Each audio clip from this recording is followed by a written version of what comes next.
High fives all around. All right, first things first. Well, I was about to roll a d4 to determine who should do the recap, but then I suddenly just remembered there was only 2 people who were there for the whole session. So, Ty, since you did it last time, Jimpan, you get to do the recap since you're the only other person there who hasn't done one recently. Hey. Oh, regale us with the epic tale of your adventures. We sail against Gutium. And attacked the Viking ship and killed them. And looted the ship.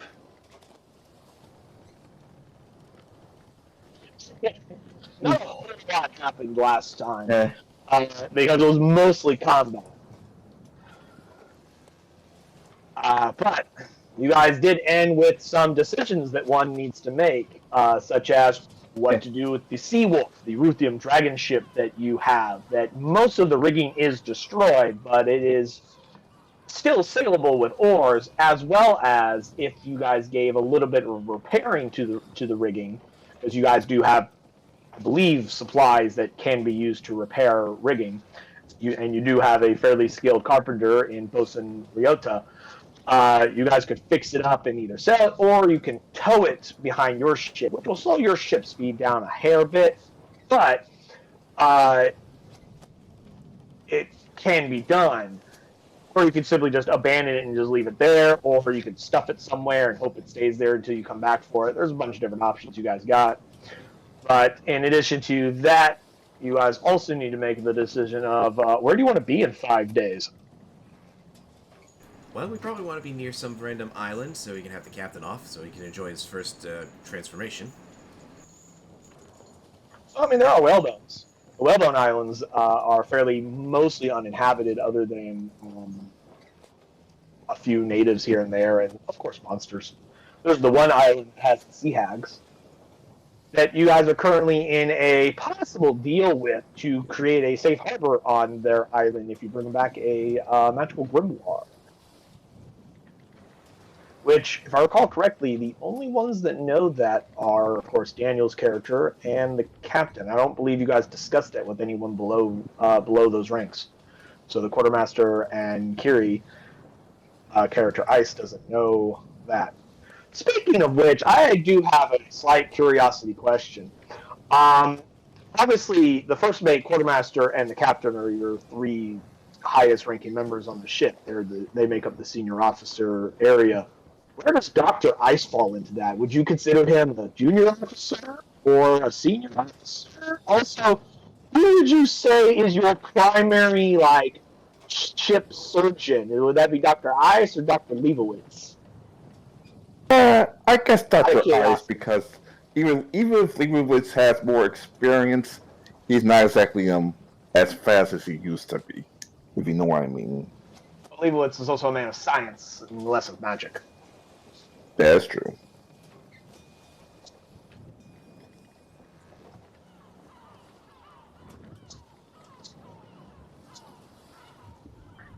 Speaking of which, because you guys did pick Dr. Leibowitz at the time, because you had no one that could heal, if you guys want, you can swap out that healer retainer with a different retainer if you'd rather.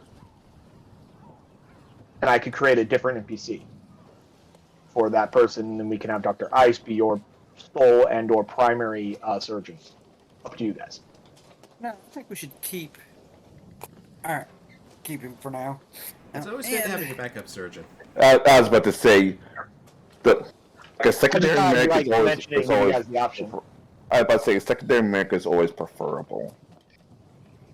But to mention, Dr. Leibowitz is can be more of our onboard ship surgeon, while Dr. Ice is more of our field medic. Medic. All right, Sounds about right. That's fair. Now, question is, where does Dr. Ice fall into your category of ranking? Where would you place him at? Senior or junior officer? Or is he just like this dude who just showed up? And actually, no, he's not a dude that just showed up because he is officially a member of the crew, but where does he fall in the hierarchy? Quartermaster, do you think? Sorry, First Mate. Do you think he has the persistence to be a full-fledged officer now? Well, he can be a junior officer right now. As such, Dr. Livowitz does outrank him when it comes to the onboard Medic, yes. In terms of that regard, but it also means Bosun Ryota also outranks him because Bosun Ryota, while a junior officer as a bosun, in the absence of you three, captain, quartermaster, first mate, and quartermaster, the next person down is the bosun. So Although that's mostly just for your day-to-day stuff. If the ship is currently in combat, there's no doubt which of your junior officers would be taking over the ship and commanding it at that time, and that would be Bola, seeing she's the most experienced combatant warrior on your entire ship, being a hobgoblin. It's the nature of her culture. And plus, Ryota doesn't talk. So commanding in the middle of the chaos and panic of battle is difficult if you have to do this at people. So, now, for combat, Bola takes over, but that's because Ryota allows her to do so. Now, as such, being the second medical officer, sir, he does have the medical rank pull. Yeah. Doctor, I wasn't asking whether or not he was a surgeon, or I was simply asking, in terms of, what, Where the hierarchy? where he was in the ranking, yeah. So essentially, you're Dr. Lewis's assistant. Yes. No problem with that. 1 second. Essentially a PA. Like, stop the recording because apparently your voice isn't going through that well. Whose voice? Everyone's, except for me, of course. Ah, that is a problem. Try resetting Discord as well. True. Let me just... That was simply just... those it's just a my recap, own so curiosity. I was curious and wanted to know. The real questions, though, is, first off, following the battle, you guys, of course, got all that loot. Let me go ahead and go over it again for those of you that weren't here. The Seawolf had, 3 weeks of food and water, which Daniel and Japan and I already just discussed a minute ago, as well as 100 1-pound cannonballs, which are used for carronades, which it had 4 of them. 2 on each side of the ship, which you guys promptly took off and put in your storage for later to install. 1 second, I want to restart the recording. And, okay, it's good now. Cool. And then, of course, those carronades have about 100 shots. In addition to that, you guys also got some coins and some gems and some potions, which you guys did identify. I hadn't changed it in this handout, which I will do right now. It should say...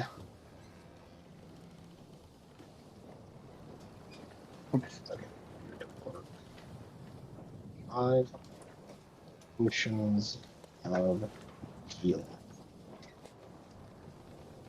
Yeah, you guys got 600 of copper, 10,000 silver, 1,900 gold, 120 platinum, 2 moonstones, 2 quartz, 2 star rose quartz, 1 onyx, and 1 zircon. All of those gems being 50 gold each. Got a lot of gems.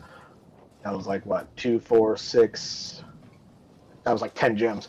And then, of course, 5 potions of healing that you got from them. In addition, you also got some magic items, that being the Spear of Returning. Because even though, Daniel, you were gone, we assumed that you would identify this stuff, so we just went and identified it. Okay. So you had a Spear of Returning, a Staff of Withering, Hamfriggin Armor, and I think that was it. Yeah, because the captain was wearing the armor, the druid had the staff, and one of the warriors, the larger warrior, or the most badass warrior there that was not one of the berserkers or just the standard pirates that you guys pretty much wiped out in one giant fireball. So Courtesy of Jim obviously, Pan with his giant ass fireball. But yeah. And so, obviously, how you guys disseminate those magic items amongst you is entirely up to your prerogative. And the treasure, I assume, goes in your storage until you guys decide to divide it amongst yourselves and/or to the crew as necessary. Okay, well, I think unless anyone has an objection, Ty, you should grab the armor. Yep.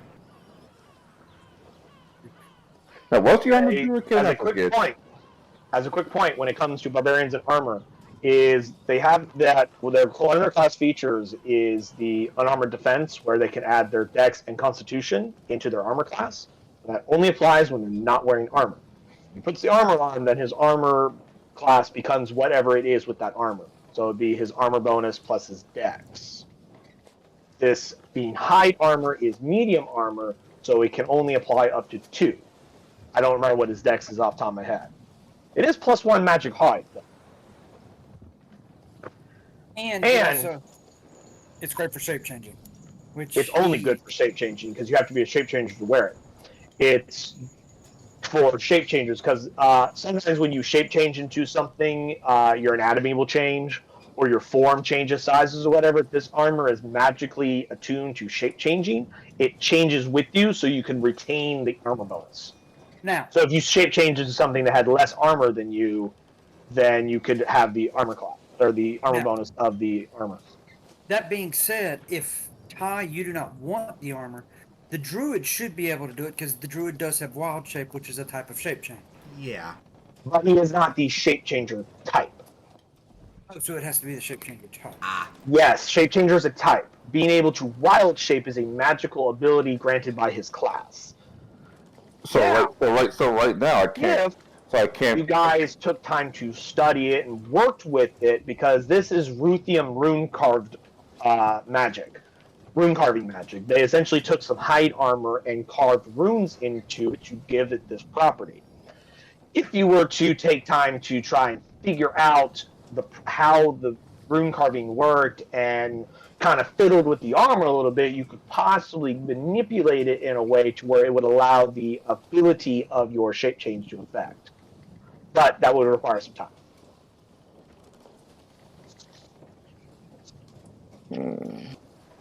Ty and Dr. Ice, one of y'all should get the armor. Whether y'all use it right away or not is a different story. Y'all two are the ones that would probably eventually take the most advantage of it. Yeah. Though if nobody's going to claim, anyone have claims on the staff? Because I know you're a warlock, and I think Frank has to be attuned by either a cleric, a druid, or a warlock, so only 2 of you can use it. Returning can be, of course, used by anyone that wishes to have a magical spear that comes back to them. I think it's also a +1. let's see here. Yeah. Well, more often than not, who's in melee? I think would be the determining factor for the staff. Well, the thing is the druid and the warlock, we both are more ranged people anyhow. Yeah. I'm pretty much Sometimes I'm find pretty much the yourself only close I'm pretty quarters. much the only one melee, and my sword pretty much. I have enough magical items with my sword. That's it. As of right now, unless somebody wants the staff or the spear, we can put them in our cargo hold for now. We decide which crew members should get it. So if your section will be throwing, that'll be plus. Not even a. It'll just be a +1 then. Quick side too is that the Staff of Withering can also be wielded as just a magical quarterstaff. So it counts as a magic weapon. It doesn't have a bonus, but it counts as a magic weapon for the purposes of overcoming any kind of resistance or immunity to magic. And it can be affected by the Shillelagh cantrip, for in case it matters for Kyria. I don't know if you ever took Shillelagh as your cantrip or not. I did not. Okay. That's what the druid did at the end when he bonked you ass on the head. He used Shillelagh on himself and walked over and thunked you. No, it was Jimpan that he did that too. Oh. And the Spirit of Returning is just a +1 spear that you can use a bonus action to teleport it back to your hand. So you can like throw it and go back to your hand. Or if it should be taken from you, go back to your hand. Or if you should drop it by accident, back to your hand. It just teleports there. Well, So like, Dr. Heist, why don't you take the Staff of Withering? I will take it. Thank you. Going to love you and how can we call you George? And as for the spear, it either goes into our hold, or we can just let one of our retainers hold it, Yeah. just so they can have a magic weapon. Right now, the only retainer that has a magic item is Vola. She has that Trident Fish Command, which doesn't give her any attack or damage bonuses. It's simply just a magic item for that purpose of overcoming stuff. It also lets her like command fish. But you guys gave it to her because she's the only one that can use tridents, because trident is a martial weapon for some reason. Spears are simple weapons, so literally anyone can use it. But it does require attunement, in case that matters. Let's see, who would be the best person to use it? Nezor uses a bow, so not him. Our two monks, Fist. Dr. Livowitz doesn't really attack. Vola's already got something, so that's the two Songbird sisters or Drusilla. So I guess for now we could put the spear into the hold until further notice. Alright, it's going in the hole.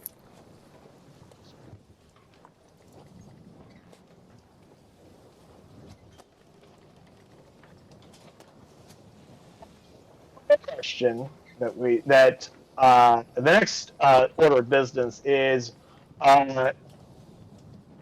what you are going to be doing, gentlemen. I'm going to go ahead and change your view real quick to your ship, because a lot of you are really injured from that last fight. And you're also still technically in enemy water, so you guys want to take a long rest, short rest. It is still 10 a.m., but you can take a short rest, or do you wish to travel somewhere first and then take a short rest? I'd say we'd BTFO and get a short rest. I was gonna say, yeah, let's sail somewhere that's a little bit more safer and get short rest. Besides, we still have to figure out what to do with the Sea Wolf entirely. Should we? Sherman, are you going to keep the Sea Wolf and bring it with you, or are you going to leave it?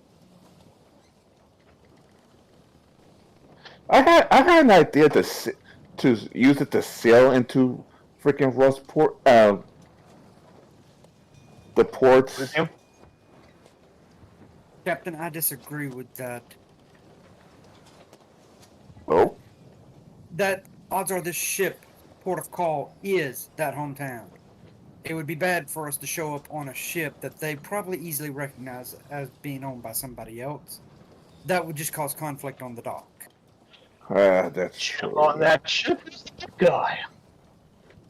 So, Yeah. leaving Yeah, it that's out at true. sea would probably be the better option, or So- docking it somewhere. Say again? Leaving it out at sea and just letting it float, since we've cleaned it of anything of importance, or docking it at one of our small islands just to keep it there as a backup ship for later if need be. Totally. That's a good idea. What's the closest small island we could just dock it out just in case? The island immediately to your cardinal directions escape me. West. No, east. Sorry. Which would be here. So we'd have to go back to here. I am determining right now the exact distance between you and that island. So give me a moment. Either way, we have to pull out these waters anyway to recover. But I'd say we leave it sitting out here at sea. Also, just sink it. Yeah, that's true.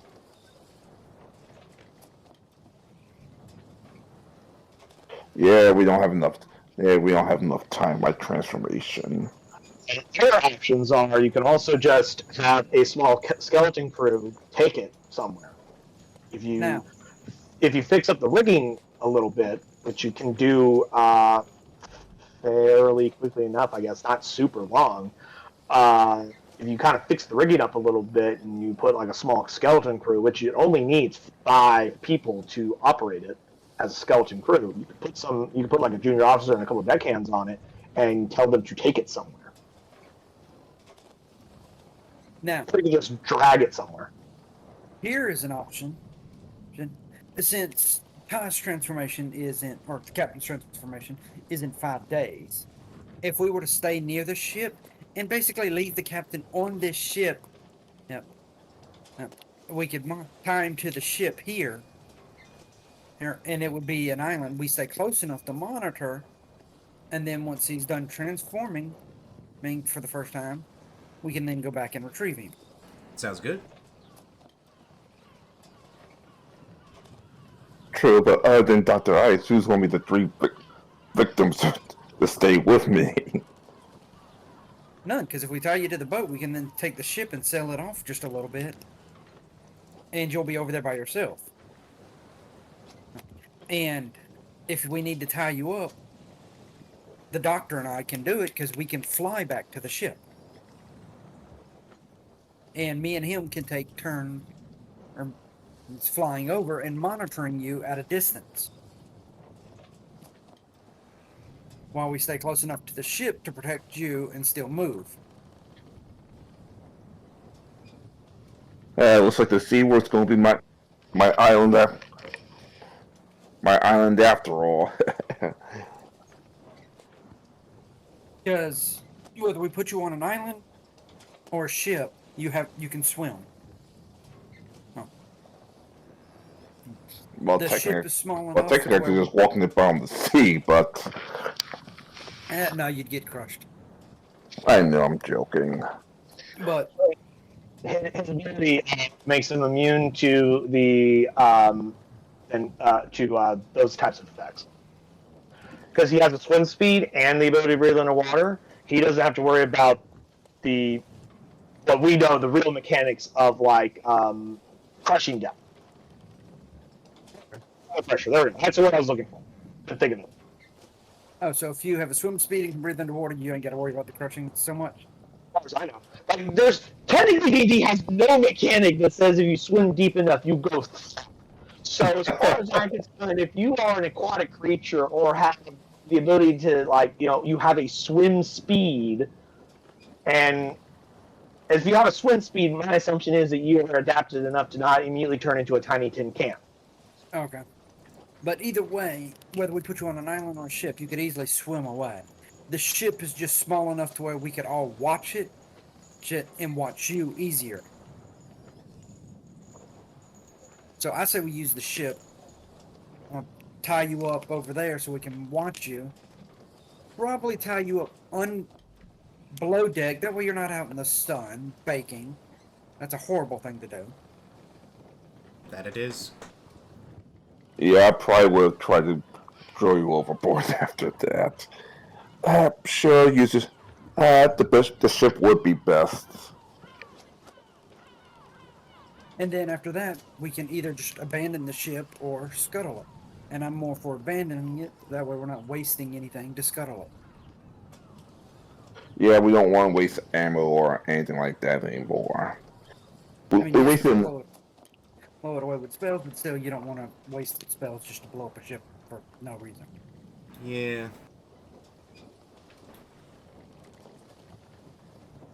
So, and since we've got, I think, 5 days until you transform. Sounds about right. Well, we set the recharge, so we're gonna lose a day out already. Yeah. So we can stay here, or if we try to take the ship, and maybe the better thing, and get closer to back here. That way we're not just off the Ruthian coast to where we could be raided easily. Hey, probably somewhere like right here. Here. And that way we can kind of monitor you, guard, and do it. And we're not directly in the path of Ruthians as much. Would you mind? That way pinging- they're raiding. Oh, sorry, would you mind pinging the map again? I had to shrink my character sheet because that was in the way. Right there. Thank you.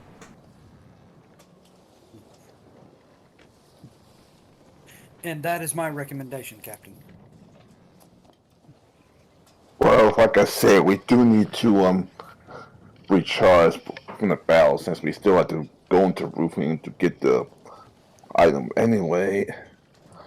So it'll be best to pull back for now. Island, the closest island of whalebones near you guys. If you were to travel there, based on the speed of your ship, if you traveled to it in a slow pace, you can get there in 3.25 days. If you did it at a normal pace, you can get there in just about 2 days. And if you travel at a fast pace, a day and a half. Well, let's take the slower pace.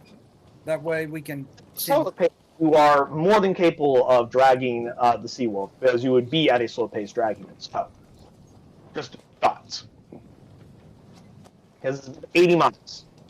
And you guys can travel 13, 6, which is. Let me try that again.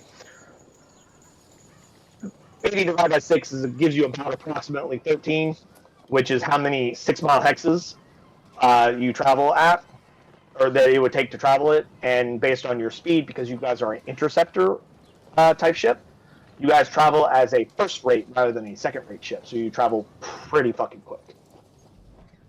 So even at a slow pace, that's still 3.25 days. Before we go offshore of Ruffian, do you think Drusilla as a very small crew could go to dock to sneak onto the dock to give us let's just say Intel? exactly. Clarify, you guys are not. I'm at we can set up a Close to robot so they can sail out. Like you're in the natural waters of Ruthium, but you would have to travel a lot more to actually be close enough to where you could put people in a skiff and let them row their butt into shore. Which you can do if you were not dragging a ship, you can get there by the end of the day, towards the evening ish. You can get there. You look pretty quick. So, here's what we could do. Essentially, you're still a few hours out from shore. We could take Vola and a small group over to the mainland and drop them off. Leaving a small crew with the other ship, they could actually start rowing it and going towards the island.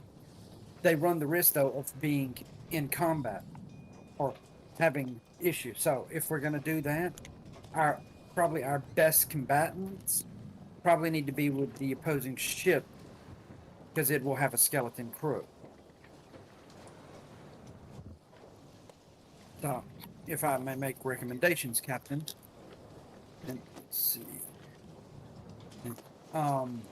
You and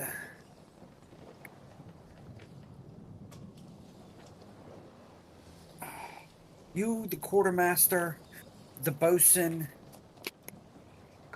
and the Songbird sisters, and about 5 deckhands can take that and start heading over to the island. That'll give you a decent complement of combatants and everything. And the boatswain can work on the ship trying to make it sail faster. Sir? Me, Dr. Ice, will come back to Ruthian to drop off Drusilla and a few of her people for recon. And if need be, I could stay with Drusilla. That would then take Vola and Dr. Ice could sail back to y'all and then escort y'all to the island and wait for that while Drusilla and I do recon. Very well, but let me take a flare gun just in case we get attacked along the way. Just shoot it Flare off. guns? Hopefully you can see the flare like, oh crap, something's happened. You guys even have flare guns? Do we? I don't recall you guys having anything like that. Oh crap, we don't. I know somebody has a flintlock pistol. Yeah, me, but I don't think a bullet's going to And I besides, mean, smoke canisters you guys can get and fire out of cannons, but as far as I know, you don't have anything like that yet. now, No one's you told do me you have, got those. you will have the quartermaster or arcanist who does do fireball, and that's a big enough flare. that's true. Also, just learn more subtle magic like sending. That's no fun. Shut up. What are you talking about? Fireball's the perfect spell for every occasion.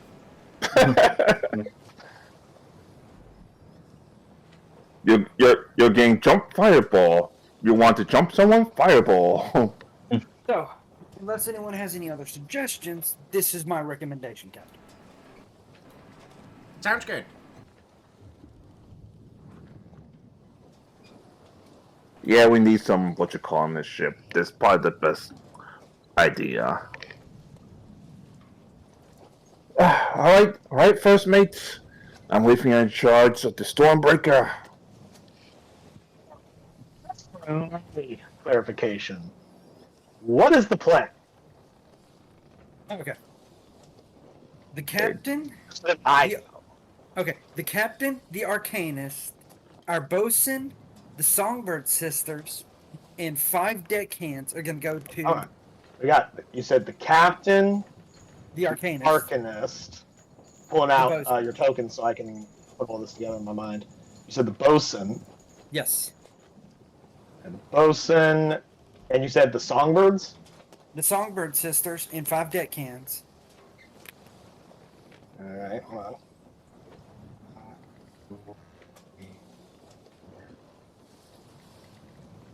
And 5 deckhands. Okay. We'll take the enemy ship and sail towards the closest island and at us as the speed they can. The bosun will try to repair what he can along the way. Everyone else will Now, be heading. just a point of clarification. The Seawolf moves significantly slower than you guys do because of how much damage has been done to the rigging. Yes. And while a skeleton crew can sail it, the oars are a special kind of a thing to where, in order to use the oars for a full day, you have to have someone that can. You have to have rotating teams because you have to manually row the damn thing if you're using the oars. If you're only using what's left of the rigging, then it will move slightly slower than with the oars. But that means you also don't need to have as much people to man the oars for full travel. Problem So, is, now if you can make the thing move, you would need more than 5 to make it move faster by using the oars, if you understand what I mean. Yeah. Because they would need to have rest in order to. They would have to have rotating teams of oarsmen. Yes. not to Just mention make sure we're all on the same page. not to we're mention the trying to rest get of it- us need rest after the last battle. We're just trying to get it to move towards and set up. I think the idea is this. We start to move toward the island while the Stormbreaker gets close enough to drop Drusilla and company off to Rostin, then it's going to turn back around and catch up to us hopefully in time before my transformation. Oh, geez. Let me do some more math first. Where did I put that thing? There it is. So,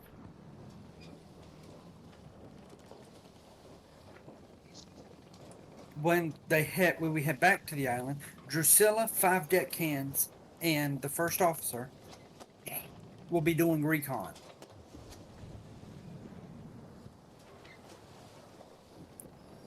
One quick second. Overdue for food or breakfast.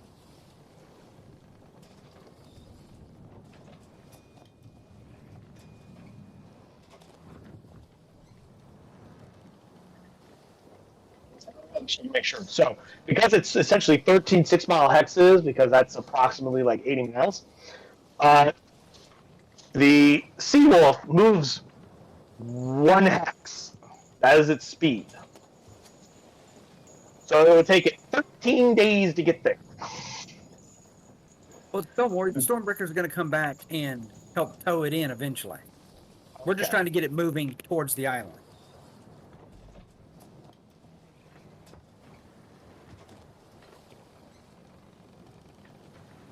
As the bosun, he has a travel responsibility ability that he can employ, which allows him to repair it. Carpenter, spend a day repairing the ship. The adventuring day is made up of 5 parts for each of those in which you do not spend time doing anything else, combat, adventure, etc. Make Carpenter's tools check. On 3 passes, you may add 2d6 plus your proficiency HP back to the ship. Cool. For Ryota, because he is absolutely proficient in Carpenter's tools, because that's why he's the fucking bosun.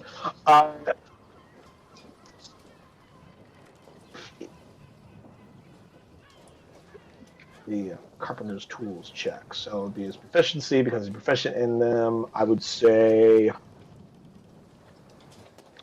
probably wisdom, maybe intelligence, probably wisdom. Make him wisdom. He's good at wisdom, isn't he? Primary ability, dex, and wisdom. Cool. I'll say wisdom, so he'll get. Essentially, there should be. Yeah. Let's 2 from that, plus 1 from that, 3 standard. Yeah. So essentially, he'll be doing his Carpenter's tools check using his wisdom will be a +6. So I'll keep that in mind for later. Where was it? There it is. Nope, wrong thing. There it is. Assist in this roll gives a +1 to each roll that you were present for. If somebody was assisting him, which I would assume anyone other than the deckhands would be doing, or could be doing, if they're not doing something else. Which you guys sent. You sent like 5 fucking people. So you can have, any number of those individuals either directing the deckhands or helping with the repairs. So theoretically, Ryota could get an additional 4, so he'd have a +10 to that roll if you guys were assisting him.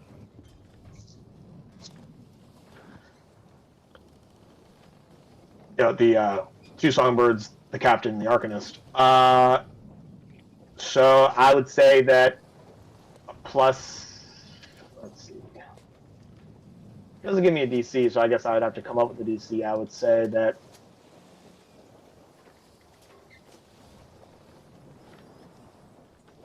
I'd say the DC is pretty high because you fucking shredded those goddamn shells. You guys did so much fucking damage to those cells. The DCs are going to be kind of high. But if 4 people are assisting him, that gives him an additional +4, so he'll have a +10 to the roll. This is up to the captain. He's now in charge of that grouping. I'm just going to jot that down over there to the side so that I remember what that number is in case it matters. In the meantime, so they're going to start going in that direction, however long that's going to be. The rest of you guys are doing what? Heading to the port to drop off me, Creed, Drusilla, and 5 deckhands for reconning around the town. Now, keep in mind, that is not a friendly port, because you are a Luskanite ship. They will shoot you on sight. They don't like you guys. So you just sail right into their port. That's essentially walking into enemy territory in broad daylight, plain as day. Couldn't we just, like, not sail the colors? You're also very obviously not a Dragonite, or sorry, a Lithium Dragon ship. Like, the profile of your ship versus the profile of their ship is distinctively different. They didn't know that you are a Luskanite ship, regardless of your colors.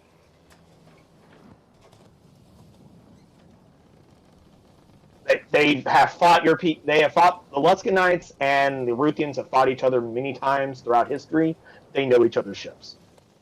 And As if you go into a port. If you guys don't go into the port, you can simply just get close to a beach and put them in a skiff and let them row into shore. That'd probably be what we'd have to do. Okay. So, Because like you guys can't pull all the way up to shore because like your ship doesn't have it draws too much water to get that super close to shore. But that's what skiffs are for. Rowboats. Which you guys have at least one, as far as I recall. So Drusilla, Creed, and 5 deckhands will take a skiff, or 7 deckhands will take a skiff to the shore. The 2 deckhands will then return the skiff back to the Stormbreaker. Let me check something about skiffs. Let's see. Rowboat, small craft. Has a max crew of 4. Only 4 people can be on the rowboat at a time. So sorry about that. Then what's the number 10? That is for later. That I'll explain. Okay. Yes. Okay. So I'll let Daniel, since you're in charge of the Stormbreaker, I'll go ahead and let you think about that for a moment. On like which 4 people you're gonna send over on the rowboat. As far as I know, I think you only need a skeleton crew of 1. You only need 1 person to pilot it. You can have a maximum of 4 people in it. Okay. So I'll let you think about that. In the meantime, I'm assuming the Stormbreaker is going to spend the remainder of the day sailing closer to Ruthium to do that. Yes. While the Sea Wolf is going to be sailing in the opposite direction, essentially. Yes. Okay. Ty and Jimpan, or Argus Lanfarin and Captain Torre. You have your bosun Ryota with you. You have your minstrels for whatever reason, and you have 5 deckhands with you operating the ship. Now, for the first day of traveling, because it will take at minimum a day for the Stormbreaker to get to where it's going, you can have Ryota, as part of his traveling role responsibilities, do repairs on the ship and try and add more hit points to the rigging, essentially fixing the sails and whatnot. He has a +6 to that roll, as I'm having it to be his wisdom score. As he needs to be like, okay, how am I going to do this?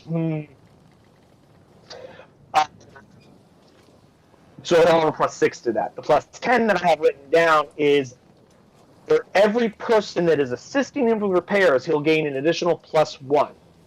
So if both you, Argus Lanfarin, and both Songbird sisters assist him, he will have a +10 to the roll. I'm going to make it a DC 20 on the first day to put any repair work into these rigging because of how much you fucking shredded that shit. Because, oh my god.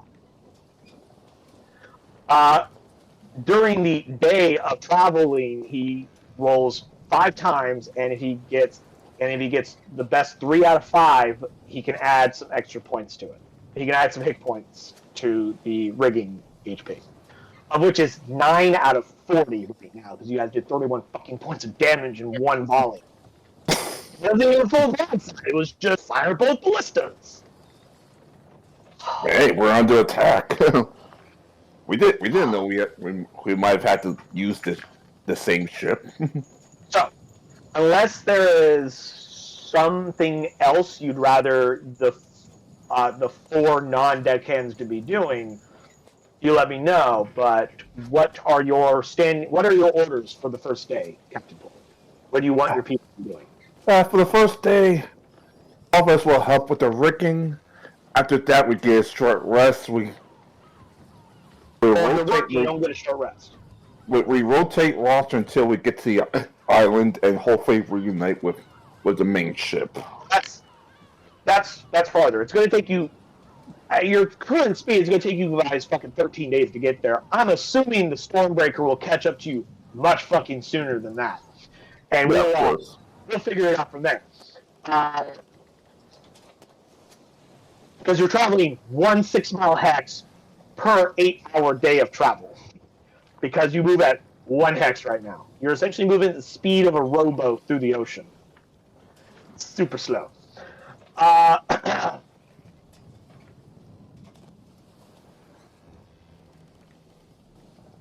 Actually, probably maybe moving slightly faster than that.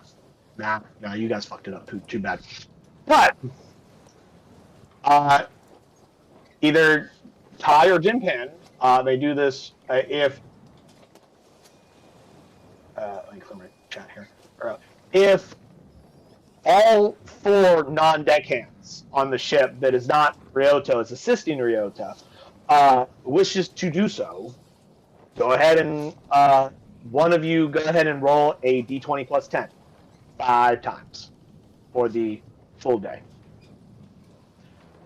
D20 plus. Yeah, d20 plus 10. If both Songbird Sisters, Captain Torg, and Argonauts and Foreign are assisting him, he's getting a plus 10 to this roll. That'll be over the course of the day.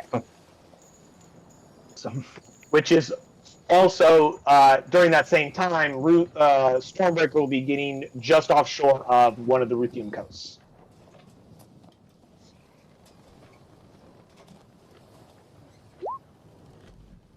One. How many times? 5. So I need 4 more. Because you have to have at least 3 successes to do anything, according to the way the Naval Code works. In the meantime, Daniel, I'm going to Very nice. drop a handout for you guys to see. 28, 19, 26, 29, 28.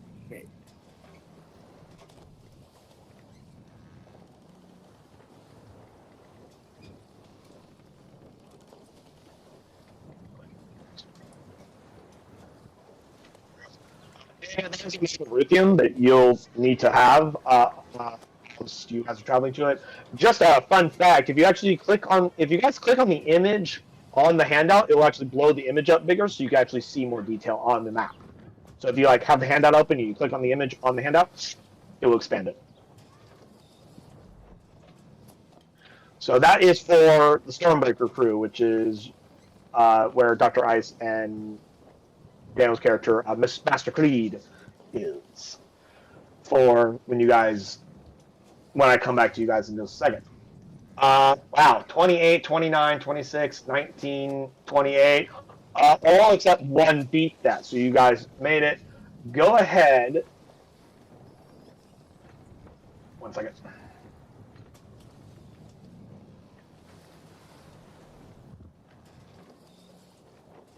Some days I wish I had a physical book instead of a PDF of this, but it is what it is.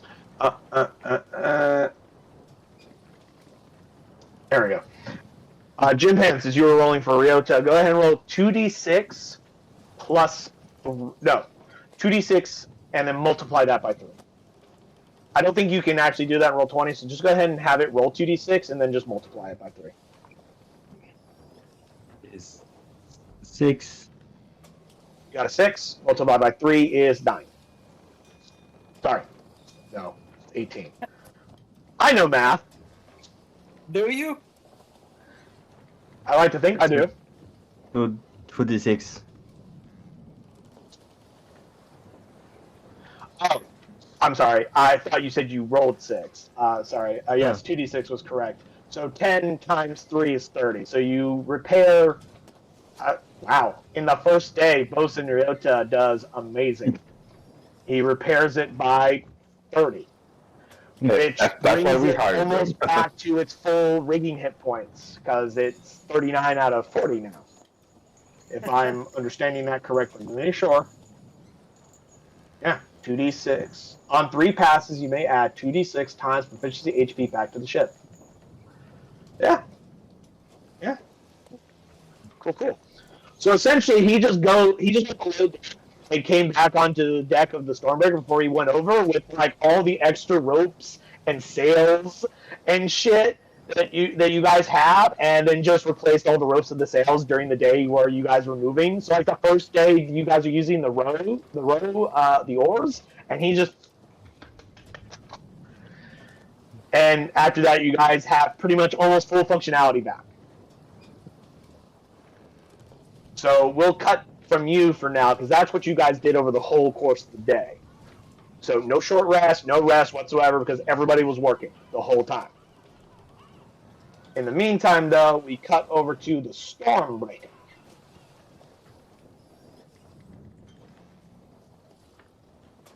Okay.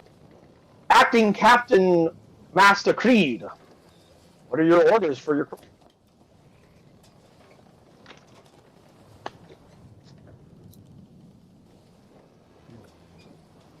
Okay. So we're gonna sail to a beachhead, or near a beachhead. Beachhead, somewhere near shore. Uh-huh. Drusilla, me, and 5 deckhands using the boat will ferry back and forth across. And then we'll send the skiff back to the Stormbreaker. Sure. Are you And that giving way- any role assignments during your travel towards Ruthium? Or are you guys putting somebody in as a lookout? Because your normal lookout isn't on the ship. Are you putting someone else in a lookout position? Are you letting some of the crew rest? Or are you having everybody working?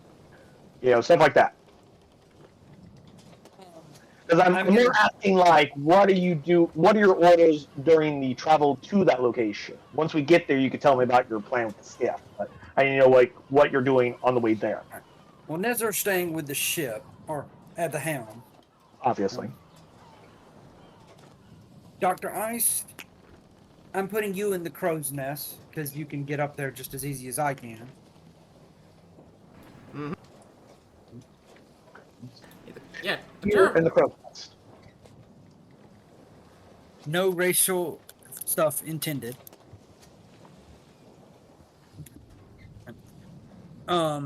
Letting whatever crew I can rest and heal up. Let's see. The people that are injured, Master Creed is uninjured. Dr. Ice is injured. Nezor is injured. Drusilla is injured. And nope, he's not there. Yeah. Stormbreaker, who I changed his name to Stone earlier. His other name. Nope. That's You've the got wrong 2 name. Stonebreakers on here. I was trying to do something, but I realized that I hadn't.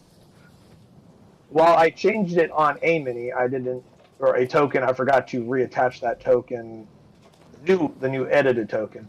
Okay. There, because you guys I always just keep calling him Stormbreaker Stormbreaker, and because you guys keep getting Stonebreaker and Stormbreaker confused, I decided to just make his name Stone. Okay. Make it less confusing for you. But me and Dr. Ice will take turns in the crow's nest. Dr. Ice does need to rest when he can. Let's say because he's not doing anything extraneous while in the crow's nest, he can't take a full rest. He can't take a long rest, but he can take a short rest and spend some hit die if he so chose, and refresh anything that he refreshes on a short rest.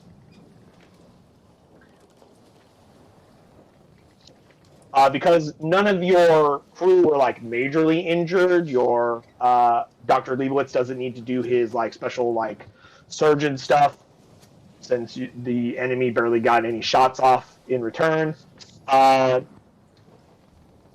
this is daytime, so generally Drusilla's not even on deck unless you order her to be on deck. She'll probably be resting below deck because there's not much for her to do during the day. Since she's more of a night crew guy. I'd like her to assemble her team of her choice of 5 deckhands, and for them to prepare and rest up, because I'd like to do all of this in the dead of night if feasible. So you're aware, while you do have both human and drow deckhands, they both use the same stat block in terms of their essentially the commoner stat. They don't have any of the cool stealthy skills of the drow that you would come to expect from like actual trained drow. We're talking like these drow were like, you know, they never learned all those special like skills that like Drusilla has, so they're not super effective at that. That's fine. I'm just saying she's assembling her 5 that she likes to have with her. Okay. Again, you can only take 4 people in a rowboat, so if she's in the rowboat, she can only have 3 other people with her. Well, the rowboat's going to ferry 2 or 3 trips. Okay. I was making sure that we were under that clarification. But you're essentially allowing her to get a short rest then. Actually, have her, instead of doing 5 deckhands, have her choose 2 deckhands of her choice. So it'll be me, her, and 2 deckhands that are going to shore. But I want her to assemble anything she needs, get her as much rest as she can. We're going to try to land at night.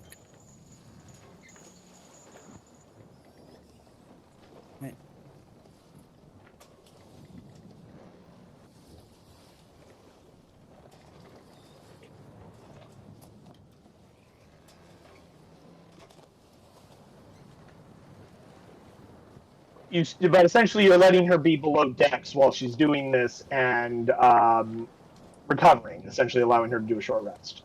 Yes. Cool. That means she'll go from 1 to 2 health levels, because when retainers take a short rest, they gain 1 health level. Because Nezor is injured, taking the helm doesn't do me good, but sailing in a straight line I can do. Yeah. Like, you're not going to do any crazy piloting stuff, but like, do you have proficient in watercrafts? I don't think you do. I don't think I am. Okay. I was just wondering. Essentially, it just means that you wouldn't be at your proficiency bonus for any crazy maneuvers that may happen anytime soon. But Nezor can be nearby to help navigate if you seem like you're not certain while taking a short rest, because that way he's not actively doing something. So he can also gain. And that's just, a short rest is only just an hour. You guys are traveling for a full day, but you guys can't take a long rest while working. But if you allow him to take a short rest, he can take a quick breather for an hour, and then he'll take over. So he'll also gain another health level. Yes. So he'll be at 2. Dr. Ice, are you going to take advantage of the fact that you are not physically doing anything taxing and may take a short rest? Yes, I am. How many, you're like, of the hit die you're spending, I believe you have 6 hit die at level 6. Yep. And I believe they're D8s. I'm going to use 2 of them. Well, I was about to say, as a reminder for everybody, is that when it comes to hit dice, is that you don't have to declare how many you're using before you do it. You can essentially just do them one at a time until you get to the hit points you want. Okay. I was just, and as a point of clarification, just to make sure that everybody's aware, when you spend hit dice, make sure you add your Constitution modifier to each individual roll. Mm-hmm. So, for every D8 you roll, Kiri, make sure you're adding your con mod to each of them. Okay. D8 plus 0. Oh, I wasn't aware you had 0. But that is something so many players that I've run for forget, and they'll be like, oh, I only got like 3 hit points. And I'm like, but you have like a con of like 5. Like, how did you only have 3 from that hit die? So like, oh, I'm supposed to add it? I'm like, yes. Yes, you add it.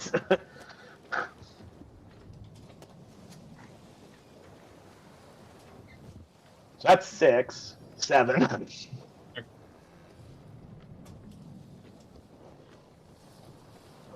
So there are 9. That's 9 total, I mean. 1, 2, 3,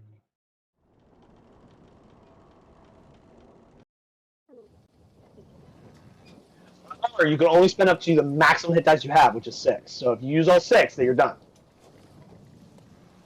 Yay!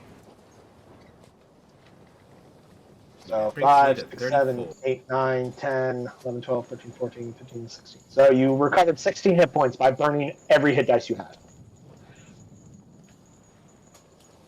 Brings me to 34. Go ahead and change that thing.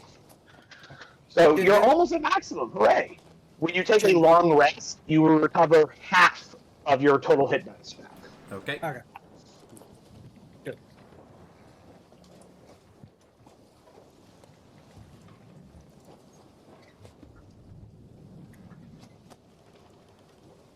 Captain Creed, because essentially you're a captain right now, what are you having Dr. Leibowitz, Stone, and Volo be doing? Are you going to have them just also operating in some role or means, or are you going to also have them do rest? I'm gonna have them rest, Okay. and if feasible, they're gonna cycle through wherever they can to help, because when they head back, they're gonna be doing a lot on their own. So you're going to have them. You're essentially letting them rest because then once you guys get into the area, you guys going to be they're going to be doing a lot of working. Yeah. Okay.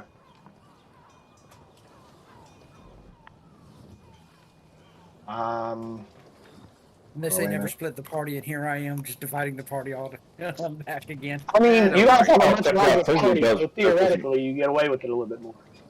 No, technically that was my idea, so you can blame me if anything goes tits up. Quick point of clarification: your ship has a skeleton crew limit requirement of 15, of 13 deckhand. So actually, you need to have some of your retainers actually working Okay. to move the ship. So Vola and Stonebreaker would actually need to be working because you don't have the minimum that you need to actually move the crew or move the ship. Okay. So we'll just put them right there because Ice is doing lookout, Nezer's piloting, and you are doing overseeing. Since you can be actively working and also coordinate at the same time, it's a little more difficult that way. So Vola and Stone need to be working. That way you have the minimum threshold of 15. Since you sent 5 deckhands with, what's his face? With the captain. Yes. Cool.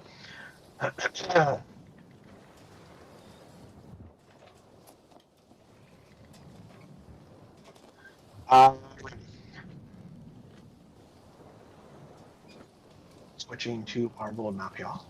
Skadoosh. Skadoosh. You guys eventually make it to Ruthian. Oh, since you put you right there for right now.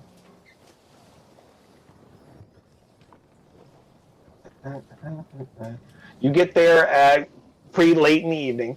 You know, the sun has gone down. We're looking at maybe 7, 8 o'clock ish. In terms of your time schedule there. Uh-huh. Here we go.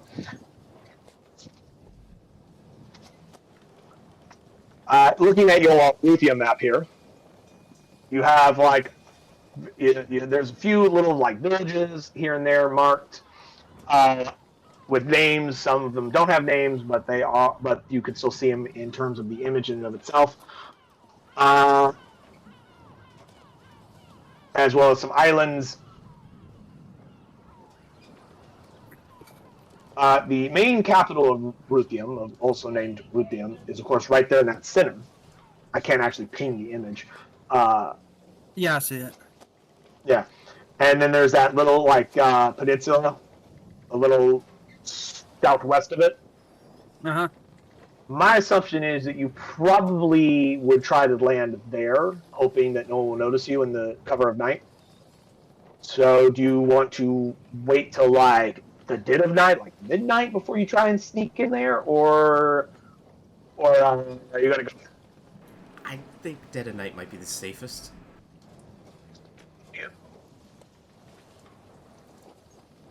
I think just at the end of dusk is what time frame we're going to try to go in. Alrighty. Obscure us by having like the sun setting behind us to help obscure the shape of the ship. Essentially, right now, then. Okay. Yes. Or do you want to wait till like the next day? No, I'd rather go now. That way the Stormbreaker can get back over to the captain. Or at the very least, get to open water. Yes. Yeah. Cool. So, then you dropping in the skiff, the rowboat. I know you said Drusilla's going, so gotta rush y'all. The 2 deckhands. 2 deckhands. And me. I'm assuming drow, since they can see at night. And what was the last one? Me. 3. That's the Creed. And I don't have. I'll be flying. I'll be swimming over. Okay. That way I can have 1 deckhand row the skiff back. I mean, all 4 of you can fit in there. Yeah, but somebody's got to return the skiff back to the ship. What does you swimming next to it have anything to do with that? I think he's gonna like. Drusilla, 2 deckhands plus a deckhand to return it is 4. Oh. I only heard 2 deckhands. I didn't hear 3 deckhands. My apologies. 'Cause that changes things. Yes, that way the skiff can make it back to the ship. Okie dokies. So essentially, the 5 of you are going over, but only 4 of you are staying. Yes. Okay. That means Vola and Dr. Ice are now in charge of the Stormbreaker to return. I will not abuse my power. Wow, you're a pirate. That's exactly what you're doing. Kill you. Vola would fuck you up. If she thinks you're going to betray the captain, your ass is dead. She's very loyal, as hobgoblins tend to be. Yeah. Oh, cool. So, you guys, sneak onto the shore. I would like... I want a group stealth check of the 3 drow deckhands, Drusilla and Master Creed. Creed, go ahead and roll for you and Drusilla. I'll roll for the deckhands. Let's see how good your group stealth is to not be noticed.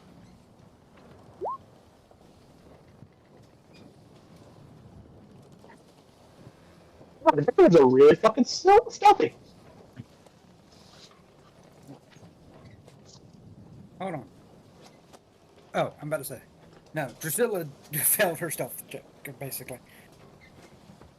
I got a... Let's see, where's my... Because I got my character sheet somewhere else. I got a 20. Wow, Drusilla. The majority of the individuals involved, because it's a group check, succeeded, so they compensated for Drusilla, I don't know, like fucking stubbing her toe really hard and going, God, son of a fuck. I got it. She stepped on a jellyfish, and it got Yeah, it. she's like, that shit hurts. But, and are you having the skiff return immediately Yes. after it gets there? After it lands? Alright. You guys stay on the island, the other guy goes back. I'm going to let Dr. Ice take over from here. I've got to go use the restroom. Okie dokies. I was actually just about to cut over to the Stormbreaker. So, the Master Creed and 4 drow and a tiefling leave. One drow comes back. Dr. Ice, what do you guys do? Okay. Your skiff has returned with one of your deckhands, which means that minus another 2. Which means you have currently 11 deckhands on the ship. Yep. I'm gonna go ahead and track that here so I can. Bet, and he said that we'll be doing like 2 or 3 lines, so Let's see. Of those we have left. No, he changed his mind on that one. But so right now it is. Switch back to here, because these three are gone, and he is gone.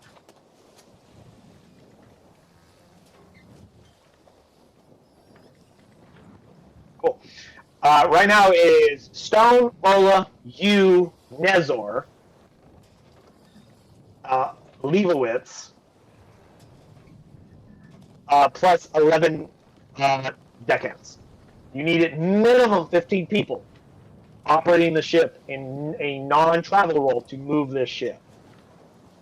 So essentially you need at least 4 other people in addition to the 11 deckhands to be moving. I assume Bola and Stone will be doing that. In fact, actually, so Leibowitz and I assume you. So you guys won't have a lookout because the 4 of you have to fucking get down and like do shit. Yeah, unfortunately. Because Nezor has the pilot. That is a travel role that cannot be ignored. You have to have a travel role pilot to just make the fucking thing move. Cool. You guys should probably recruit some extra decades. Or maybe some additional retainers. Up to you. We probably should. As you have a maximum crew size of 40, but you're only using 30. So you have room for 10 more people. Something to think about. Deckhands are cheap and easy to acquire, too.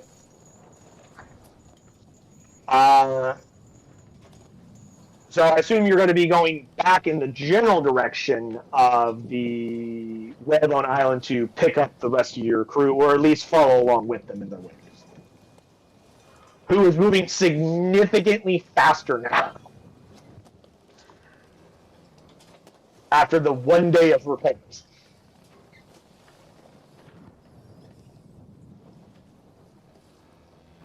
Ice, is my assumption correct for you? Yeah, sounds about right. Cool.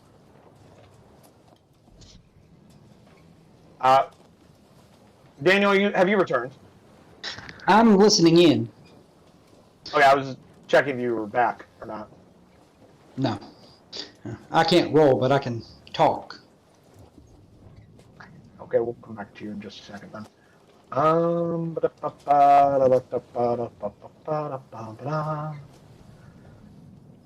fact, actually, while we're waiting for Daniel to come back, because we're trying to do some of this at least somewhat chronological. I'm going to recalculate how fast the Seawolf is moving now, since it has almost all of its speed back.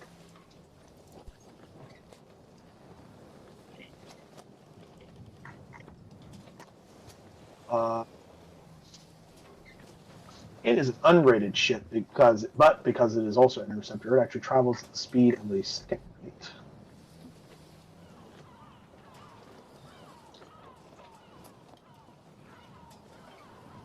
Let's see, because you have the minimum skeleton crew. Assuming you guys can travel, yeah, you have more than them, so you guys can travel on a base.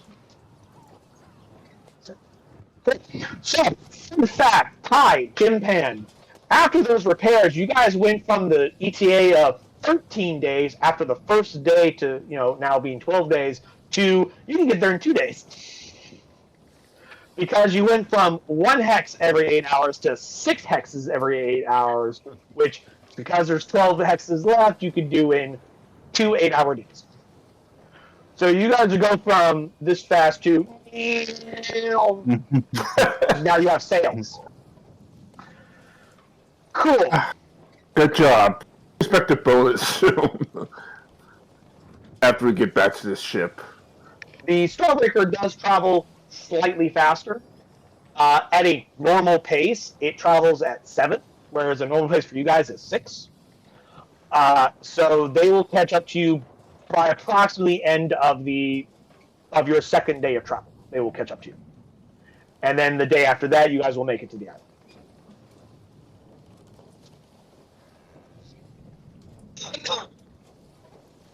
Say again? So, do what? No, never mind. Oh. So, go ahead and spin the Stormbreaker around. And you know what? I need to make another icon because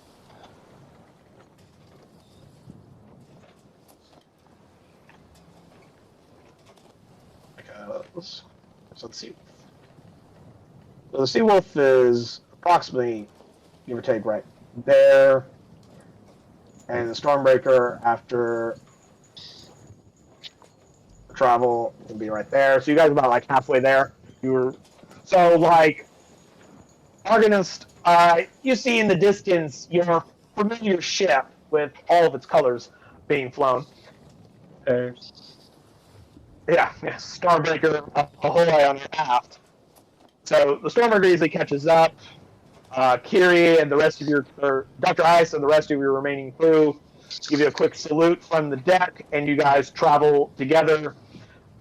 Is there any special things you guys want to do between each other, like throw food or water back and forth, or stop and put out boarding planks, or you just want to keep traveling as the day comes to an end? Well, actually, as the day comes to an end, you guys would actually park. You would drop anchor for a period of time because you can't really travel during the night. So you guys can. I assume you guys would you would anchor your ships close enough to where you could put gangplanks across, so you can have free travel between the two ships. Yeah, of course. And of course, Any special orders, tasks, activities, events that you guys are wanting to take care of during that second day of travel? I'll keep When you guys meet up. I'll keep a watch out for the first watch. Therefore, the rest of the crew can. I mean, my assumption is you always have somebody on watch, even if it's not specifically you, because you have more than enough crew to keep watch. Oh, true. Especially if you have drow. Well, after we reunite with the Stormbreaker, I want the rest of the crew to get the rest of the Arcanists and stuff like that to give those who enter get full rest.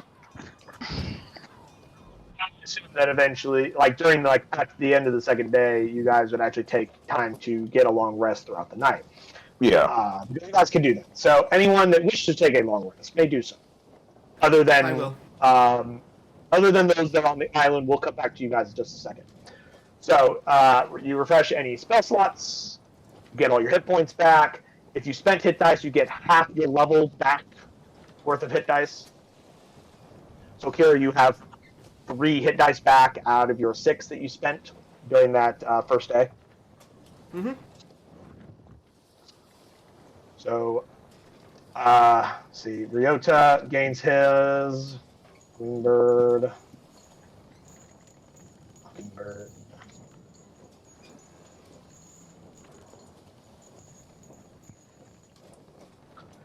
Let's see. You're at full. Let's see. Captain Torg is at full now. Arkansas Bourne still shows 5. I'm sure Jim Hamlin would run to that when he feels like it. But,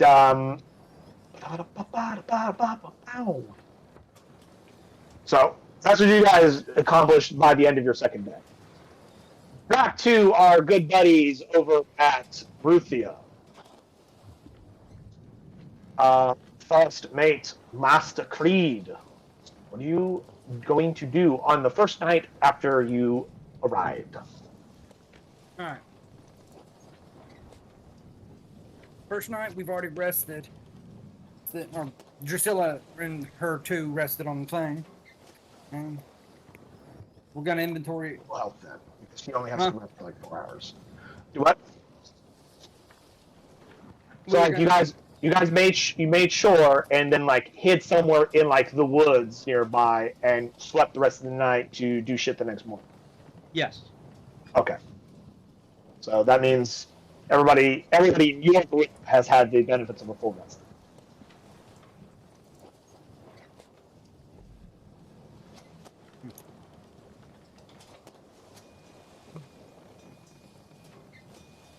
Where's my map at?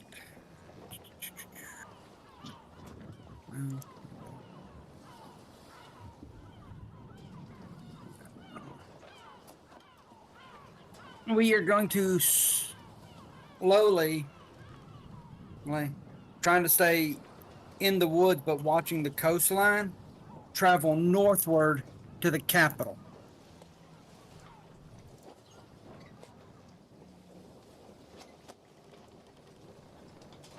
Yeah.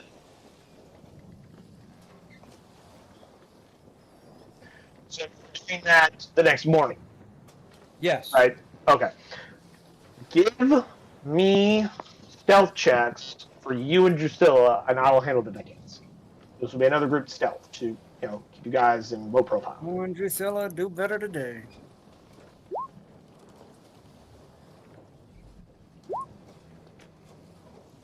That's not good.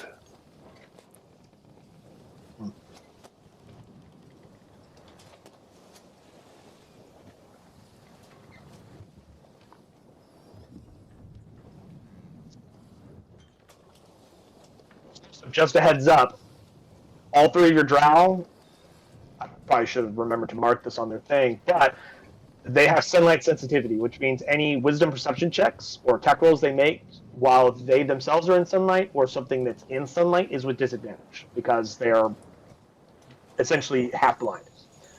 Just a heads up on that in case it comes up. Okay, then hold on. I forgot about that. Would you rather have rested through the night, through the day, and then started operating the next night instead? Once we get off, we're gonna slowly make our way towards the capital at night, Yeah. and then during the day, rest. Okay. So you make your way towards somewhere near. You make your way in that direction, but also like cut off on a detour to like hide somewhere during the day. Yes. Cool. I'm going to, because I should have done this before, mark onto the sheets here.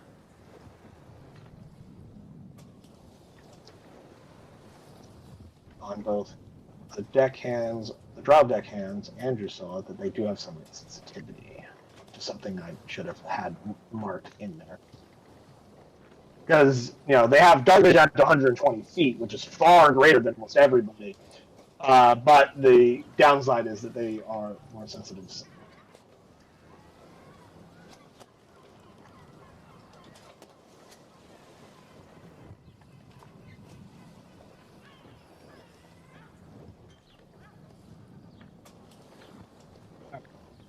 For a second there, I was like, if the dragon fails, what's that got to do with sunlight sensitivity?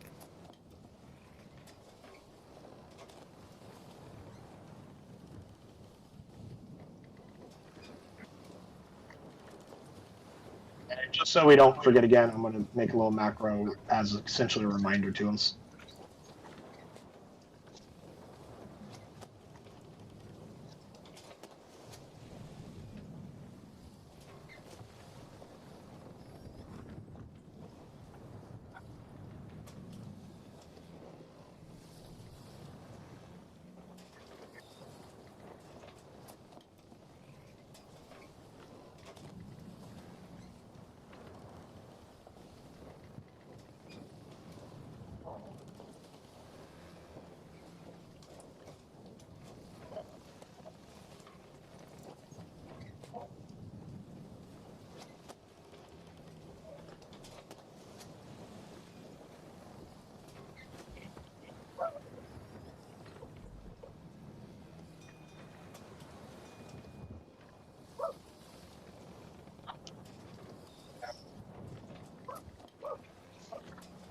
You guys currently still have 3 inspiration tokens?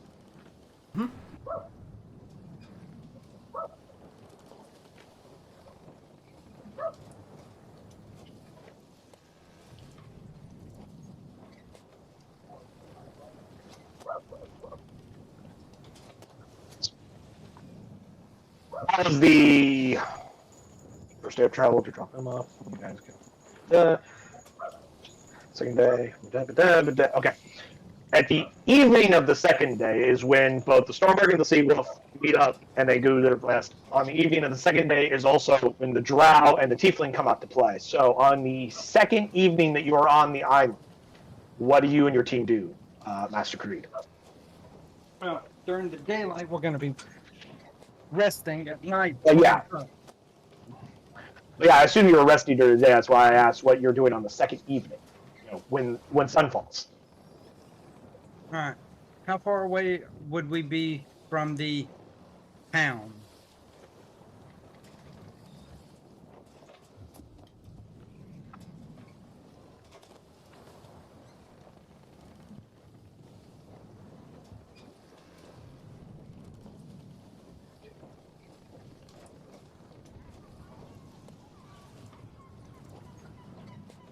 It's the 10 miles.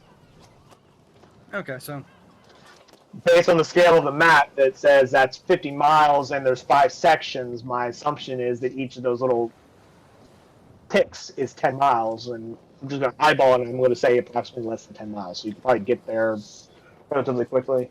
Where's my screen? in that case, as we get near the town, 1 second.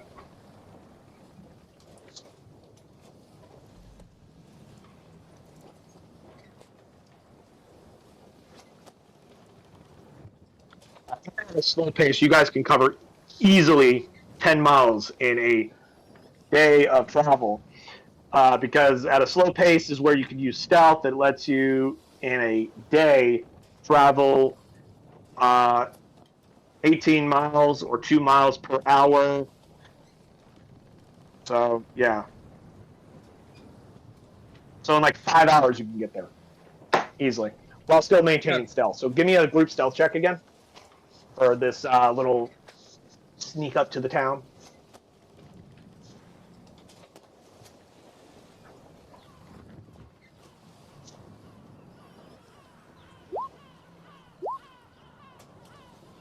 Thanks. man, Drusilla's just not doing well.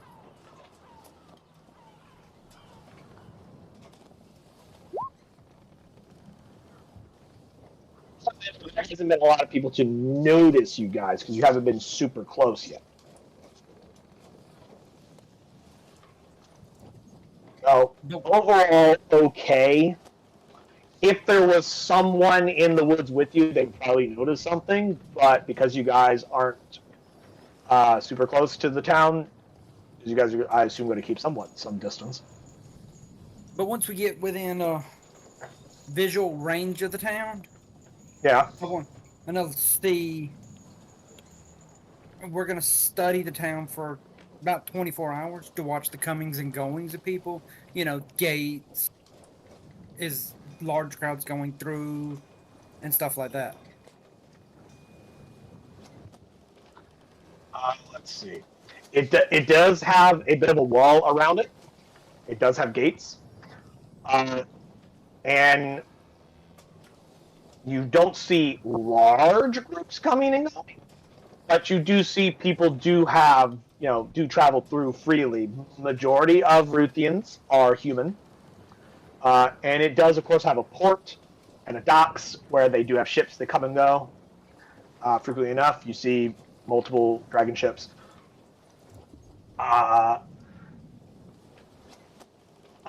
Seeing more directly into the city or town or however one wants to classify it as, would be difficult due to the wall. In order to see what's going on inside the town or the city, I'm going to use the word city. What's going on inside the city, you would have to actually go past the walls and actually go inside. Which is up to you. But you can easily watch from your current vantage point the various locations. It has, I'm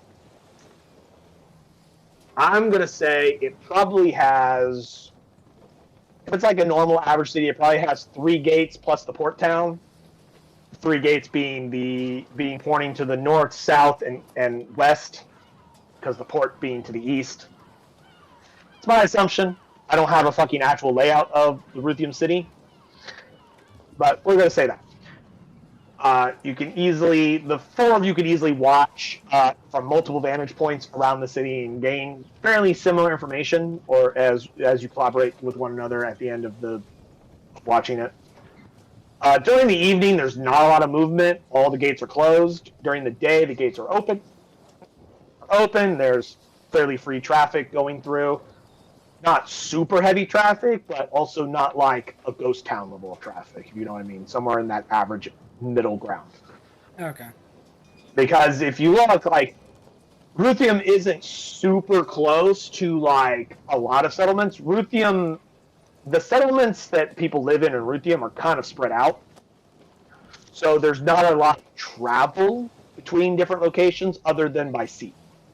That's where most of the traffic, in fact, a lot or all of the traffic is coming and going is from the docks, because they are a sea people. In terms of the gates in and out on land, per se, but now looking closer at this map, actually, I'm going to say it probably only has one gate, rather than 3 plus the port town, or the dock side. So it probably has one towards the southwestern area, opposite of the dock. There is a small village, according to what I'm seeing on this map. If I can make it bigger. And pink things. There is a small village outside of it that you can also get a quick beat on. It's outside the actual city walls. Is there anything in particular that you want to know? No. No, I just... Does it look like they're being... During the day, are they being stopped at the gate? Not as far as you can tell, other than, like... They seem friendly. They seem like a friendly people. So, like, the people that stop at the gate tend to be, like, you know, conversational. They're not like, oh, there. It's more of like, hey, what's up? And they may stop and have a quick conversation before going into the city. It's not like it's super heavily secure. It's, and in fact, like, there's like one guy on the gate. He just kind of stands there. And that's just in case, like, something weird happens, or someone looks really weird or suspicious. But for the most part, it's just people come and go. He doesn't really stop anyone. The most you see him do is when somebody's pushing a large cart. He might walk. He walks over to help them get it in because it's like going up like a hill, or some shit like that, or help somebody carry some extra sacks or shit like that. Like, he seems like he's just really there just to have someone at the gate more than to actually, like, secure it. You know, this isn't like it would be like if it was like Waterdeep, where they actually have manned gates with actual military watching it. This is like a dude with a spear. Okay. And you said it was mostly humans going in and out. Pretty much humans. They don't have a very wide diversity of races on Ruthium.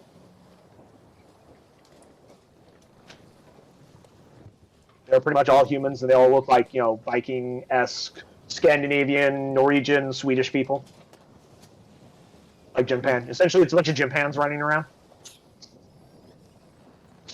These are his people. Oh, He's Swedish, so I mean, like, come on, like, it's pretty close to the culture. You know, Norway, Scandinavia, Sweden, they, you know, back in their much earlier days, they had all similar, not all the same, but they all had similar in terms of, like, the Viking-esque type of culture.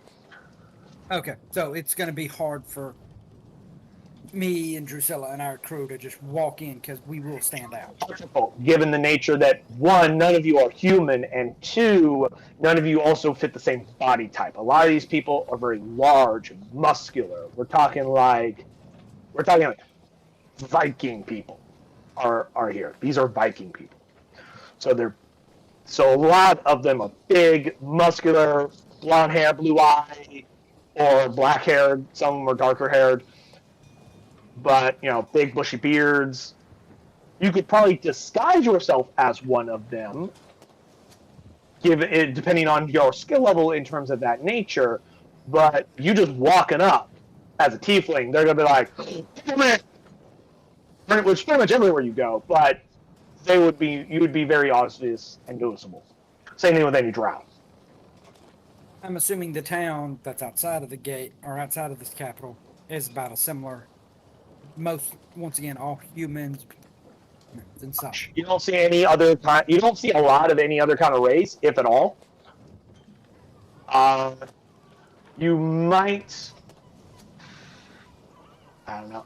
I want to pull up a wiki to see if there's what the level of diversity it is, but I'm assuming it's primarily human, and you might see the odd occasional non-human in there, maybe a half elf or a half orc, maybe. Oh, okay.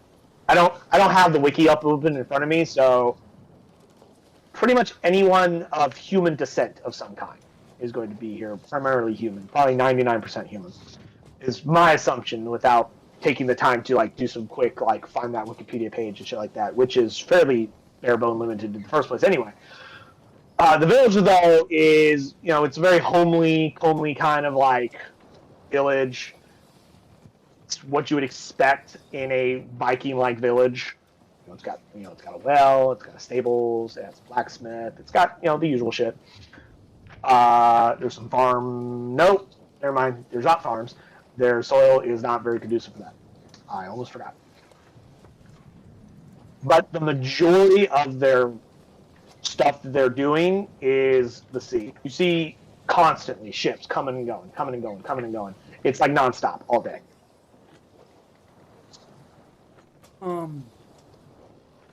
Would I be able to know the name of not that city, but any other city south of the capital? Like, I'll be a history check. History check coming up. 20. 20. They're not so much as cities as they are like small to largish towns and or villages. But south, if you go south past the mountains, you'll see Holstead, which is a fairly decent-sized port town. Not a big, massive walled city, but it's a decent-sized port town. And then somewhere between halfway between Holstead and Ruthium, you can see another like small village. It's one of those small villages that are a small in a village that doesn't have a fucking name. It's just, hey, that's the village. But beyond that, as far as I know, I don't know of any other settlements south of your area. And then, and of course, there's the, east of Holstead is that lighthouse there on that peninsula there. Okay. And if you keep going farther south, you'll get to that island where there's a town called Hastor.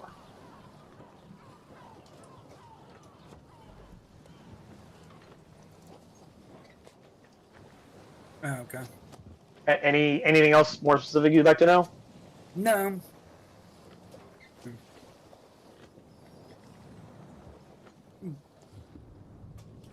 I want Drusilla to stay where she's at for now. No. And I'm going to tell her that I'm going to walk into the town myself. Now, to see their level of... Small town, or are you going into the city proper? Not the capital. The small town. Okay. The village nearby. Okay. No.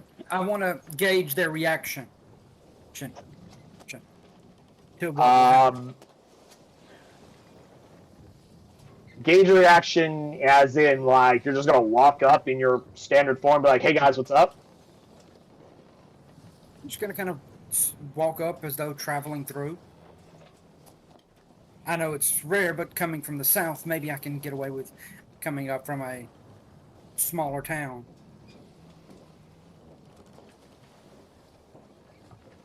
Hide the fact that you're a tiefling. I'll work with that when I get it. Okay, cool.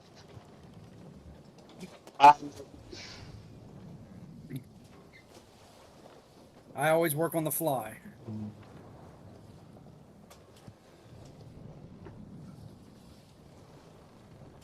I realized my ambience should have been changed slightly because you're out in the middle of the woods. And suddenly I'm very worried.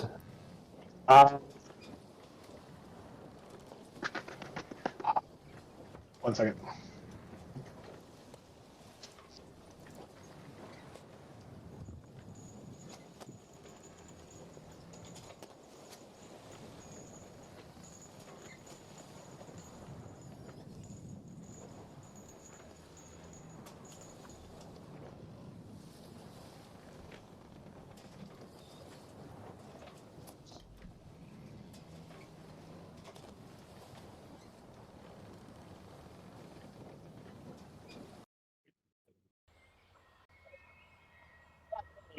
For your environment.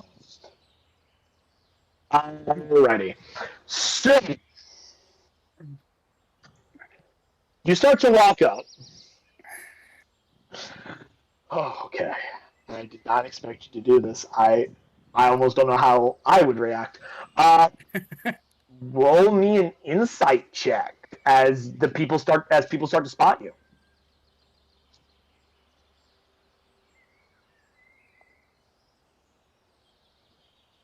As well as, are you trying to attempt to do anything? Are you trying to appear to be non-hostile or peaceful? Or are you hiding like any weapons you may or may not have on you so it's not immediately visible? Like, just to be your approach. Well, I'm not trying to be hostile, but I do Okay. carry myself in the way of a fisherman always carries their So you're self. like walking up with like a fishing pole up over your shoulder? Yes, I do. Give me in addition to your insight, whatever it is, just hold on to it for just a second. Give me I would say just give me a flat charisma check. So an insight and a charisma. Yeah, just flat charisma check. So I have an insight. Hold on, give me the charisma first. Huh? Give me the charisma first. 20. You got a 20. Mm-hmm. Okay. Give me that insight now. 5. 5. Cool. You've never been super good at reading people, so when people start seeing you, they're like, you're not sure if you see fear, confusion, hostility, just bamboozlement. You don't know. You see a lot of things that flash through a lot of people's faces in rapid fire. You have no way to know whether or not you're being received friendly or not. Would you like to keep going? Because now you've been spotted and people are starting to react to you. Yes. Cool. So you just walk through town, and like everyone in town, as you're just walking through the village, all stop what they're doing and they are staring at you. What languages do you speak, Daniel?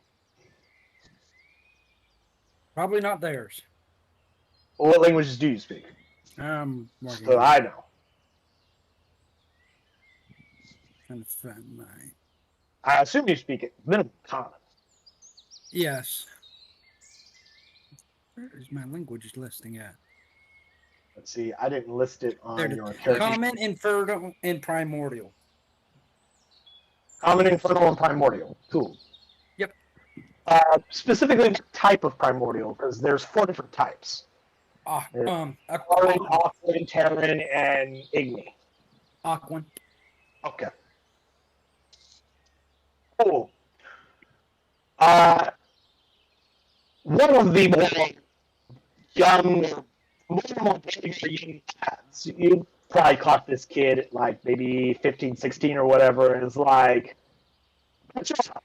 Like, when I yell something at you, like, you expect, like, if you understood what he was saying. Actually, no, give me another insight check for that one. Before I describe that. Inside here. 20. Fine. And that's a nat 20. Fine, you are much better at it because you're a lot closer to him. You read a little bit better. If you understood what his language was, because you've probably seen people do this to you a few times, is essentially he's challenging you, and not by challenge like challenging to a fight, but more of like, hey, tell you what are you doing here? Kind of a thing. But you don't know the exact words. Like he has that demeanor and body language of like he's essentially going like, hey, who the fuck are you and what are you doing? but he said it in a language that you don't know.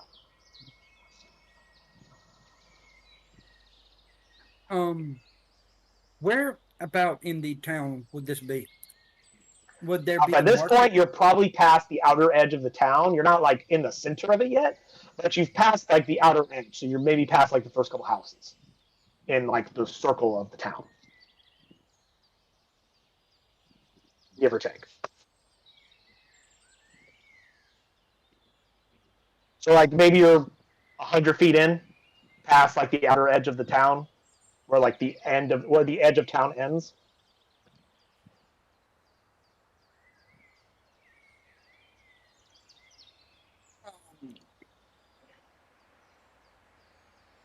Holding up my hand or my finger for a second. I am Creed. And I am looking for your fish market. And then I'm gonna hold out my fishing pole. I assume you're saying this in common, right? Yes. Cool. I'm going to roll to see if this particular individual knows common. Because, you know, the Ruthians, they speak Ruthian, obviously, which is, you know, their local language. There is a chance some of them will know common. Now, whether or not the specific person you're talking to at this moment knows common, we'll find out. I'm going to give it a 50% chance. You got a 4. He does know common. He goes, who speak the common tongue. What? Well, the 4, I'll say he speaks fairly fluently. Maybe his parents decided that he needed to know fucking common. And he goes, you're a very strange man to come for a fish market. What brings you to our lands?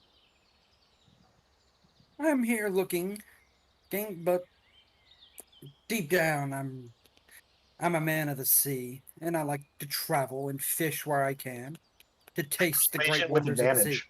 Huh? Roll persuasion with advantage. See how well he likes you. And I say advantage because you're essentially doing all the right things for him. These are people of the sea. And what? You said roll what? Persuasion with advantage. Okay. Give me a second. There it is.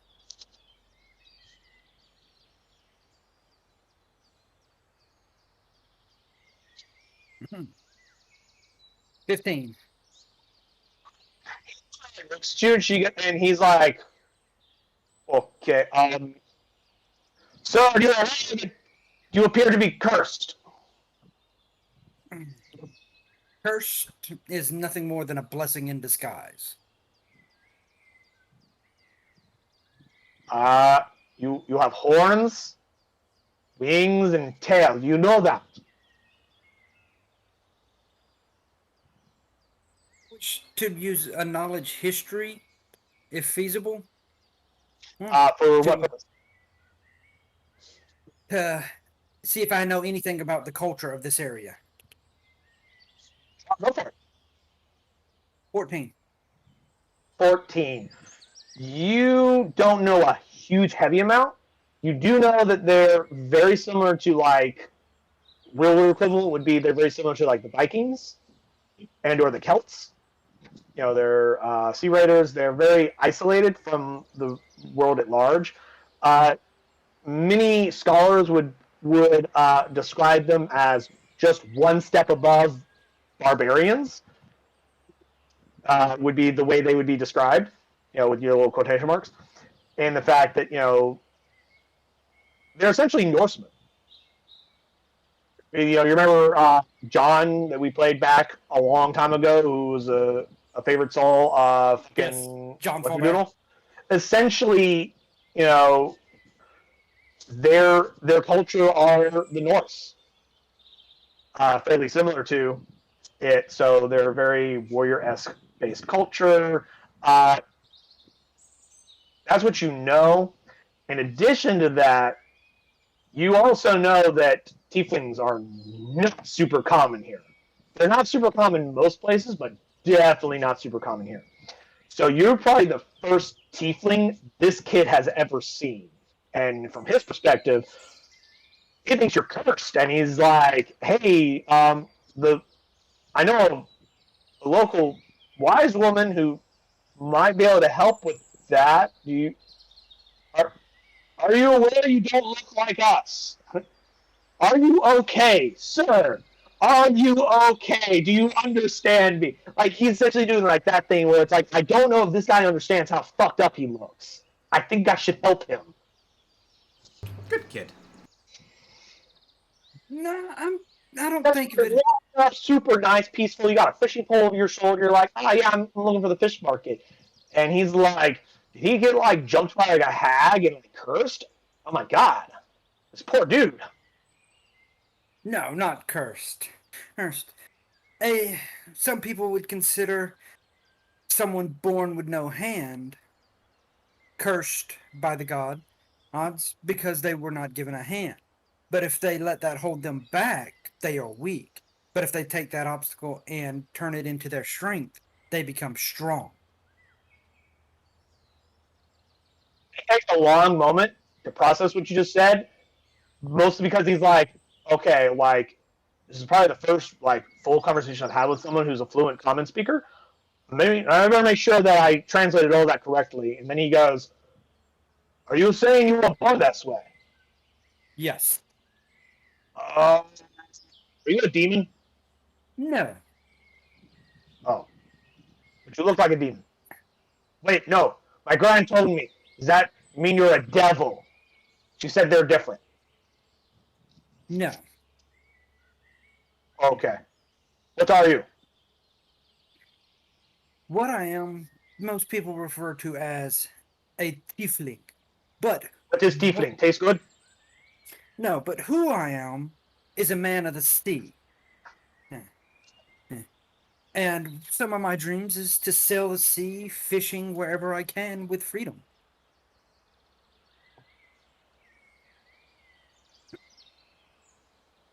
He goes, okay. By this point, like, the two of you have gathered quite the crowd. Like, there's a large number of people that have just been watching and staring. You don't know how many of them actually understand what's being said, but like at one point the lad like turns and in Ruthian he just I actually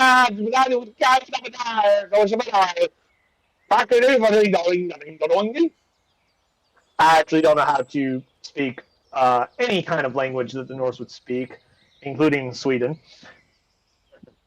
So I don't even know where to begin to make up complete gibberish that sounds like it, but you get the point. He said something to them, and they all just go, and then they disperse and they go back to what they were doing, and he comes over close to you, and he holds out his hand towards you, to like greet you. And I don't have a name for this individual. Yep, okay. The name real fast. I didn't think you just walk up into fucking town, so I didn't have a name with an NPC and shit like that on hand. An insight of a 9 that this isn't a hostile, because they are fighter people. Even without that insight, you know that this is like a friendly, like warrior handshake kind of a thing. Like he's going up to greet you, and he will say,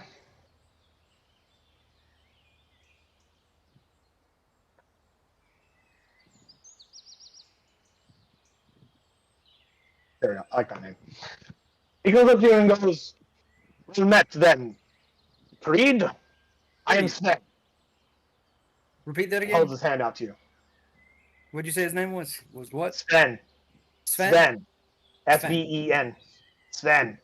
Sven. Fun fact, there's Norse names in that book. That's why I flipped it to.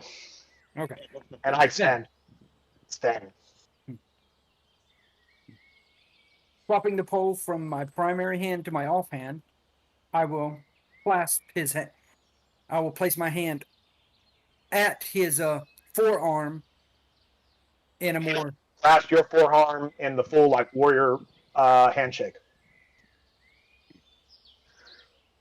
Give me a Give me just a flat strength check to see how good of a firm handshake you can give him. It may or may not earn you some more respect. You don't know.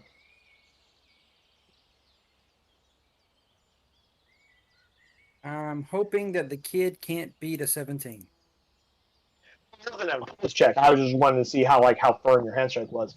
And like you give him a nice firm handshake, and he kind of like nods and goes, "You have hands of warrior. Welcome to Ruthia." I wouldn't claim hands of warrior. Hands of fisherman. Oh, they are the same thing. Come, I show you a fish market. You should probably travel with me. That way, no one, goes blah. It's a cursed demon person or whatever. Because to everyone else, you look like sea witch cursed you because you didn't give her enough fish or some bullshit. Sea witches are kind of cunts. They do all kinds of weird shit like that. Like, you didn't leave enough fish out to honor your father's promise. I curse you to look like demons. They're kind of bitches. Anyways, come with me. What we do, I would like to gather my few friends. One's a cook. No more demons? No. Oh, sorry. Tiefling. That's what you call yourselves. Tiefling, yes. More tieflings? No, elves. Elves. Okay. Elves are fine. Elves aren't evil cursed. These are subterranean elves. What does subterranean mean? He does not know what that fucking word means. That's way too educated for him.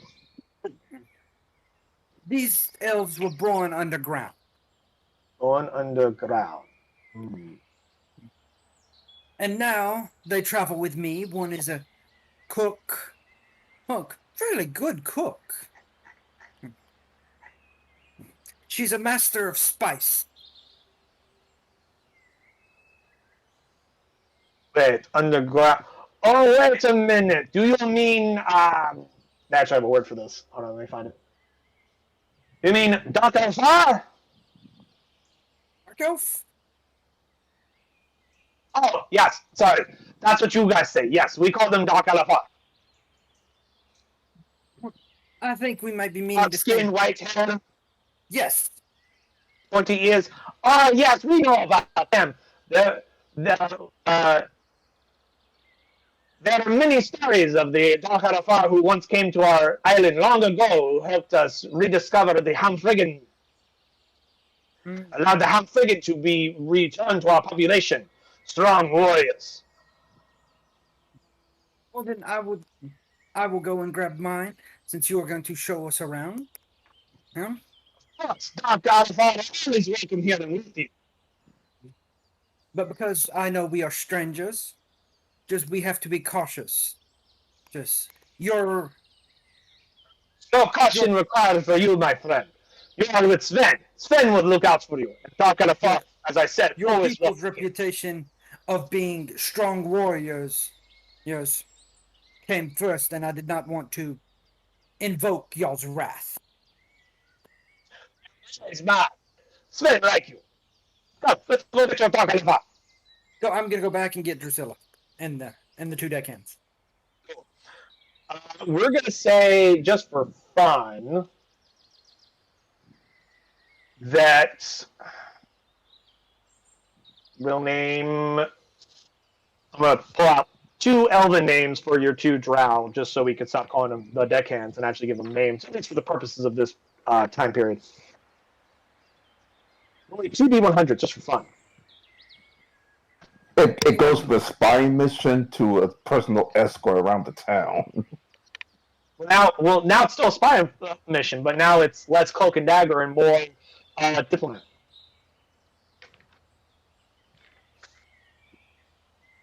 You said...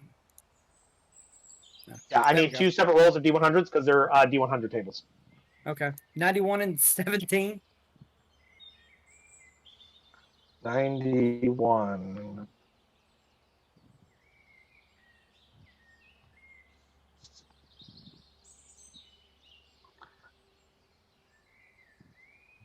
So one of them is named Trollom, and the 17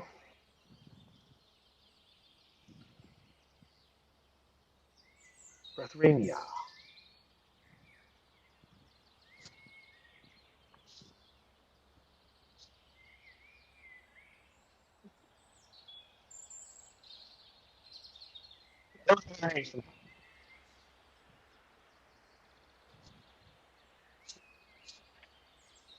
So you get your three companions, and Sven just heartily greets each of them and goes, "Welcome, Doc Alphonse. Welcome to Luthien. I am Sven. I shall help find you fish markets." All three draw women are kind of like confused because they've never received this kind of a greeting to literally anyone they've ever been ever. Yeah. Because they're drow. So they are super confused, and like Drusilla looks over at you, and it's like, what the fuck did you do to him? I have done nothing. But apparently the drow have a history with them. Anything about people with their people, but I mean, I don't know, maybe. And it seems to be a semi-positive relationship. Oh, this is the first time I've ever had a semi-positive relationship or semi-positive greeting. And I'm gonna You're sure you didn't like charm him? Like you didn't use any charm magic, right? You're sure? No. And I'm gonna go reaction and kind of wave in front of my face. People look at me funny too. Well, yeah, but like people look at you funny because they're ignorant. They look at us because they actually know our reputation. Like we earned our reputation. You're just a dude.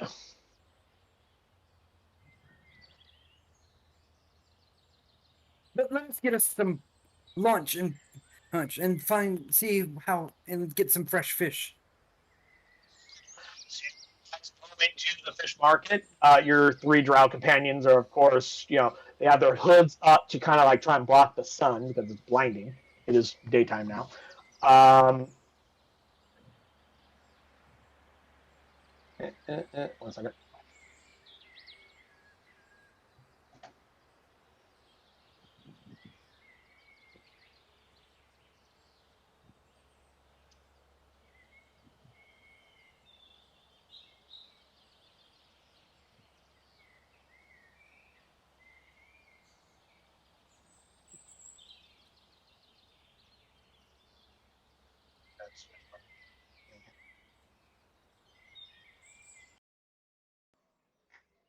Village.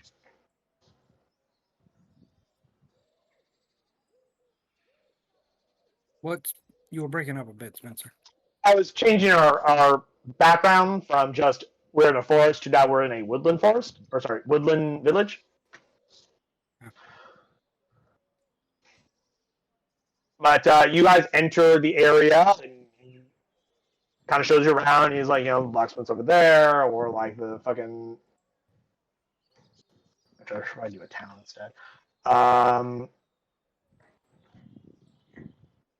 He's like, there's blacksmiths over there, the fish market's this way,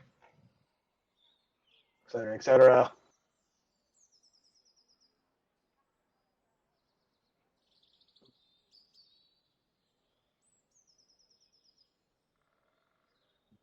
So, Sven.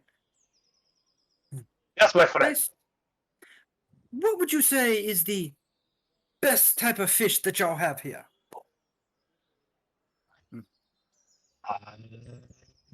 I don't know names of fish, so I Don't can't worry help you about with it, that one, Spencer. Daniel. But let's say Sven gives you an answer. Yeah.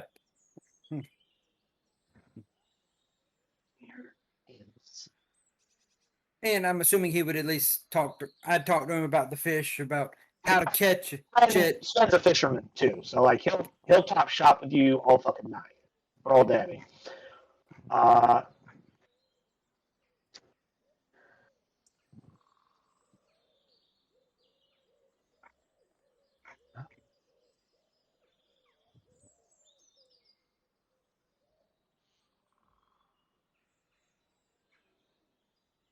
But as we talk shop, we'll pick up some fish for me and my companions.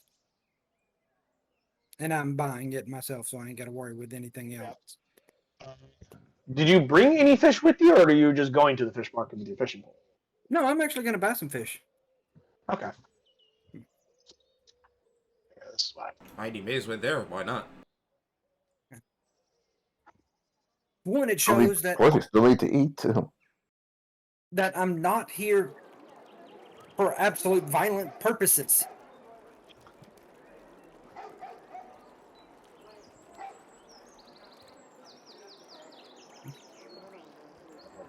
All right, cool. So I'll say that they'll charge you like how many fish you get? Just like enough for lunch? Yeah, about 8 fish. About 8 fish. They'll charge you 8 fish is a decent But- amount.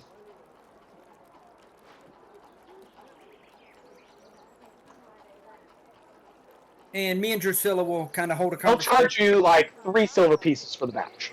Because Sven Okay, like cool. talks to the fishmonger and he gets you a good deal. But as we And with the 3 draw there, the guy is more than willing to cut the deal, so he charged you only 3 silver for 8 fish. And they're these nice like trout, I guess. Is that a deep sea fish? I don't know. No, but we'll spend an hour there shopping for fish. Me and Drusilla will talk about the fish, how she thinks of which one would be a good one to cook and stuff like that. You know, trying to show that we're down. You know, I can cook any kind of fish. These fish are great. These are really good quality fish. As we discuss it, and then we'll buy the fish. Now, thank you, Sven, but we are going to go back to our camp because you know us men of sea, towns are not really our things. But we will come back and look around if you don't. It's Rossetti fish. The real adventure is out there into the sea. Yes. But come back anytime, my friend. Thank you, Sven. And he'll tell you like where he lives in case you ever need to come and get him for help. Whatever, and he says, if anyone has questions, tell them Sven said leave you alone. Thank you, Sven. I will clasp his wrist or put my hand out as a. Yep. And we will head back to camp. Yep. And cook. And I'll say that was like half of the morning. That was like most of the morning, so it's like about noon now. And as when we get back to camp, we are actually going to discuss things we saw. People. Cool. Have all 4 of you, you and Drusilla, and I'll take the drow, the deckhands, roll perception checks. Just see how much you actually spotted. Remember, Drusilla and the 2 other drow, At disadvantage. Bethria and Charlam, are with disadvantage. Yes. So, both of your deckhands rolled terribly.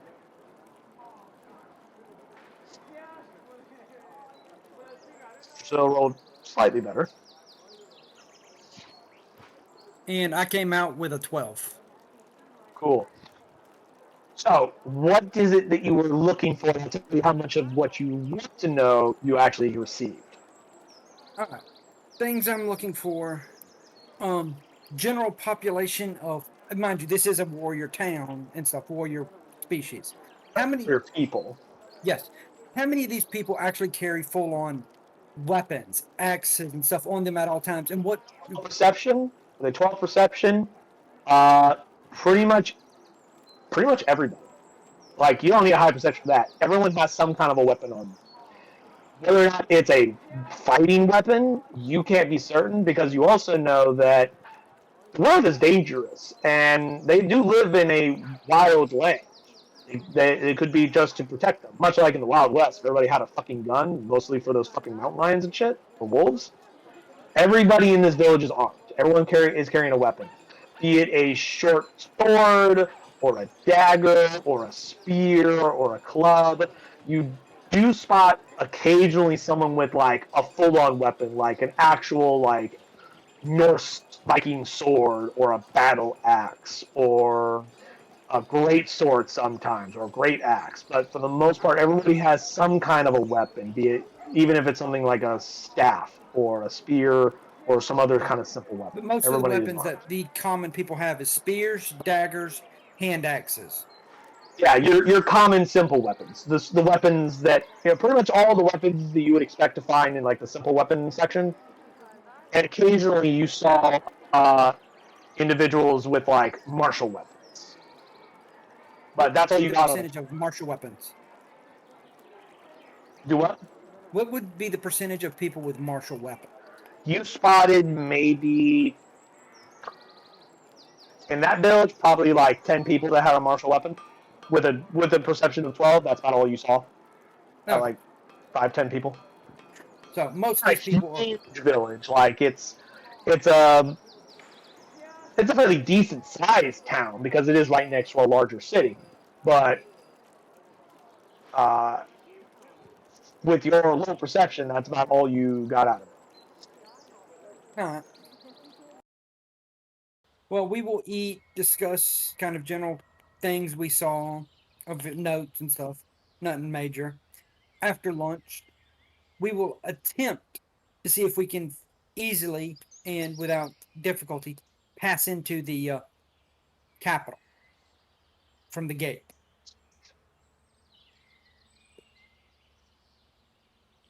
All right. Hold on, no. But yeah, after lunch, we're going to do a little bit of resting because now we're established as fishermen out there. We will rest. That's, Fishing. huh? You And went out fishing. yes.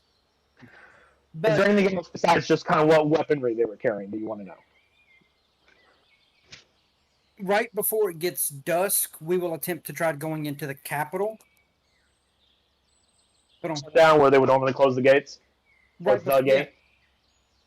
Yeah, about an hour before they close the gate, or what we think they would close the gate, we're going to go try to see if we can easily walk into the capital, or if there would be a problem.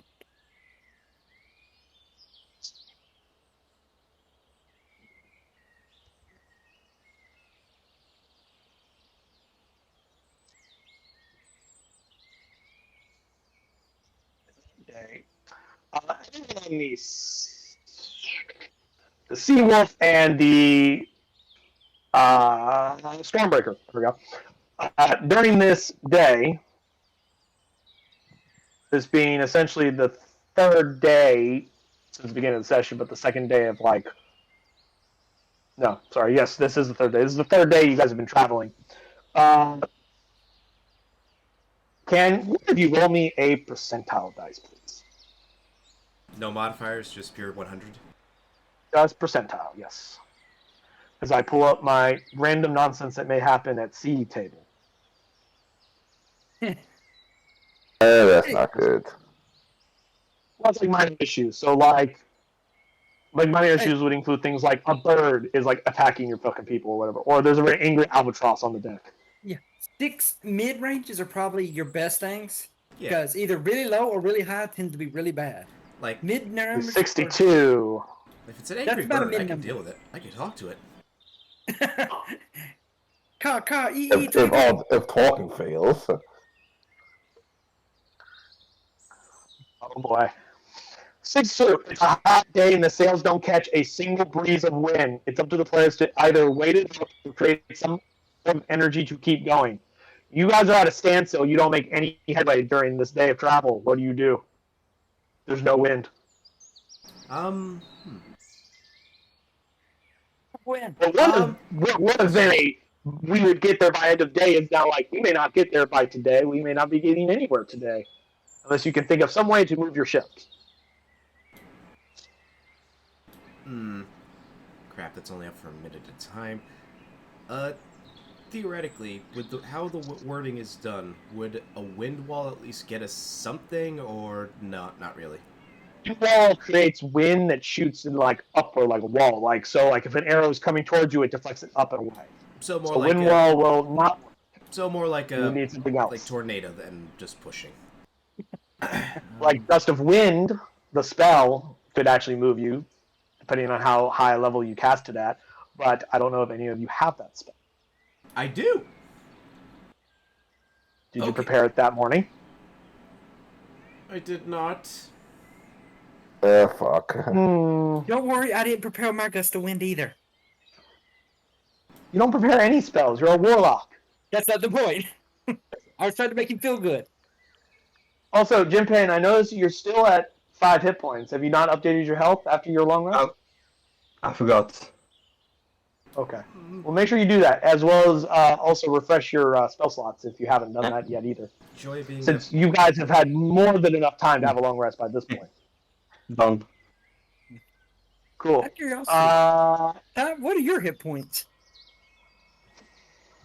is there at 41? Okay, I just don't see a red bar over Ty's name, but that's Me neither. Oh, yeah, 21. Damn it. Did I? don't worry. It was just Sorry. a minor note. For some reason, I guess I didn't fix his token like I thought I had. It was just something minor I noticed. But we can move on. Well, I'm glad you pointed it out to me, because for some reason that means none of his shit is right. Yeah. This is right. You guys should have all the permissions to see and manipulate these numbers and whatnot at all times. Self. When traveling in the ship, when you're traveling on ship, always have gust of wind prepared. You should always be keeping track of what spells you're preparing each day, in case you may need them. There, can everyone see it now? Yeah, I can. Cool. Yeah. And now it should also be editable by everyone as well, or at the very least of the player who owns it, because it is connected to Ty's sheet. Which, fun fact, it can also, if you right-click on it and go to multi-sided and go to choose size, you can also make him do this. For later on when he does shape-shifting. You can also have him to animal form as well. It's a multi-sided token. I found out how to make those a while back. It's kind of cool. Good for, lycanthropes and other types of shape changers. Only if they are a shape changer that does not change its stats dramatically. So it doesn't work for like moon druids, because their whole stat block changes. But for like some shape changers like doppelgangers or lycanthropes, their stat block doesn't change too massively from one thing to another. But change our ambience now quickly, since we're back to the ships. So, sailors, you have no wind this day. What do you do? Lament that I failed to prepare. Or That was my first. Because that was my first idea, just use gust of wind. But If you guys want to man them, you guys could probably get somewhere by end of day. But the Stormbreaker does not have them. Stormbreaker has no oars, so it is not going anywhere. So the question is, do you guys want to separate or stay together? I was just stay together. stay together would be the safest bet. Yeah, and I get the feeling a hunter shark's not gonna be able to pull this thing. No. Not even close. I am going to say no on that one. Yeah, I There's figured no that way much. one single hunter shark would be able to drag one, if not both of these fucking things. Like if it was That a shit ain't rowboat, happening. if it was a rowboat, that would be one. Absolutely. This is a full-on fucking ship. This is a brig. You need like a dozen, if not 100 hunter sharks to pull the You thing. need a lot of fucking sharks to fucking drag this fucking thing through the water. It's fucking huge. It's fucking heavy. Alright. Note to self, how to plan Project Santa's Sleigh. So, you guys get nowhere. Good to know. I'm going I love to... the minor issues Yep. at sea. Well, Prepare gust of wind for tomorrow, just in case. absolutely.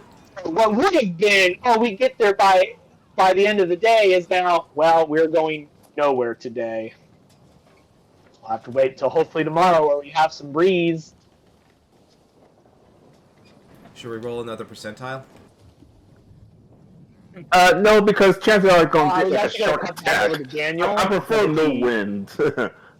I was going to cut back over to Daniel because he said at the end of the day they were going to try and enter the city. Okay. Let's go over to Daniel. I didn't expect you guys to just get nowhere this day. I thought you guys would get a lot farther. From the You Daniel. get nowhere today.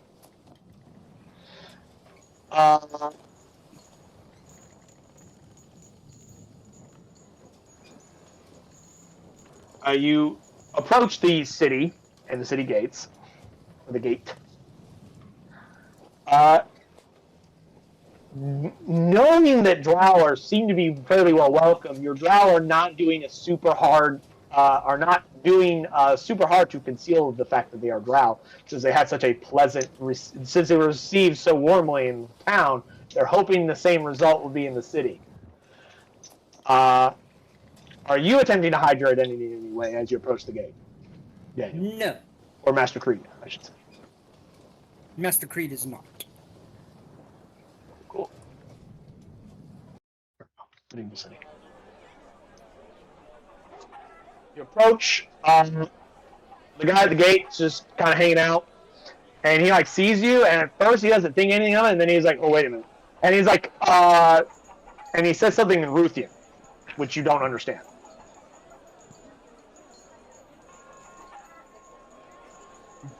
But he kind of like does this motion of like, well, hold on, a quick second. Then he starts saying something to you, but in a language you don't understand. What do you do? I'm sorry, sir. I do not understand. If he knows common. No, he doesn't. You rolled a 1. Without breaking a fucking stride, he just starts talking to you in perfect common. And he just goes, "My apologies, I should have assumed you did not understand our local language. I forget sometimes. Sir, are you okay? Yes. You seem to look like a demon. I don't know if that's news to you." No, I am not a demon nor a devil. Oh, and no, I am not cursed. Yes. Yes, this is who I am.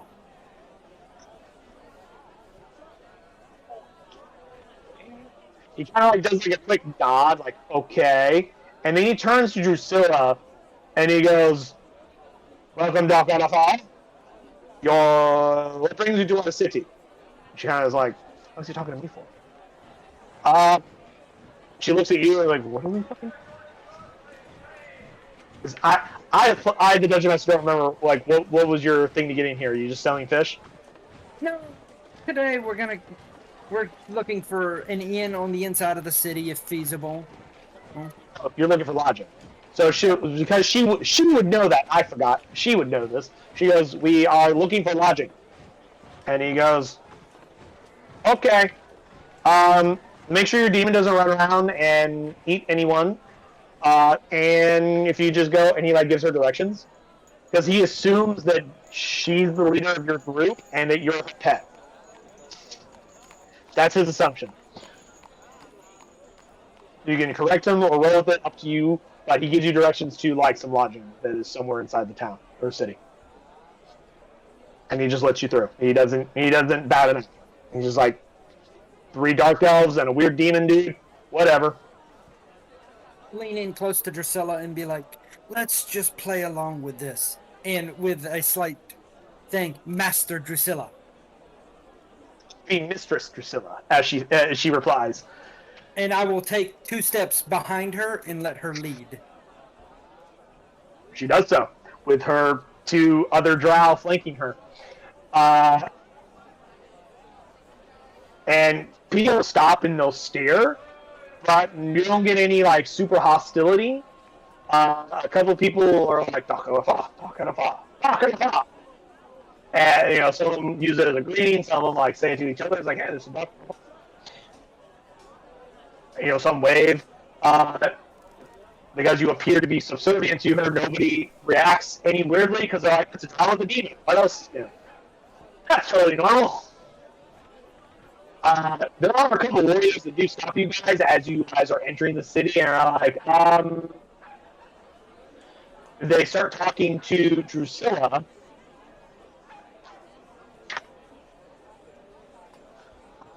They start talking to her in Undercommon, a language you do not understand, but Drusilla and the 3 drow, or the other 2 drow, obviously do because they're drow. And they have a very brief, quick conversation. And at one point during the conversation, she turns to you and says, "They're concerned because they think you might eat someone's soul, because I don't have you on a leash, or there's no guarantee that you are domesticated. You're a domesticated demon." She's doing my heart of this. She's like, I don't know what do you want me to tell him?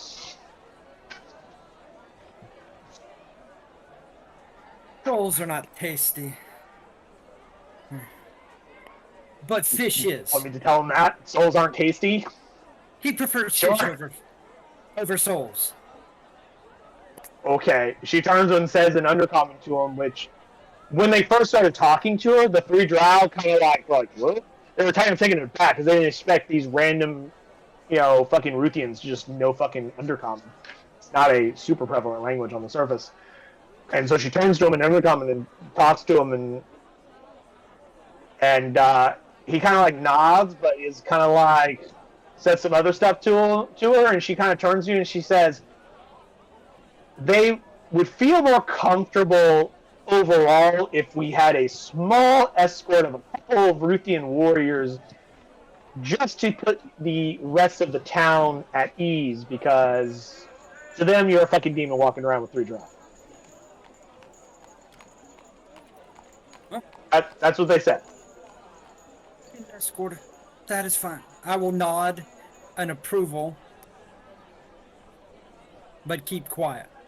And she turns to them and they have a quick conversation, and two of the like 4 or 5 dudes that came up will walk with you guys as just like an escort. And they'll stay near you for the remainder of your time in the city. They won't like post up inside your fucking rooms, that'd be rude. But you do find some fairly decent lodging. It's fairly comfortable. Yeah. They will charge you guys. They'll charge you 5 silver for a night at the lodgings. All right. And they're, like I said, they're fairly comfortable. They're kind of cozy. That is per person. So are you, the 4 of you, going to get the same room, or are you going to split up, or what? The 4 of us will get the same room. Cool. So they'll charge you just 5 silver for the room, for the night. And if you would like to take a meal, each of you can pay 3 silver pieces each for a meal. Essentially, if you want dinner.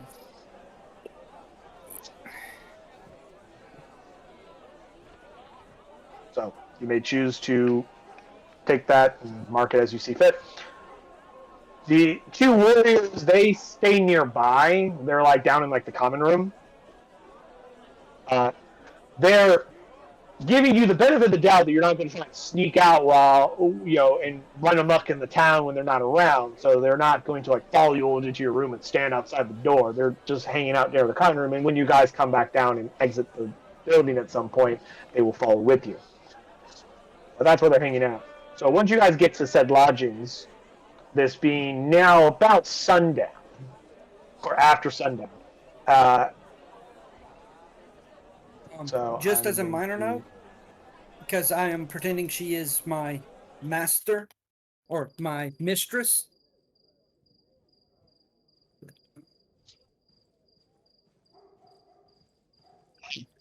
There's a deception of 18 to keep up the ruse. No one seems to notice whether or not they're being deceived. And even if they do notice, they don't seem to overly care that much about like what your relationships. It's one of those things that they see what they think they see, rather than what's actually there. And until you guys do something drastic to make them think otherwise, that's what they're going to notice. But I will pull money out of my pouch, because that way she doesn't have to pull anything out of hers, as I also carry my fishing tackle around like I normally do. Yeah. And everything gets paid for. So everybody gets a meal and gets some lodging. So whilst you're in your room, Drusilla kind of looks at the other two and goes, I don't know about you two, but this is quite interesting. We should have come to Ruthium a long fucking time ago. Yes. I'm actually kind of surprised. Even though they think I'm a demon, no one has tried to attack me yet.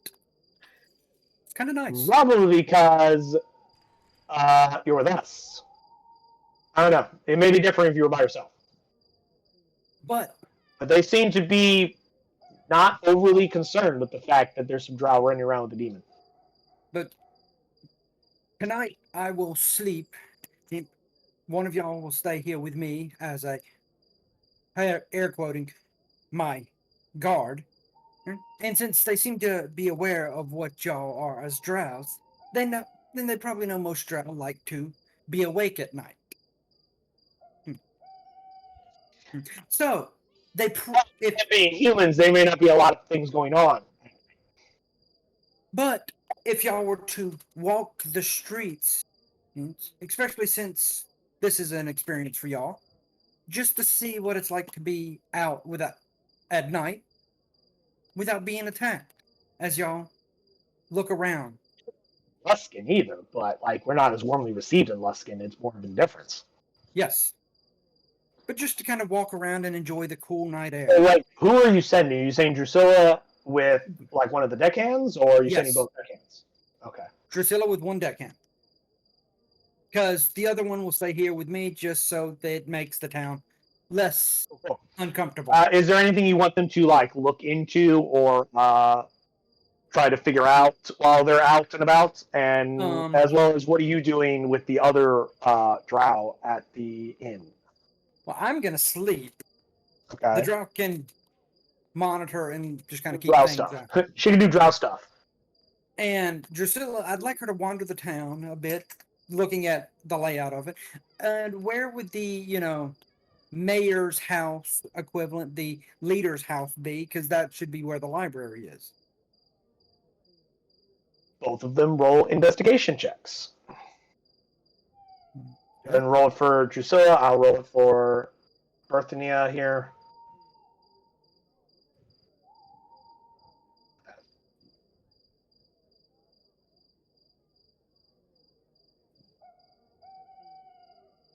Drusilla. Not bad. They do find what they think is the equivalent of the leader. They don't know what the leader's title or way of address is, but they do find a kind of like a what's the word I'm looking for?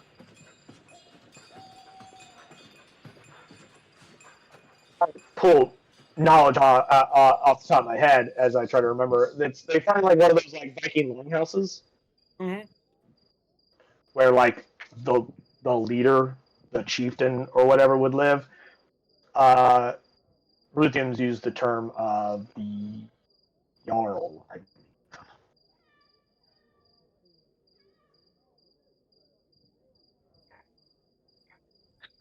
Would they use Viking Chief?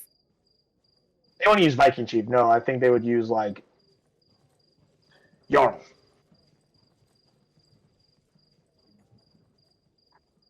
Or something like that. Let me see here.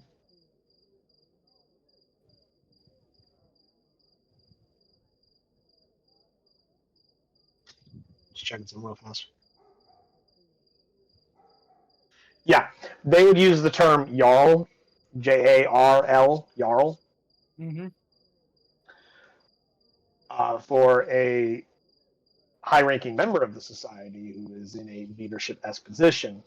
Now, whether or not that is what this particular person is, you don't know. He could be a higher or lower ranking than a Jarl, but regardless, though, they do find this location where they assume he'd be, but they don't. But like I said, like, you know what a Viking longhouse looks like. It looks like that. Okay. That's what they find. It, of course, has people that live in it, servants and whatnot, and shit like that. Is there anything other than just finding where it is that you want them to do? Once they find it, could they identify what would most likely be the library if they had a library building? They don't see any library building immediately attached or near-ish as part of this building, But go ahead and give me another investigation check if you want them to look for a library that I you would would like- assume is the Green Library. Do what? I would like them to look. Okie dokies.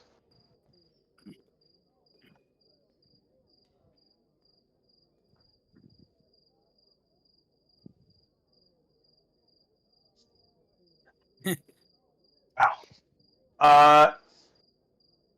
Because of the architecture of this place is different than what they've been gotten used to with other types of cities and settlements that they've been into, they have a hard time figuring out what building would be a library in this fucking city. The style of the architecture is fairly different. So like they don't see like grand sweeping cathedral like fucking libraries or like large archival like buildings that they would expect. They find like houses, some of them made of stone, yes, but some of them made of wood. You know, this is like a Viking city. So like all Viking agriculture, architecture. So they don't know what a library would look like in this fucking place. So they are having a hard time.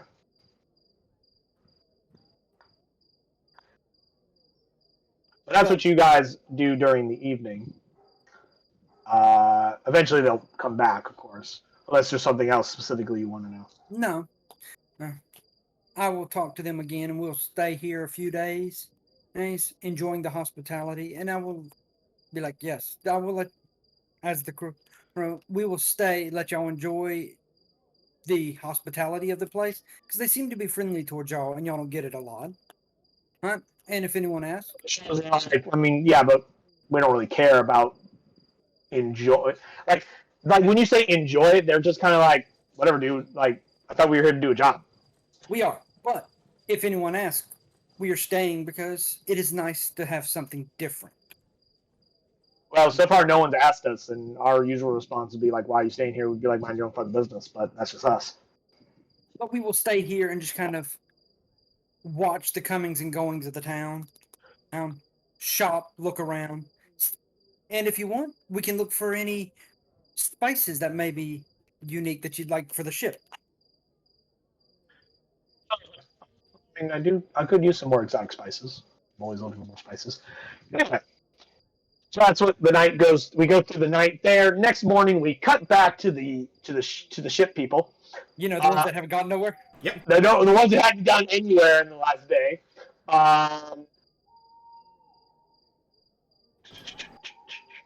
Is there wind? All right. I assume you guys would like to try and travel. Yes. Then roll me another Yes. percentile dice for fun. What was that? Roll another percentile dice. See what any other kind of minor issues that may crop up. 47. Okay, I have gust of wind equipped, so that can't be for wind.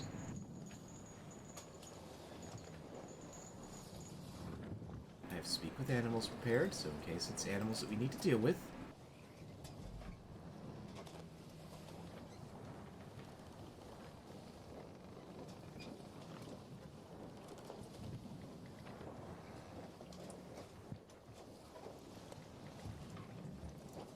It's been upon a pond of mutilated whale carcasses. The smell was awful, and the crew was on edge, unsure of what creature might have caused such destruction.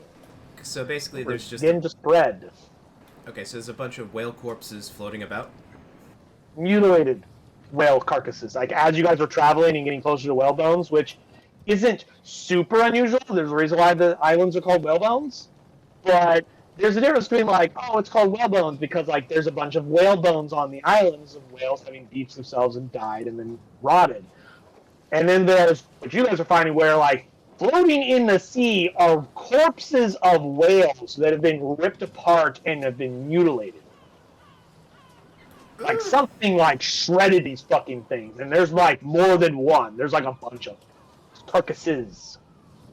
And it's like the whole crew is like, what the fuck? I wish these are a sea hack up associate. No, see, that's on a different whalebone island, if you recall, remember?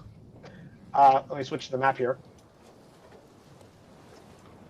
You guys are going to this one. Sea Hags run this one.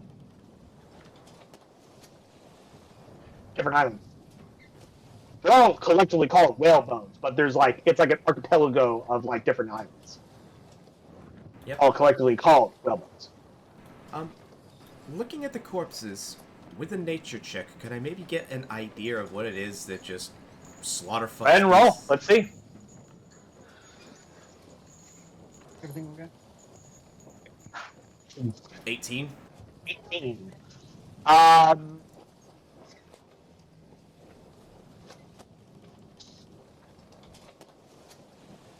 You look and you see what looks like a lot of like slashing claw marks on it. Whatever it was something fucking massive. Because these aren't like little baby whales. These are like fucking full-grown adult fucking whales. And like some of those claw marks are big enough to indicate that whatever fucking did this was equal to or bigger than these whales.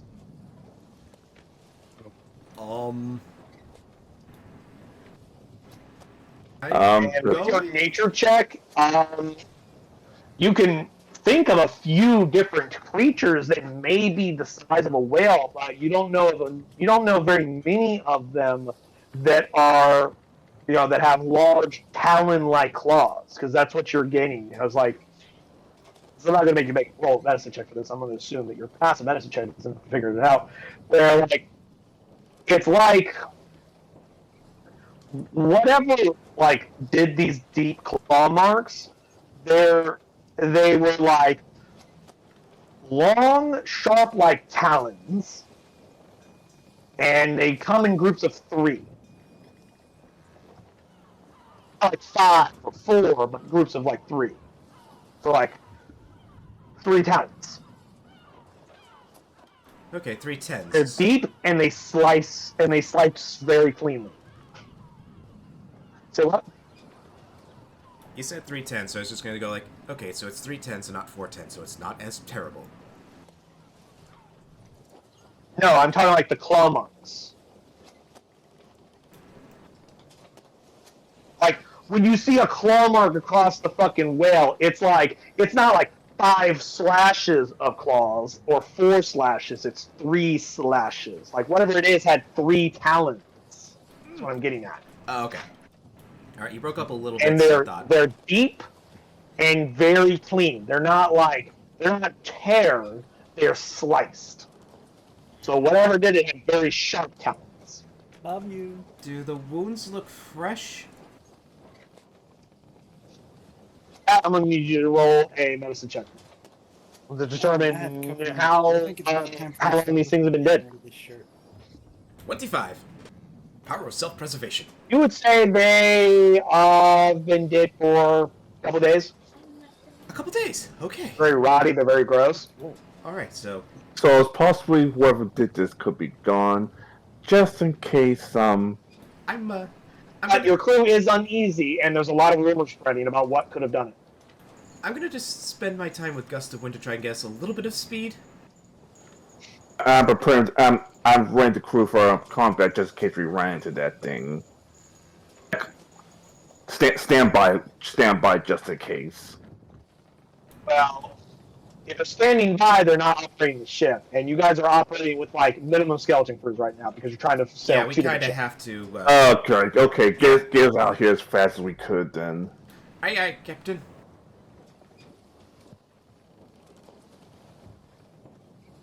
This thing will even let me. Oh. Fucking ping twice, bro. Alright, for some reason it didn't have. Alright.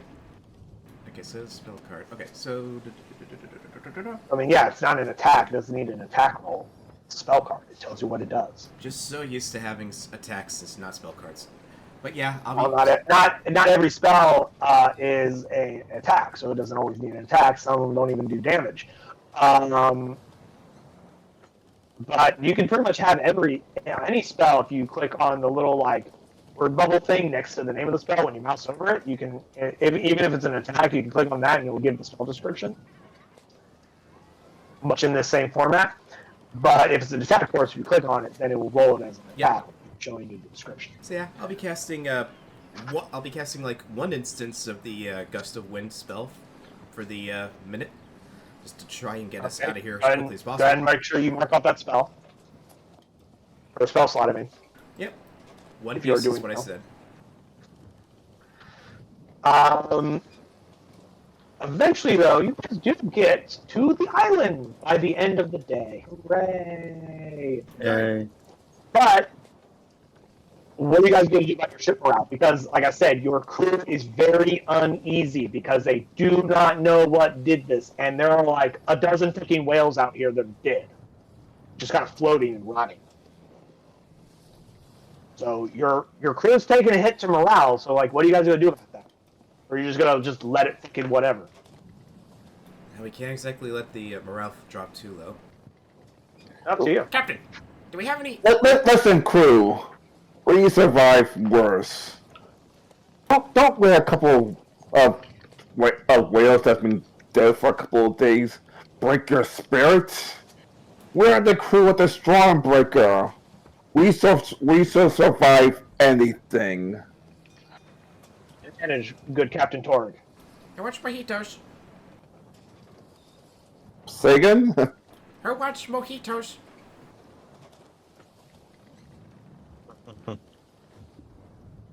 What he said.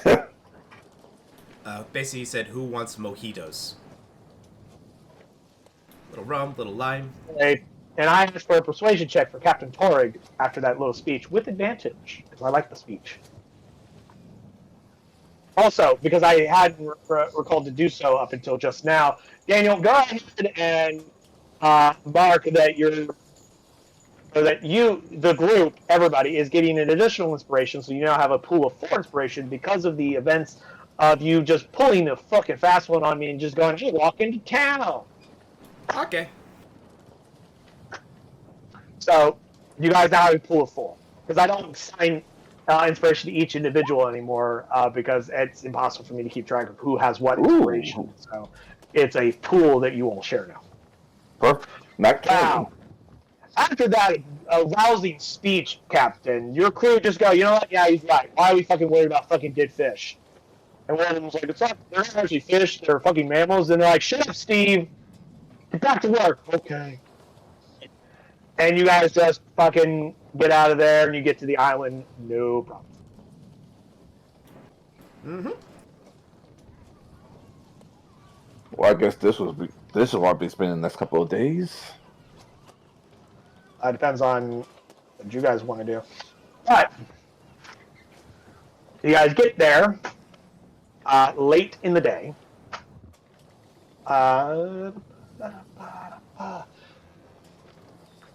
As we're doing this, like, during the travels, like, I'm gonna say, like, that, Captain, I could at least try and keep an eye out underwater to see if I can see anything coming towards us. So, basically, I would take, like, an aquatic shape and just surveil underwater. If I see something really big coming up, I come up. Just a point of clarification. If you turn into a fish and try to swim with the ship, you will be left behind. You cannot move fast enough. Never mind. The swim speed of any creature you could change into is not fast enough to keep up with the ship. You will be left behind. Never mind then. I'm not doing However, that. if you're watching from the crow's nest, you can't see down into the water. It's not murky-ass water. It's fucking clear blue ocean water.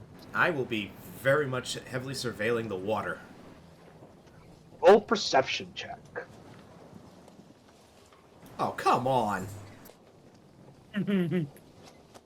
Wow. You want to take an inspiration just in case? Yes, please.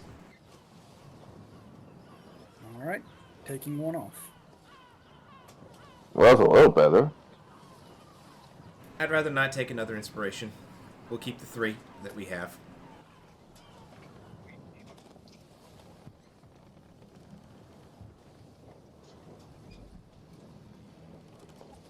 So, 13? I rolled,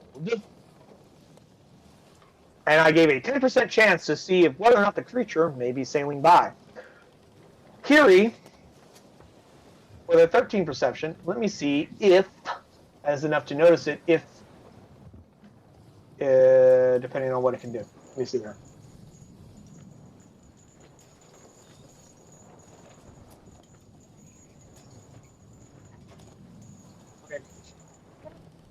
looking around down in the wall, you're not seeing anything. And at some point, you like take a moment to like stretch. You like kind of like look up, and you see way up in the sky a bird. It looks fairly far away. It's kind of a big bird. Do we have a spyglass? And yes, Can I I take would a assume. I'm going to look at it through the spyglass. Cool. So you look through the spyglass. Roll me another perception check now that you're using the spyglass.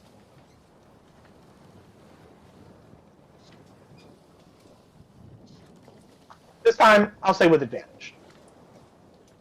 Huh, I just looked over there. You have 17 both times. Yep. Cool.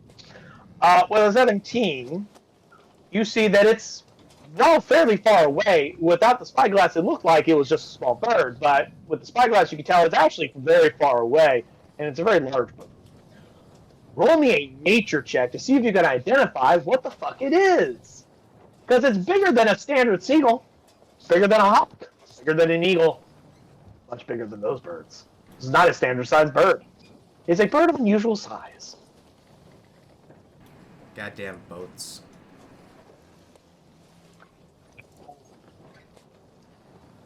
Boses.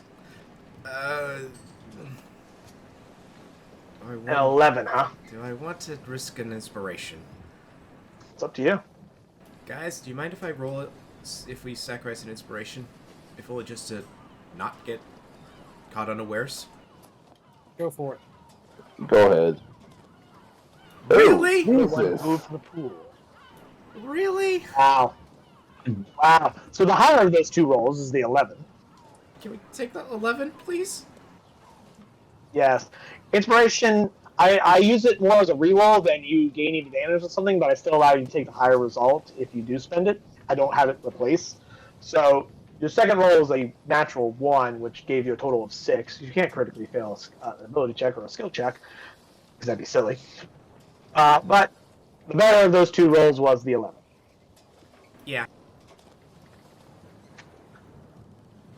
It just looks like a really big-ass bird.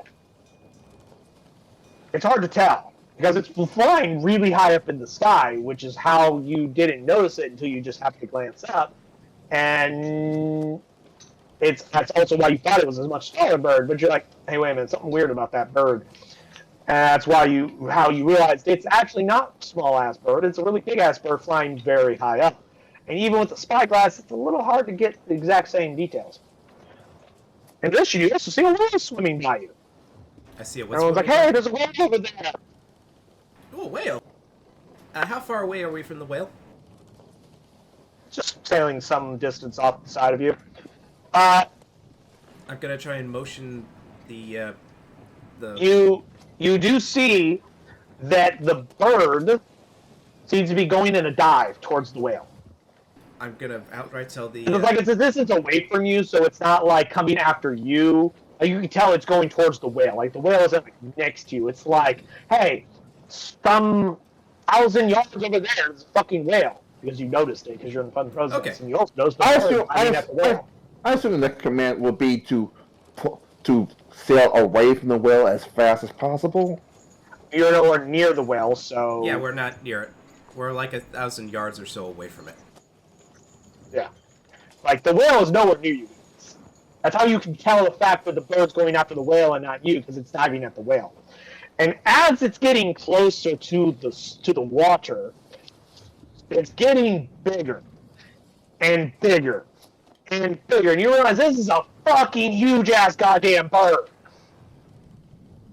What kind of bird is this? I have never seen I anything will like this show before. you. I will show you an image of it. It looks like that. It is gargantuan size category. For those of you who understand D&D sizes. It's not medium, it's not large, it's not huge, it's gargantuan. Is that the one that's above or below Colossus? Colossal is no longer a size in Dungeons & Dragons 5th edition. Oh. It was back in 3.5. But in 3.5, Colossus would be the next one after Gargantuan, yes. So this is a 4x4 square creature. 20 feet by 20 feet. Oh yeah. In terms of like its mini or token size. Let's not fuck with this bird unless we have no choice or the full I'll give crew. you nature check with advantage, Kiri. What? Now that it's a lot closer, you got a much clearer view of like, oh, that's a big ass fucking bird. Alright. I'll let you go ahead and roll a nature check with advantage this time because you've been watching this fucking thing for a little while. Okay, 16. 16. Can I roll to see if I know? I'll go ahead and roll a nature check too.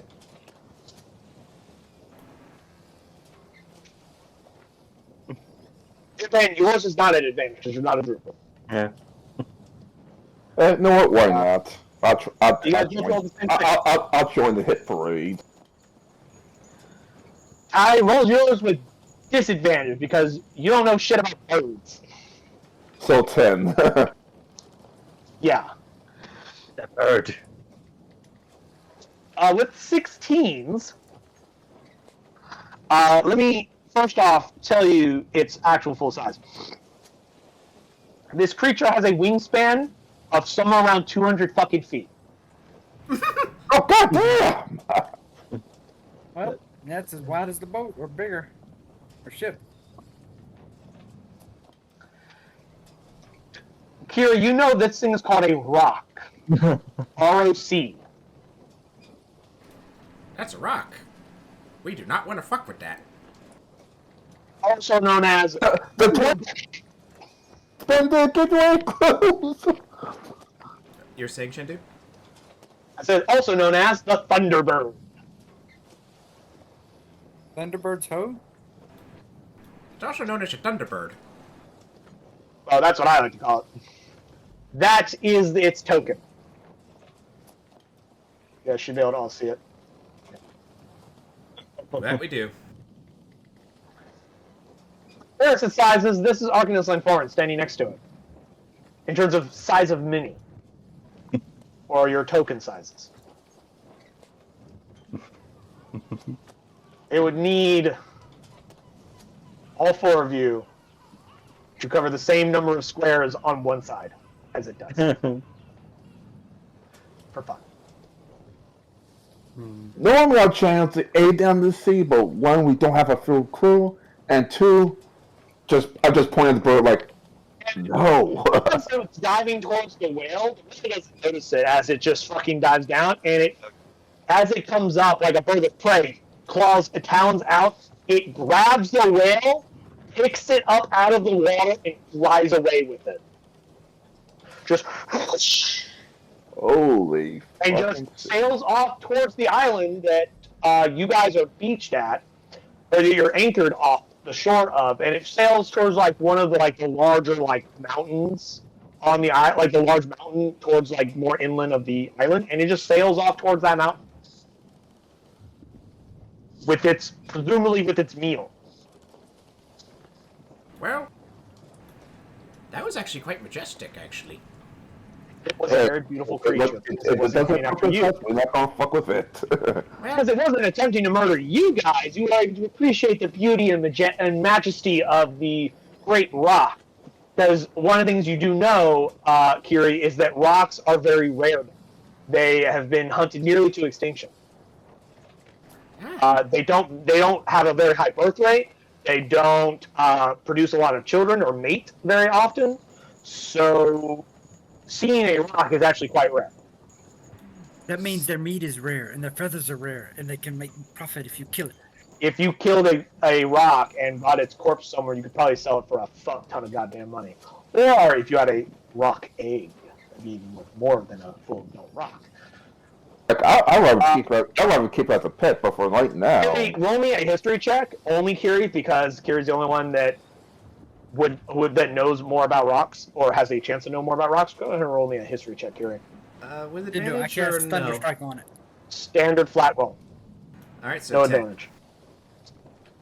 With a 10, you don't know much more about the history of rocks, other than that they are definitely hunted to extinction. That's actually not the right way to phrase it. It's more of just they're solitary hunters. They tend to be alone. so they don't meet each other very often, mate, and then have children.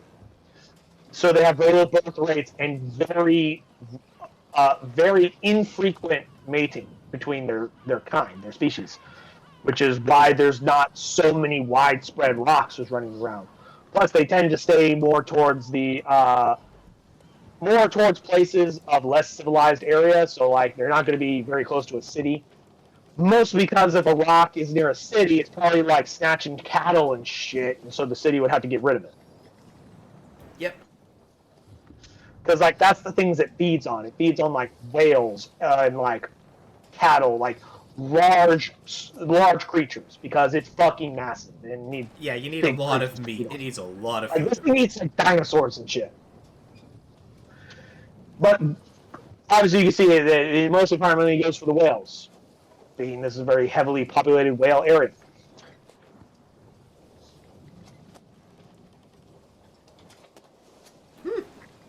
Wow. But later that afternoon, when you guys do finally make it to the island, what do you guys do when you get there? What do we see, like, as we get to the island? You see an island. Like, what are you looking for specifically?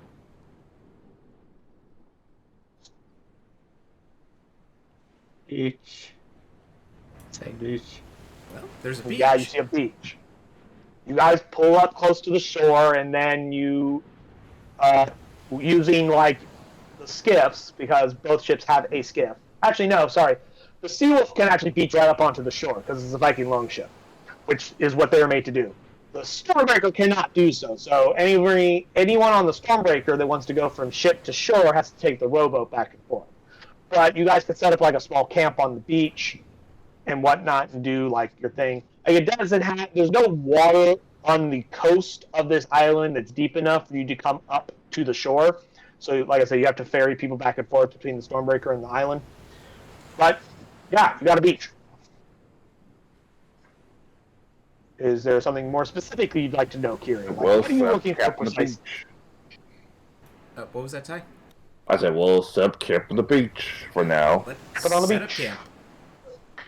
I'll start flying whatever supplies we need over. And then, like, near the end of the fourth day, I sent the crew away It's been to 4 days since your battle against the Seawolf.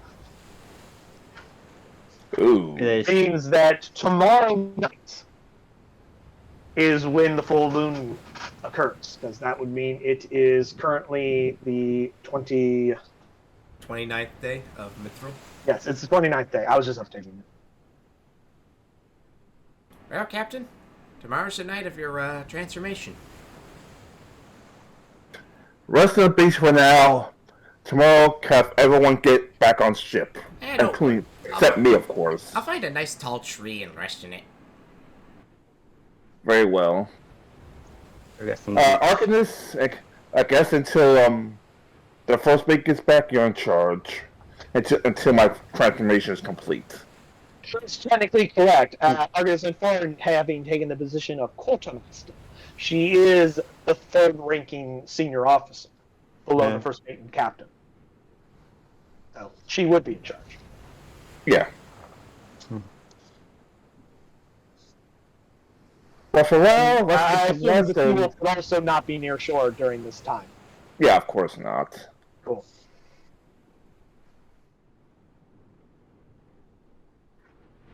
Let me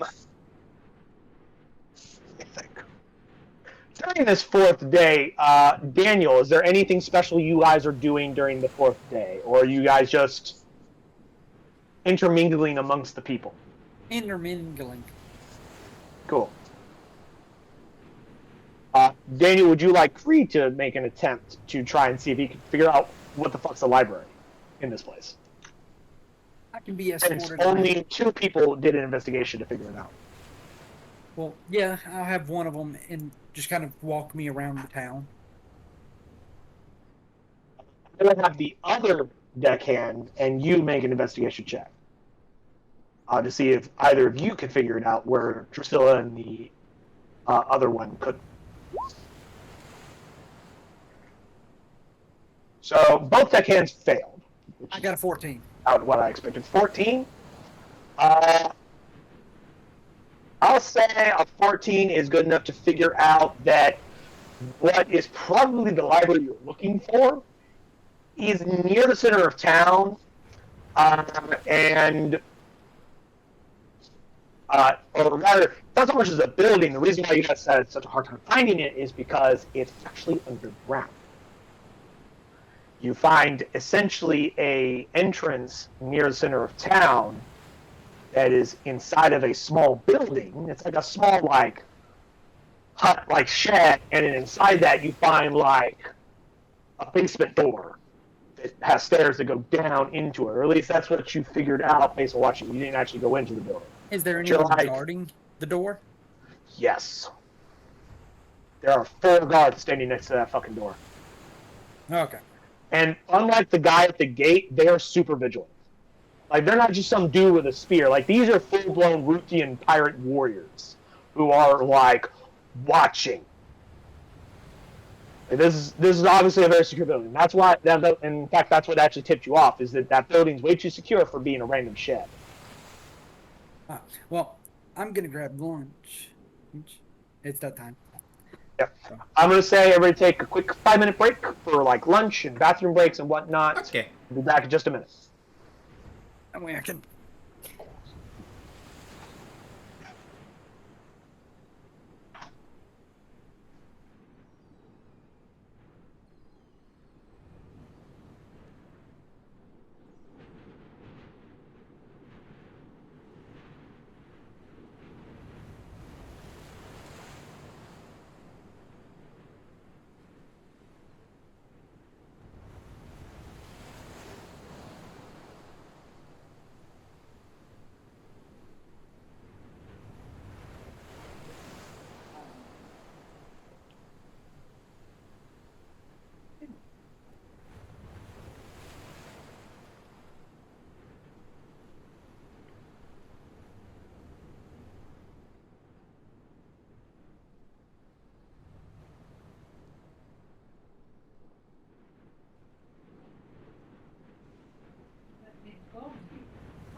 Who's here?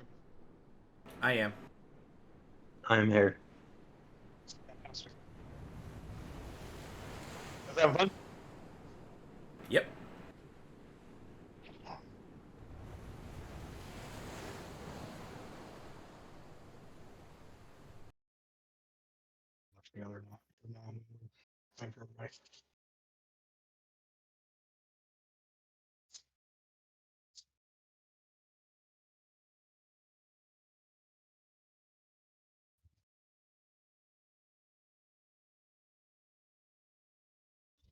Out of curiosity, just in case it comes up, what spells do you have prepared this day? For today, I have Cure Wounds, Healing Word, Speak with Animals, Flame Sphere, Gust of Wind, Moonbeam, Conjure Animals, and thing just changed. Conjure Animals, Call Lightning, and Mend into Stone. Into stone? Huh? Did you say mend or did you mean meld into stone. Meld into stone. I have create and destroy water, gust of wind, hellish rebuke, hex. That's what you had. I know what your spells are, Jackwagon. You don't prepare them. So Warlock's the spontaneous caster, I'm guessing? Yes. Well, the sorcerers are both spontaneous. You're the only prepared caster on the ship. Yep.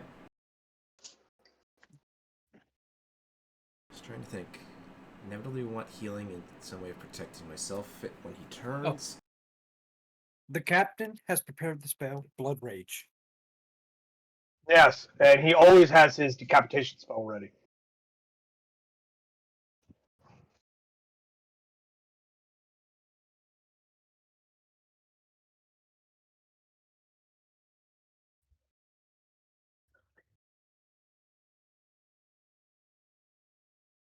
Maybe it's not decapitation, maybe it's crushed skull. There are variations of the spell.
The plan is that you guys are going to just dump Ty on the fucking island and just hope for the best. But,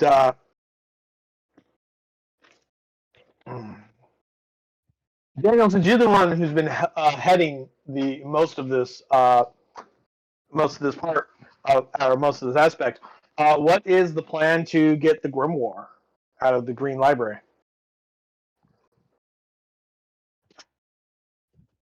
You guys gonna just bust in there and try and fuck some bitches up, or are you gonna send an infiltration team in? Like, what you did to you? It's a work in progress right now. Okay.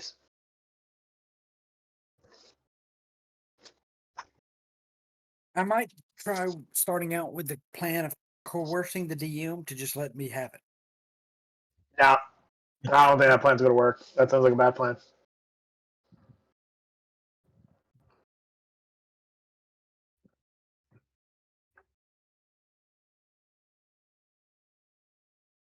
Fine. My backup plan is getting Jumpin to coerce the DM to just let me have it. What did I miss now? What his plan was going to be to get the grimoire.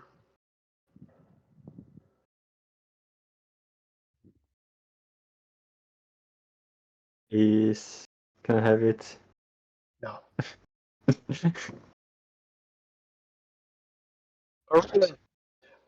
You can have it if you can figure out how to get it. Be all yours.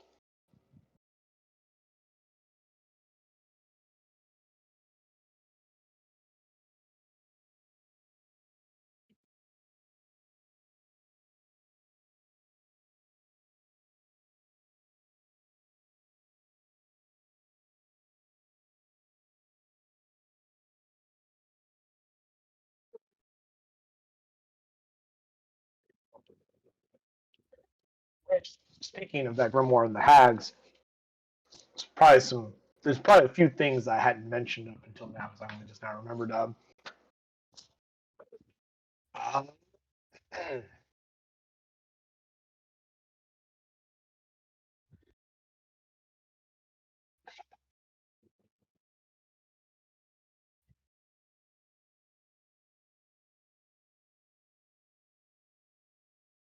there we go. I was like, where was my train of thought?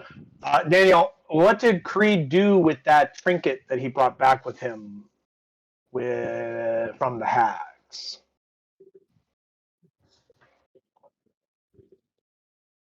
Little like pendant where they left in the bag with the healing potions? Well, the potions got handed out to everybody. Yeah, but I'm talking about the pendant. The pendant is still in with Creed on one of his belt pockets. So he had it in his pocket? Yep. Cool.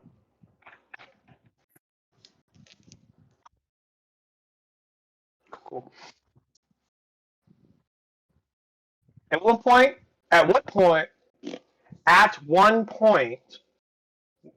you don't know how, why, you don't have any recollection of doing it. At some point, you happen to look down and you realize you're wearing it.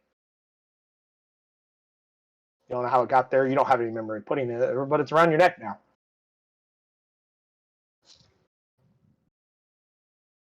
Over the course of the few days you've been on Ruthium, you don't know when it happened. It just happened to.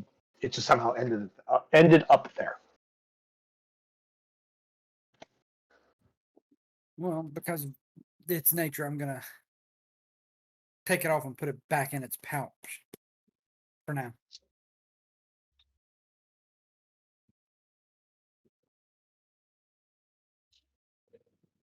Hey, what did you say that thing did?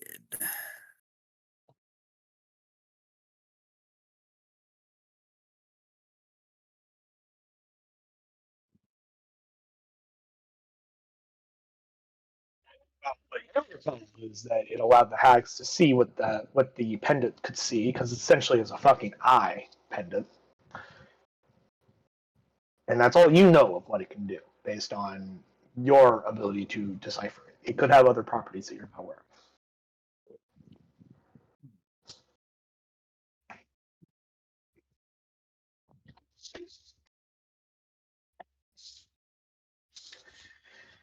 of.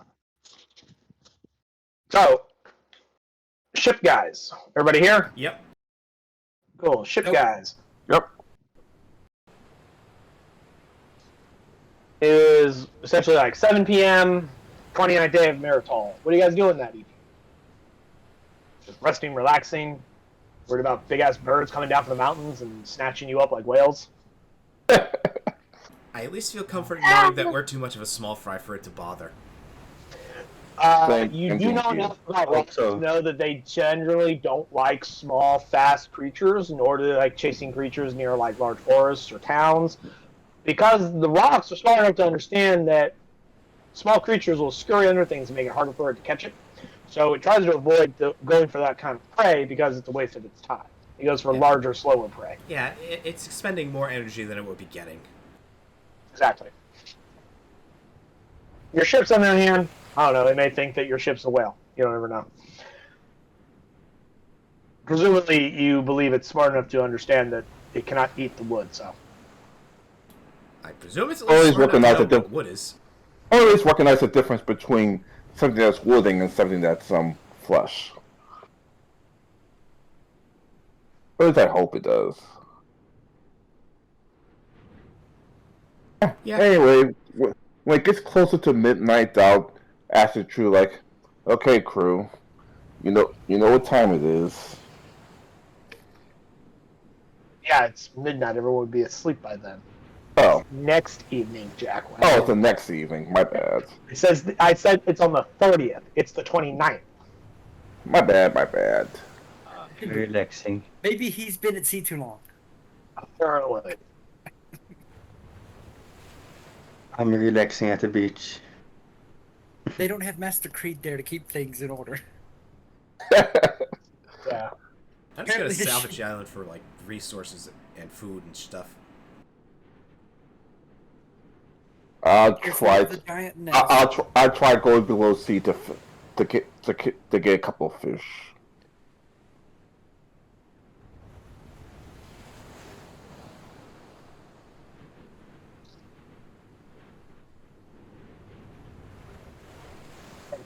Hello? Sorry, I was doing some math. I heard something about fish. You were getting some fish. Yeah, I'm going to get some fish. Guys, just relaxing. Cool. Yeah. Reed, I'm presuming also sleeping during the evening on Yes. this 4th day. Reed, the next morning you find that fucking pendant around your goddamn neck again. You're like, I know for a fact I put this in my fucking bag, and somehow it's around your neck again. How the hell it keeps getting there? You didn't put it there. Or at least you don't remember doing it.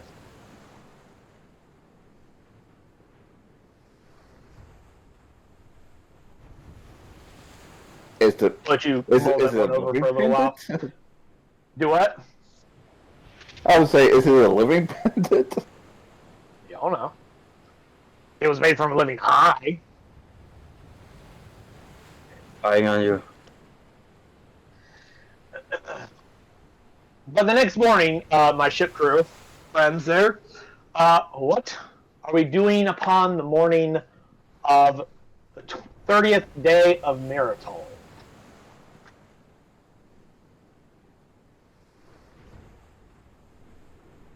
Preparing for what to do with die. Say again? Preparing what to do with Ty. Oh, you're gonna have a full moon, and Ty's gonna fucking hog out. What exactly are you doing to prepare for this? Well, crew, I guess it's almost time for my transformation. It's funny, like the bad go. Wait, is that not a good thing? I thought this was exciting. No, it is exciting. I just don't want everyone to get hurt during my transformation. Yep. Those men they just leave you on the island and hope you don't wander out into the ocean. I'm basically gonna stay behind. I'm gonna stay on the top of a tall tree, keeping an overhead look. If only, even if my purpose is just to keep him distracted and focused on staying on the island. Okay. Alright, crew! It's gonna be a big day for us in a couple of days. But for now, I have to go through some transformations to embrace my full, well, let's just say, enhanced abilities. Arcanist, you're in charge until then. By 5 p.m., have the crew go all the way back to the ship. And meet me so I can have you my weapon. And meet me so I can hang my weapons just in case I accidentally impale myself onto it or shoot myself. I don't know what this transformation is going to do to me or how, let's just say, sane I'm going to be during it. Okay, so you're giving him your weapons. Say again? You're giving him your weapons? Yeah. Which means Cool. if section my face, I'll be totally defenseless. So you're giving him like your fucking like my axe, my sword, and my pistol. Okay. To give him your sword, I need a wisdom save. Oh, right. Because that sword is cursed, and part of the curse is you are unwilling to part with it.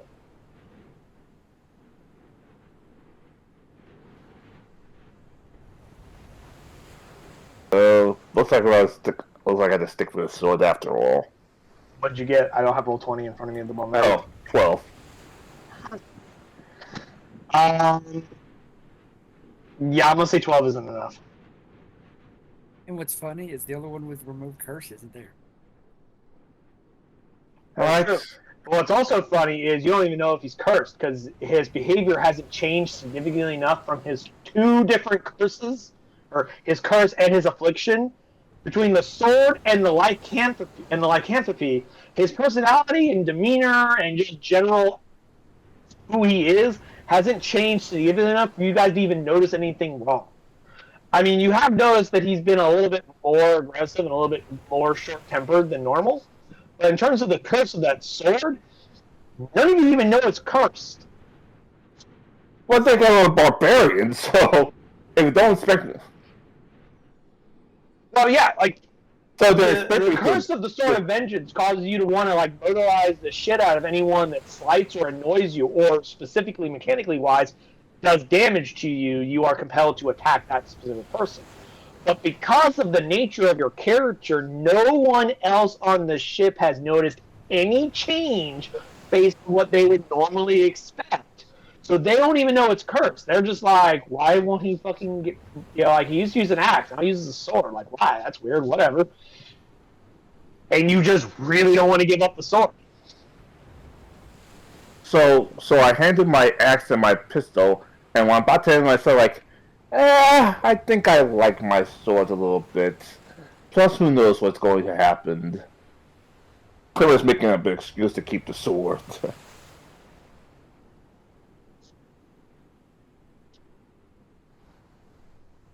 Alright, true. See you in a few days. And hopefully by then,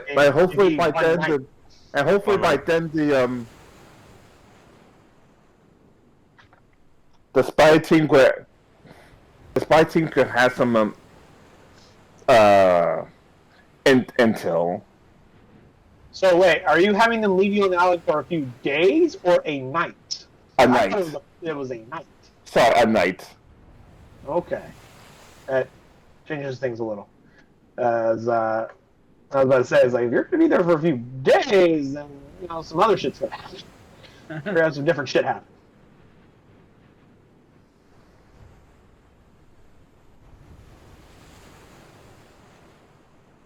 Dr. Ice, I appreciate you standing by and make sure I don't wander off anywhere.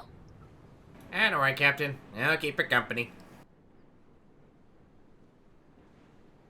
And I'm just gonna fly up to the tallest tree I can find. I'm laying down by said tree. I'm guessing these are like palm trees.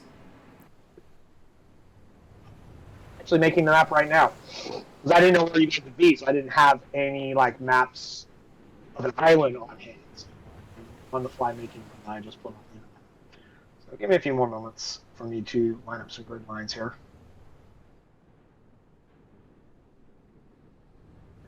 You may roleplay and talk amongst yourselves. Well. Yeah, considering the region. Yeah, maybe not palm trees, but they're still trees. Maybe. You'll see. Captain, how are you feeling right now? I guess a little strange, as usual. I guess this is to be expected. Any unusual pains? Not yet. I'll probably expect some about closer to midnight. About closer to the full moon. Most likely.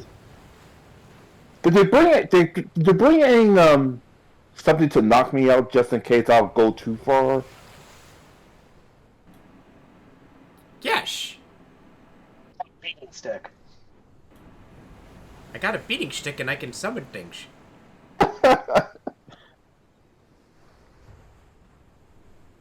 Oh boy. Yeah, you can summon all kinds of animals. Oh yeah, for they him to can't just do rip anything. apart. Right. Do what? Oh yeah, because he's lycan, they can't do anything against him. Well, I was about to say, in theory, you could just use conjure animals, just summon a bunch of things for him to rip apart to keep him distracted for a night. You have to. Yep. Here's some bunnies. Ah! Here's some wolves. Ah! I don't think his conjured animal is going to appreciate me ripping them limb by limb until I recover. They ain't gonna die. Their face spirits just go back to the Feywild. You just rip apart their bodies. And they may or may not like it, but, you know, sucks to be them. Mm-hmm. Won't be as killable. Sleep spell, hold person. Great combinations you might think about while on the island to protect yourself, just in case he goes wild. Do you have a person or a sleep spell, Kiri? Let's see, I could do a hold person. Hold person. So I have sleep. Lycanthropes aren't people. I'm just kidding. Hey. Closest I got is hold person. Well, at least he could keep me from running off the island. Since we're here and we're preparing for the night, I'll just prepare and just change one gust of wind to hold person. You have the sleep spell. Where?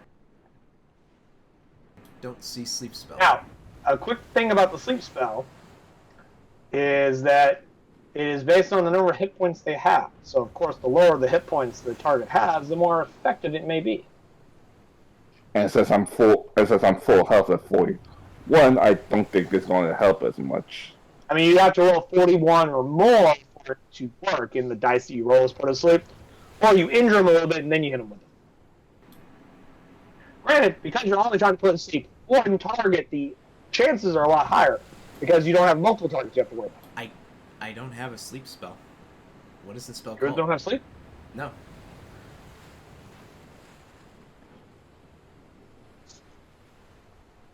How about entangle? I mean, that's essentially a area of different terrain and can hold you and stuff like that. Yeah, he already has a whole person spell just in case. Well, it doesn't hurt to have both. Because, you know, he can prepare up to 9 fucking spells. But let's see, first level is able friendship, charm person, creator, destroy water, cure wounds, detect magic, detect poison diseases, entangle, fairy fire, flame cloud, good berry, healing word, jump, long strider, purify food and drink, speak with animals, thunder wave. Second level we have animal messenger, bark skin, beast sense, dark vision, enhanced ability, find traps, flame blade, flaming sphere, gust of wind, heat metal, hold person, less restoration, locate animals or plants, locate magic, moonbeam, pass without trace, protection from poison, spike growth. Third level we have call saving, conjure animals, daylight, dispel magic, feign death, meld into stone, plant growth, protection from energy, sleep storm, speak with plants, water breathing, water, walk, and wind wall. He is correct. Sleep is not on the druid spell list. Yeah, so what I can do is just like hold him up or distract him with conjured animals. Or keep him distracted with my going, Captain, hey, over here. And just flying around the island. As long as you don't fly too close to the rock, that is. I don't think the rock is really gonna give a shit. Good point. Like I said, we're too small, we're too nimble. Unless if need be, I could just flip over and see if there's anything in the air. Actually, I wouldn't be able to see it at night. But stay near the tree line.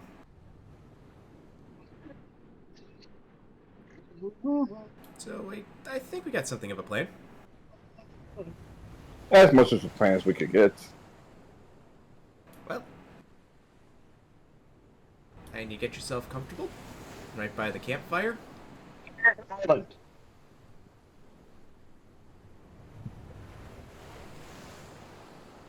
I forgot to change the grid color.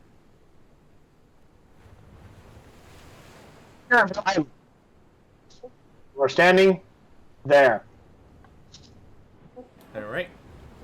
Okay, so those are bushes. These things right here, would these be trees? Like palm trees? Yeah, those are the tops of palm trees. Right, I put myself at the top of the palm tree. And keep my eye on the captain. Right here, just watching you guys. I'm just kidding. Hey, you should. You guys are prepare- going to not be on the beach, okay? You should prepare a reduced person. That way you can shrink him down if need be. Reduce? I don't know if he has that spell. I don't recall reading that when I just went through his whole spell list between first and third level. I don't have And- reduce person. In Tasha's Cauldron of Everything and stuff, or there is something called an additional druid spell feature, which came out later to where they could add all druids gain these spells. I'm actually waiting for that book to come in through the mail, so I don't know what's in it. But I will look it up, and that way I can tell you the page and all that.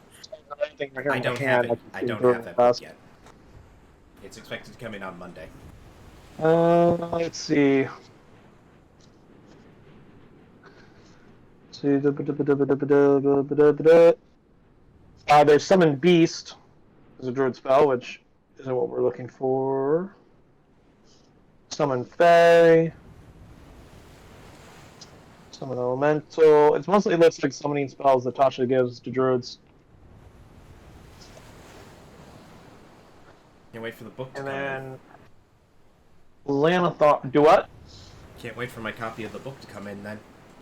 There's a lot of cool shit in there, in addition to some classes and other spells and whatnot. The one thing that caught my attention that's specifically for you guys are group patrons.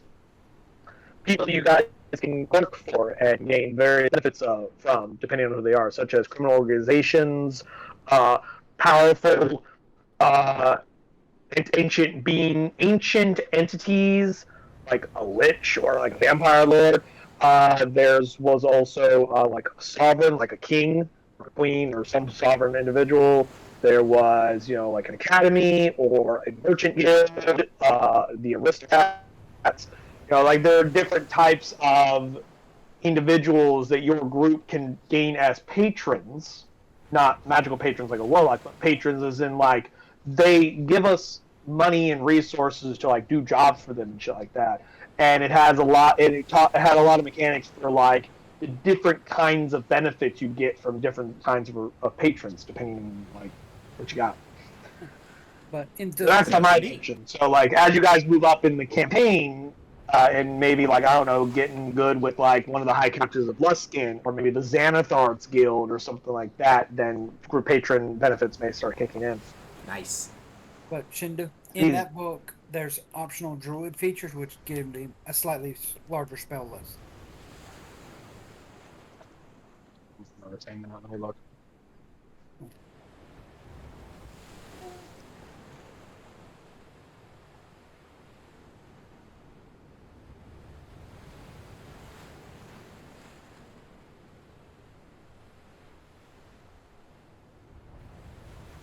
Spells. Protection from evil and good, divination, fire shield, summon elemental, cone of gold, flesh stone, symbol, incendiary cloud, summon favors by elemental weapon, order vitality, summon beast, and large reduce, continual flame. The spells in the following list expand the druid spell list in the player's handbook. This list is organized by spell level, not character level. Spell can be cast as a ritual. The ritual tag appears.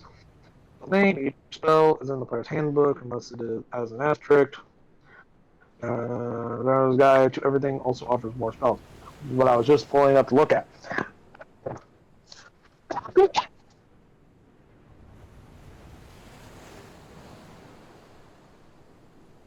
Cool.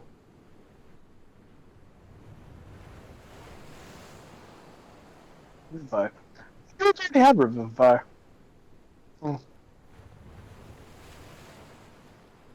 I see no reason why to allow these not to be added to your druid spell list. What? There's a handful of spells between 1st and 8th level that Tasha's allows as an optional class feature to add into your druid spell lists. And I see no reason why these can't be allowed. Let's speak to you first. Do what? Let's speak to you first. What I'll probably do is, So you have up to 3rd level. That means you have Protection from Evil and Good, Augury, Continual Flame, Large Reduce, Summon Beast, Aura of Vitality, Elemental Weapon, Revivify, and Summon Fae. For right now, we'll worry about that in between sessions. There's no spell in there that is like instrumental that we need right fucking now. Nope. Maybe other than like Enlarge Reduce if you really want it. I can easily pull it from the compendium most likely. Because I can pull out of my Roll20 compendium and drop a spell onto your sheet. See if it'll let me do it. And some of the spells are not in the compendium for some reason. Enlarge Reduce is. So let me go ahead and pull up your character sheet. After Ice. Okay. Go down to your spell sheet. Look here.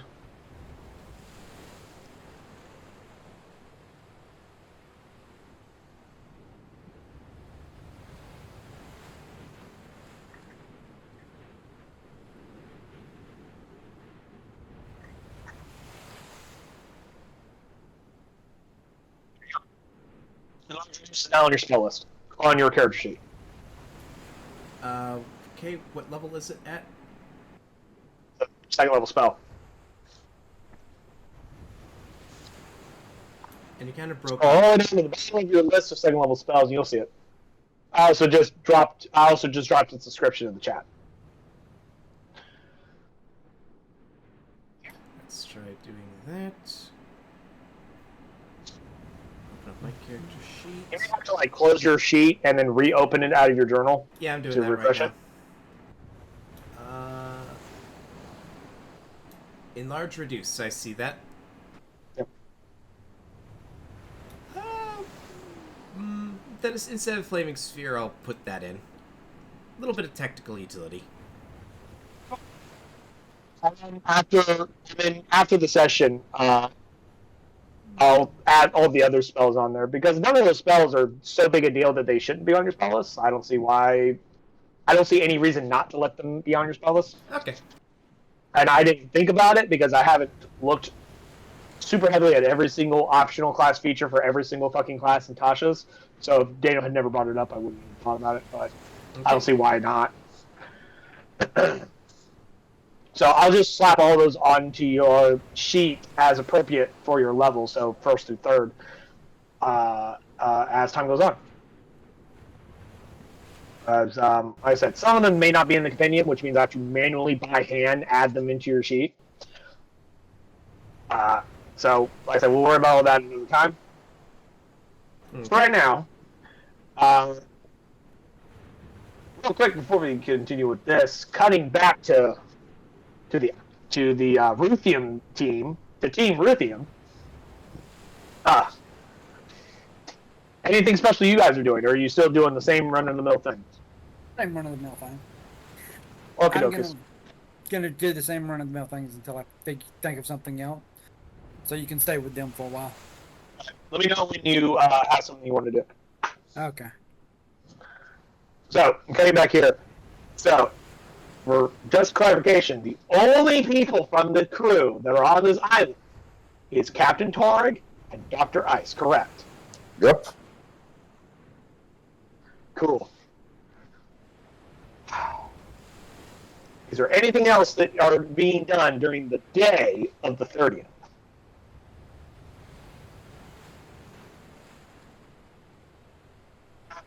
I guess relaxing and celebrating my upcoming transformation. Well, happy birthday. Okay. Happy Lincoln Day. Happy birthday. Now, are you putting manacles on Captain Torg? Yes. Are you chaining him to something? I am. I'm going to chain him to this tree, actually.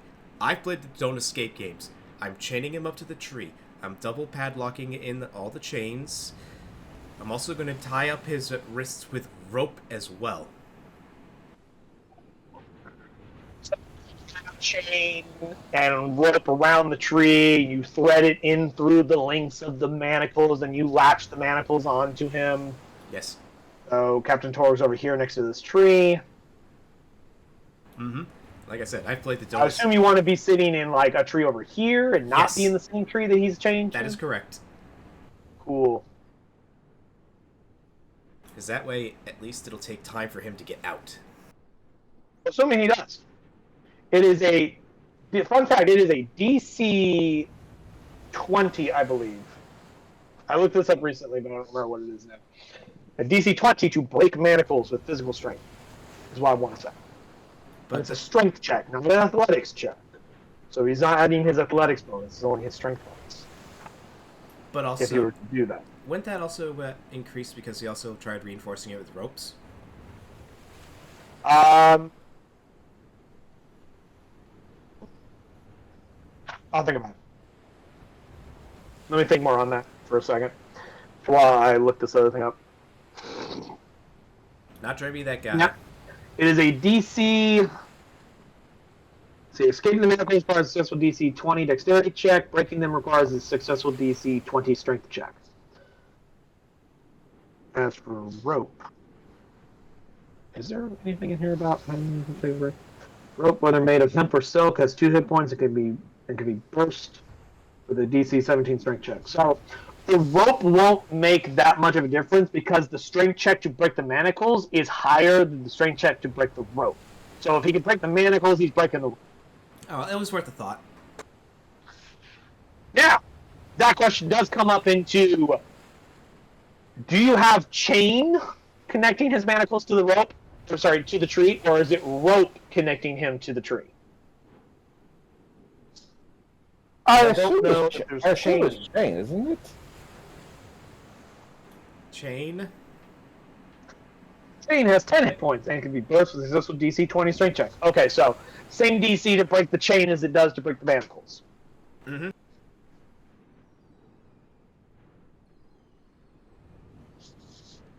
So glad I bought those manacles. Yeah. We're gonna be Now, needing to how get many a lot of manacles do you guys have, and how much chain do you have? Because I know We you got- guys said you bought some, but I have to remember what the exact number it is and how much of it are you using. Okay. Let's see. Manacles. How many did I buy? We have 2 sets of manacles. Okay. And if they chain, we don't have, but we do have chain shot for the ballista, which we can use its chain. And we have 18. Not the same thing. Nope. Not convertible. Well, not then the it's same rope. thing. Rope it is. Are you going to use both manacles? Yes, for arm and feet. You're going to try and manacle his ankles as well. Yes. Okay. I will say he will move at half speed if he should be able to get away from the tree, but not break the manacles on his legs or not take a carriage and think about it. And trying to attack anyone with his hands while manacled, I will say he'll have disadvantage on attacks. Presuming that he does get free enough to do so. So, you have his wrists and ankles manacled, and then you are essentially tying him to the tree. Yes. Cool. A very uncomfortable night for Captain Torrig, but hopefully it will be Sorry, a Captain. safety night. Sorry, Captain. It's not personal. Well, considering he ordered you to do it. I did order you to do it. Yep. To not do it would be worse, because you'd be disobeying the order of the captain. He might throw you overboard. Yes, and I have a good sense of self-preservation. Of tie up thing that could hurt me. Do what you can to keep it away from me. In fact, the manacles do come with a lock. A key is provided with said lock. I assume you have the key. Yes, I'm ready to Without keep the the key, a creature proficient with thieves' tools, which none of you are, except Drusilla, can pick this lock with a successful DC 15 dexterity check. Your DM may decide that better locks are available for higher prices. And I put the 2 keys in my spell component slot pouch, so I at least know exactly where it is. Actually, I'm putting it in my backpack. I don't know why I said that. That was just stupid. I might end up accidentally grabbing it and using it as a spell component. The manacles it comes with its own key. You don't have to buy a lock separately. They come with it. Each set of manacles comes with 1 key. Without the key, a creature position with the same DC. It's a DC 15. Manacles have 15 hit points, fun fact.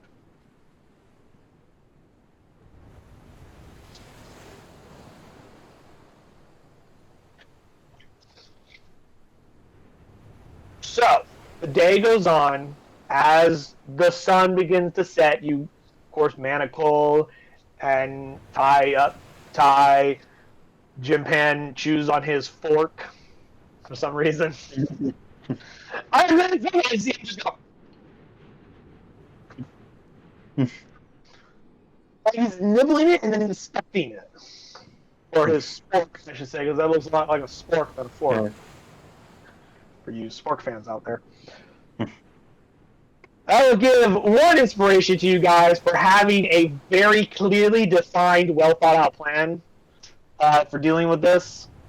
Most people would have just been like, oh no, it's the day of. Shit, now what do we do? But no, you guys have spent like the last 5 sessions coming up with this plan. Yes. We kept thinking about it because that and we probably played the Don't Escape games. So we learned we have to take preparation to ensure that a very first time transformed were creature is going to be exceptionally dangerous. We have to restrain it. As a historical man once said, plans are useless, but planning is everything. Very much. Good old furring. So, the evening wears down, the sun sets below the horizon. Jim Pan, from the deck of the ship, you scan and look. Yeah. The moon rises. Full moon.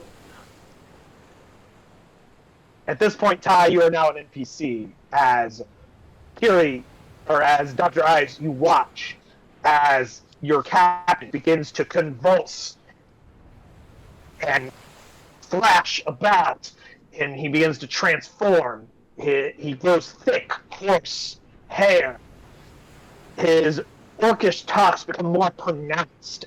His face elongates into more of a muzzle, and his body expands as he transforms into a werewolf. I try and crouch in the tree I'm in to give myself as low a profile as possible. So, roll. Roars in rage, primal. And he will literally go into a rage. Yes, I'm taking some liberties. As part of Zakarata.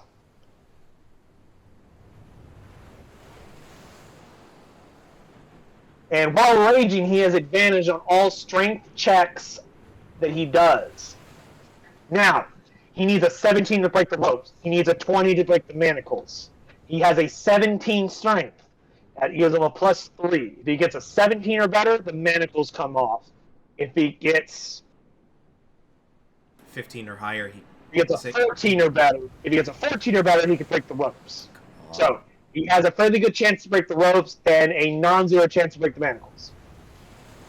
Let's find out. I'm gonna start rolling. Botch. Shit, rolling with advantage. Don't roll higher than a 10. Don't! 17 ropes come off. He just rips off the ropes and he tries to see if he can break the manacles. Manacles are shredded. Both are just one set.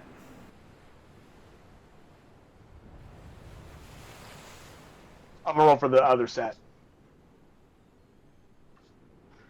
I'm gonna say, let's see, 50-50 chance of whether or not it was the ones on his arms or the one on his legs that he broke first. Okay, the ones on his legs are gone. His arms are still manacled. As he fell forward, he went into the more animal-like widespread stance, and without trying, the fucking manacles on his legs are just shredded like paper. This is an immense display of physical strength and prowess that you've never even seen your captain do beforehand, as he is just fully into the beast. Those 2 gifts you just posted, Daniel, are very accurate. Geez, what do you post?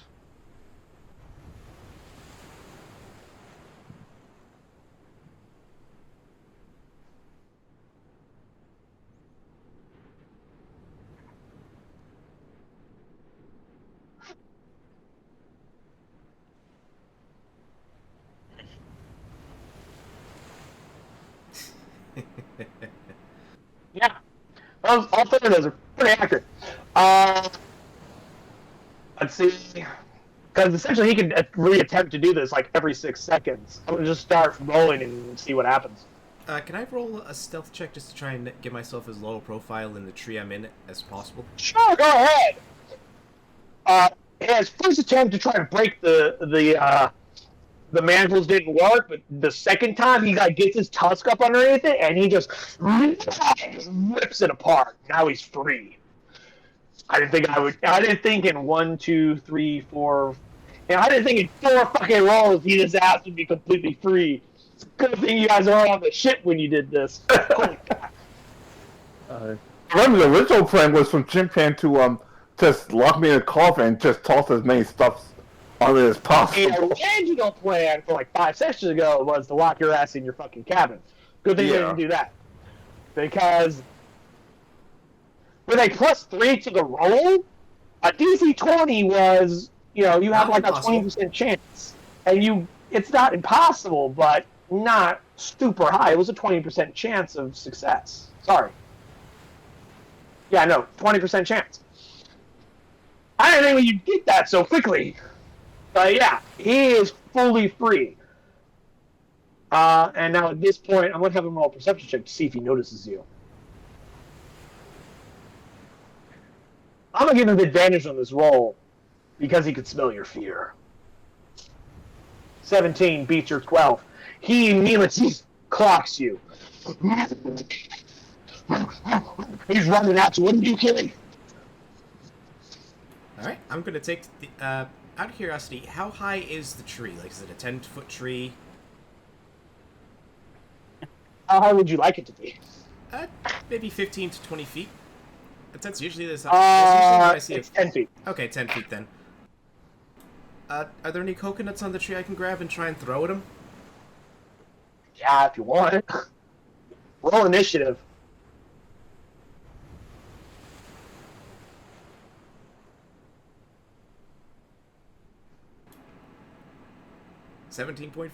I get better initiative. Barely. You already got one! We basically know that's like, it's 2 people, so it's easy enough to tell. It's just who goes first. Yeah. I try and grab a coconut and chuck it at him. God. I'm gonna have you roll me a throw attack with the coconut. This will be using your strength because you are throwing it rather than your dex. So give me a ranged attack to throw the coconut because of the distance you guys are at, which is 50 feet. I'm going to assume that it's outside of the short range of a coconut. So with disadvantage, roll a d20 plus your strength modifier. Do not add your proficiency bonus because you're not proficient in coconut throwing. That is something I bet you never thought you'd have to say today. I've said a lot of other weird things, then you're not proficient in throwing coconuts. Improv it. Disadvantage, I've so been doing it for 20 9. years. There's a lot of other weird shit. Wow. You're only +1? That sucks. You fling this coconut, doesn't come anywhere fucking near him. He's just... I do like the 2 things that Daniel posted.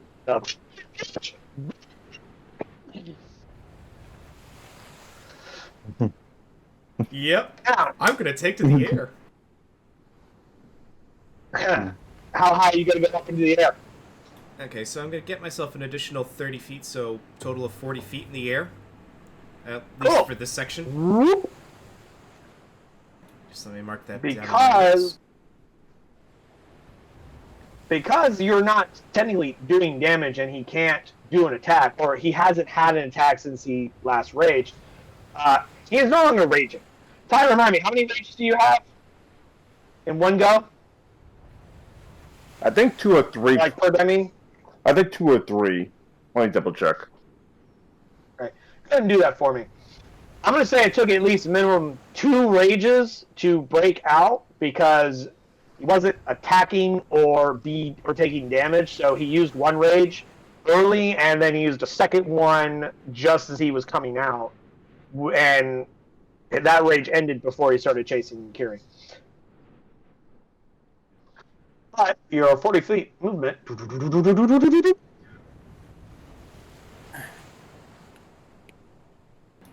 so he made his move. No, he would go. I think that's but yeah, 40.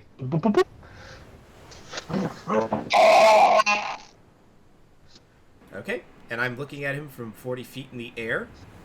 I'm going to look at the jump rules to see how high he can jump. If he can reach you. Oh god, do we have Michael Jordan now? I mean, More like a dragoon we'll from see. Final Fantasy. See, high jump. Move 10 plus feet and jump a number of feet equal to. So 2 times at first level, 3 at third, 4 at 6, and 5 at 12. So I assume 6. Sorry, 4.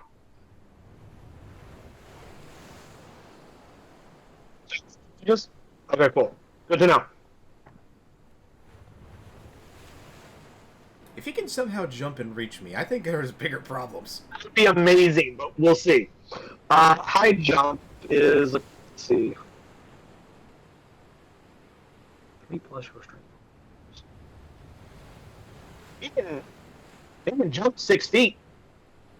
Just straight up. He can jump 6 feet with his high jump. Second jump. Jump number of feet equal to your strength score. So his strength score is 17, so he can long jump 17 feet and he can high jump 6 feet. Okay, I'm safe. Nowhere near you. Okay. Now, if only just because I'm going... However, there's rocks on the ground. Take a rock, somebody's throwing at you. I'm gonna roll some attacks.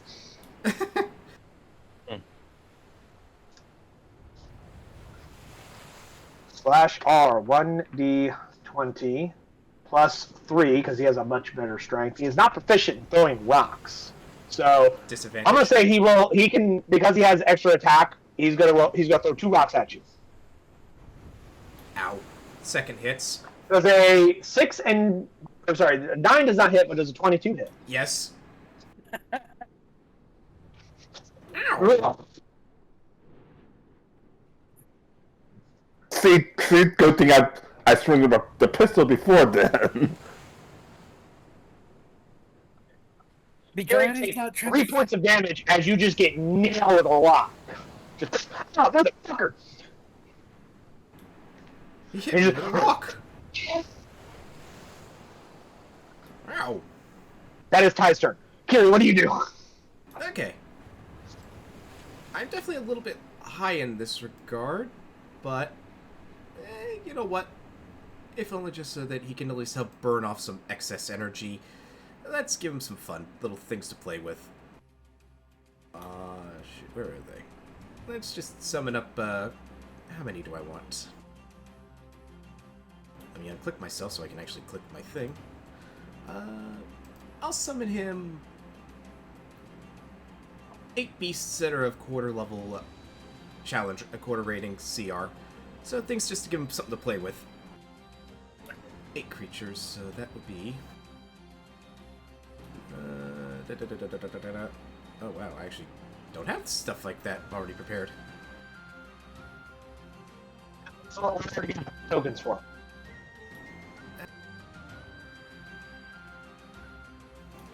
You are CR 1/2, so I can summon 4 of you. Okay, so I'll just summon up 4 giant wasps.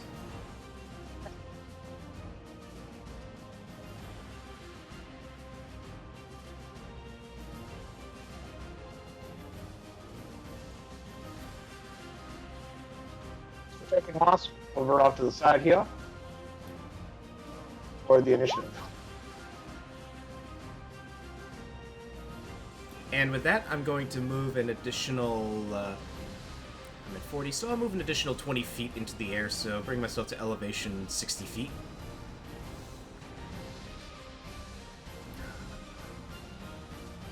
and basically go, "Caca, caca, motherfucker, caca." He sees the wasp and he's just like, and he's going to. Let me check something. At least 15.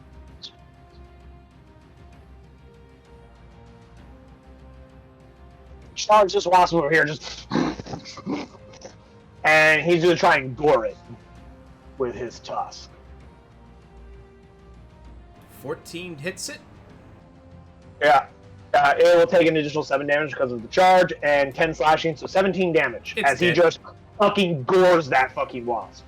That he does. It's dead. Cool.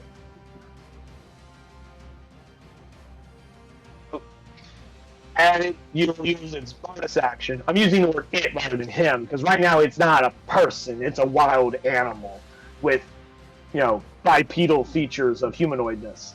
As essentially, I'm gonna need your wasp to make me a dexterity save for his storm aura. A dexterity save, alright? Because he doesn't have to be in his right mind to use his ability like storm aura, motherfuckers. Because it's a barbarian ability. He's raging. Okay, so I did it for the 2 that are the closest to him.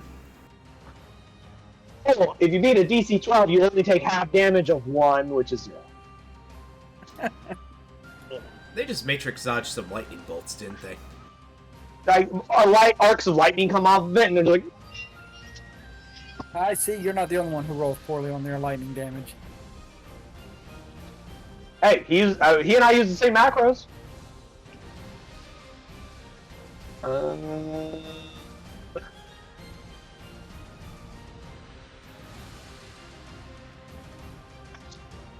check something.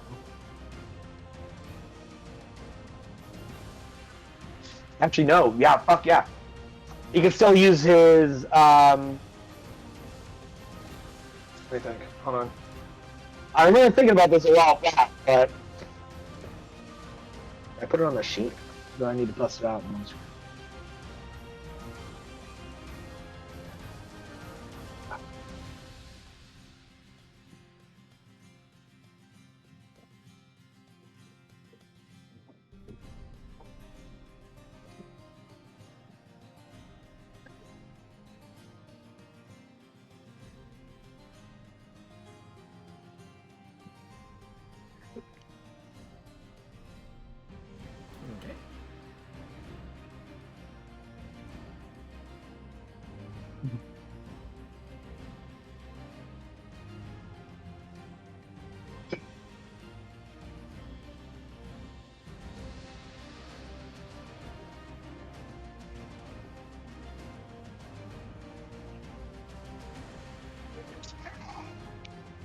How many attacks he gets in his action? Because I thought about this a while back, but I don't remember what I thought to myself about it. I think he has 2 attacks in a round.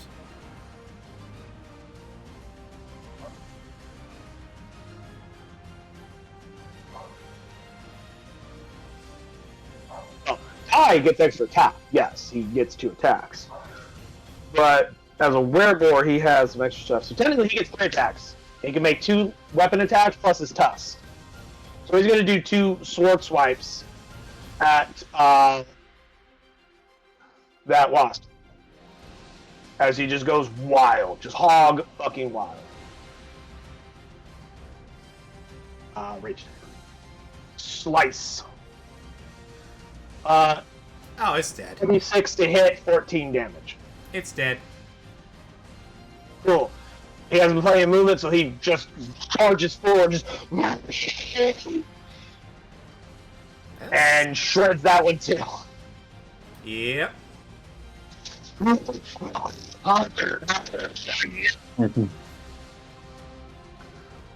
wasp may go now. After 3 or 4 of them are gone. Buzz, I hope buzz, you guys are as motherfucker. insane for this as I am. Buzz, buzz, motherfucker. I'm gonna assume that's a miss. A Oh 7. yeah. It tries to sting him, and its stinger doesn't even penetrate his flesh, as he just immediately just and he like throws it off of his shoulders. Don't use the stinger of justice. Use the stinger of betrayal. We stinger of desperation. like I said, the general wasps aren't afraid. Like, they're face spirits inside of animal forms conjured with magic. Their form gets destroyed, they just fuck off back to the Feywild. They don't give a shit. Yeah, Nice. except they didn't kill anything, so they don't get to go back and drink in the halls of. Wait, that's Valhalla. That's Vikings. Never I was mind. say they're not Vikings. They're Fey spirits. They do whatever the fuck they want. Nice. Nice. Out of curiosity, what exactly is the distance with the? That's just a sphere around him, right? So that's like 10-foot sphere. It's a 10-foot radius. So anything within 10 feet is within his aura, so he could shoot lightning at it. Okay, good. I'm 60 feet in the air. Yep. Yes, you are. You are straight above him. And just to be that guy, where the hell is it? There it is.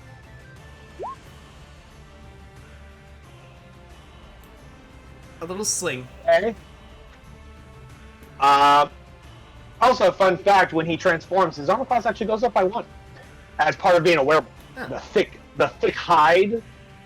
Werewolves actually have a +1 more armor class because of their just natural ability, and it's not they have natural armor. It's that their armor class is increased by 1. So, in addition to his armor that he would normally be wearing, if he wore any, he goes up by 1. So instead of a 13, when he transforms to his hybrid or form, he has a 14. Because he gets +1. And this stacks on top of his unarmored defense that he has. But you still do hit him, and you nail him in the head, and it's just does no damage. Because he's immune to all bludgeoning, piercing, and slashing damage not done by magic weapons, and I doubt you have a magic weapon. Nope. Not that I'm willing to get in close to risk getting hit by. Is that it? Well, I guess like go like do a bunch of your mother jokes. Thank you.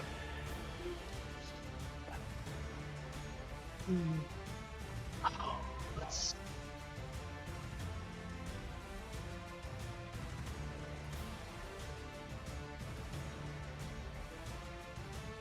Would be the captain's turn.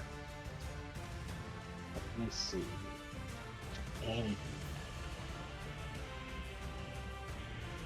First is gonna slice your fucking moss out of the Oh way. yeah, he's gone.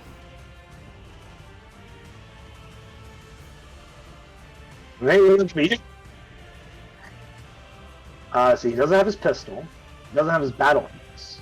All he has is his sword, because he wouldn't give up his sword. And I'm about 60 feet above him. Do you give him your javelins? Hmm? Asking Ty. Ty, did you give them your javelins? Like, I have a javelin?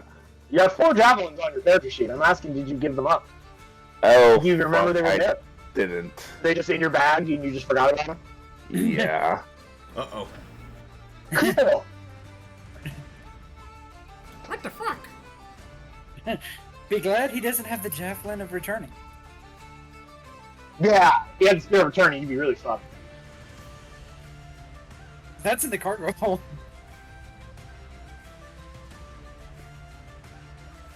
I forgot I'm pretty much a walking arsenal at this point.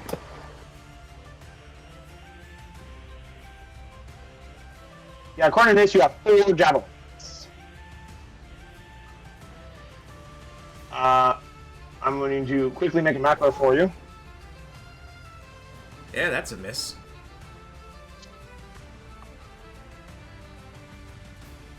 That was technically me making a macro, but we'll let it stand. I'll be nice. A merciful GM? Danger. That means danger is in the air. Destiny King.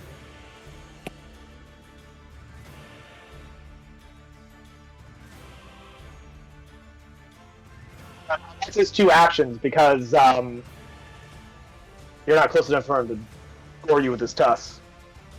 Oh, I am not. The wasp are gone. Ice. Okay. Your turn. As a little something that... What else would you like to do? Okay. I'm going to summon up a little extra help, something that actually might help slow him down. So I'm going to be summoning 2 large spiders. They're large size. Okay. Oh, they're already made that way. Alright. Yes. Put them where you wish. That way he can only go for 1 at a time. I learned my lessons with the wasps. Roughly the same initiative level. And All you've done is drop them onto the map. You have to actually move them where you want them to be. right I'm not here, even in a hurry. right here, and right here. Okay. And Make sure you're marking your spells off. I am. Okay. We have a couple of giant spots. I haven't used a whole lot of spells, thankfully. I think you've only cast like 2 so far. That's it. Those are the only 2 I've used. Is that it? I'm just gonna say, like, while doing like rolling my middle fingers around, saying, "Hey, hey, pay attention to me, ugly! Ha, regard." As he stares back up at you. Yeah, I'm giving him all 4 talons and middle fingers. Is that your turn? Yep. Keep his eye on me. Drop his sword, pick up the javelin that he threw up and didn't hit you and then fell back to the ground because you're directly above him. He picks up that javelin, he picks up another javelin, and he's going to throw 2 javelins at you. Just.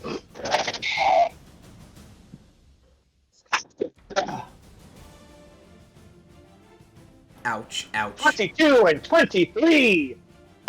Also, I probably should have mentioned it before, but he's also recklessly attacking all of you, so he'll have advantage, but any attacks against him will have advantage as well.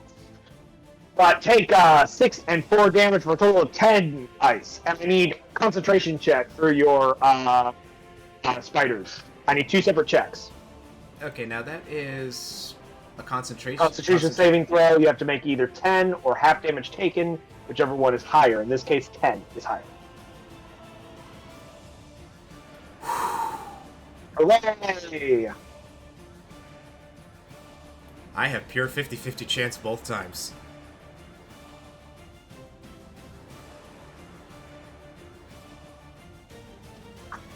Okay. Because your captain right now is not in his right state of mind, he wouldn't think to move slightly over to the side to catch one of the spiders in his aura, so he's not going to do anything with his bonus action.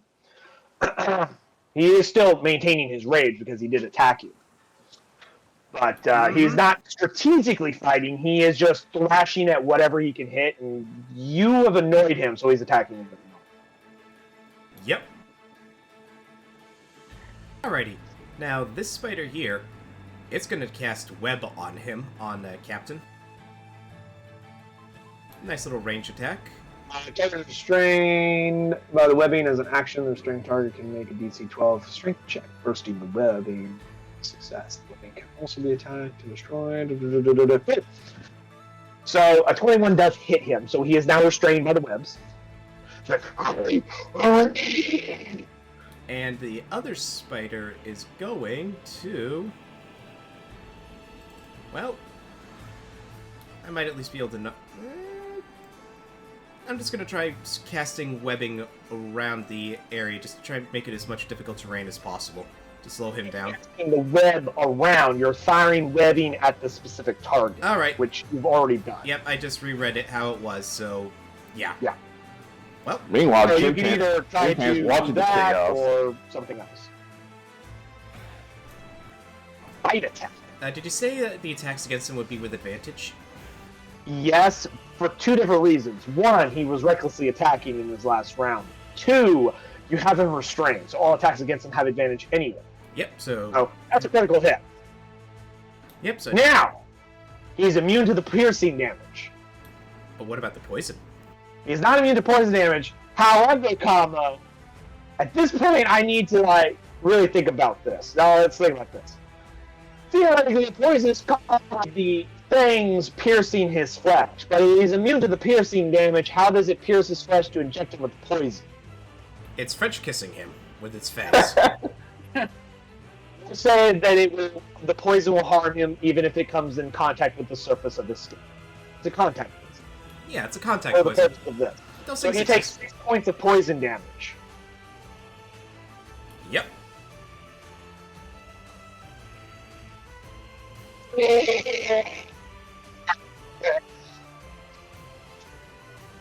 Is that it? Yeah, that'll be it. One dude's gonna at least be smart and try and just keep webbing. Actually, no, he can't web. He already used his turn for that, so... Rethinking battle plan. But I can work with that.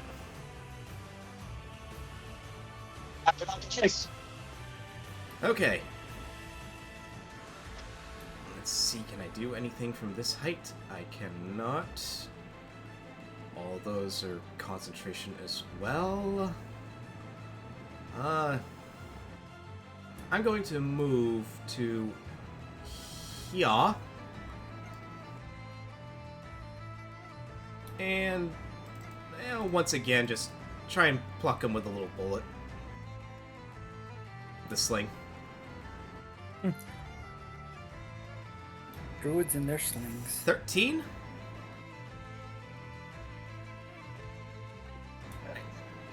I'm basically just dropping a pebble on 14 him. doesn't hit. You miss. As he's thrashing back and forth, it doesn't hit him. Because his armor class is 14. Oh well. Plus 1 minute. Plus, at least I'm at an angle, so that way if he throws his spears and they miss, they'll go in the ocean. Possibly. And they're javelins, not spears. Which, 2 of them are currently in you. He only has 2 more. So, you have 2 of his javelins. Message for you, sir. Alright. Another full set of 4 middle talons. Let's see. He has advantage on strength checks while raging. What was the DC? 12. Oh yeah. He just flips out of it. And bonus action, I need the Giant Spire and Sinus Aura to make me a dex save, and I only rolled a 1 again. It's terrible. 19. No damage! Still counts as an attack for maintaining his rage, though.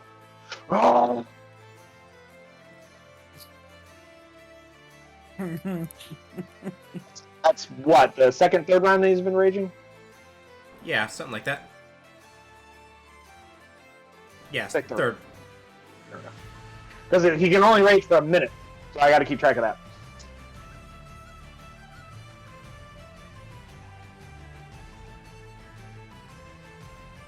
That was the captain. Spiders. Roll a recharge for one of your spider's web. Which I did make a macro. It's called web recharge.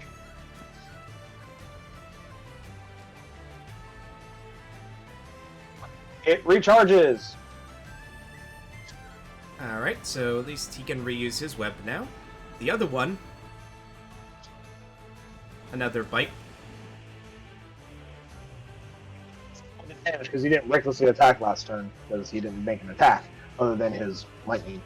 But a 19 will still hit him for another 10 poison. Fun fact, if the spider poison takes his ass out, it doesn't kill him, it just paralyzes him. Yeah. So they can like wrap him up in the web and just stick him in somewhere. Yeah, they paralyze them so they He's can keep just- them alive.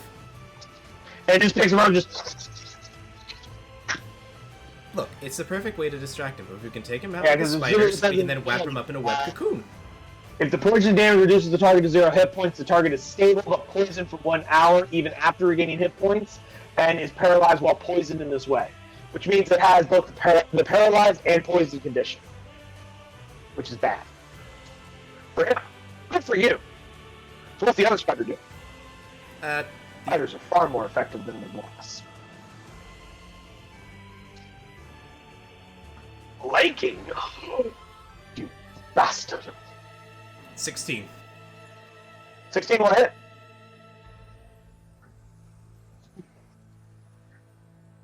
$11 towers a total of the bear letting me down, so I could be reducing the poison damage by half. Unfortunately, that doesn't work. 14 poison damage. Wow.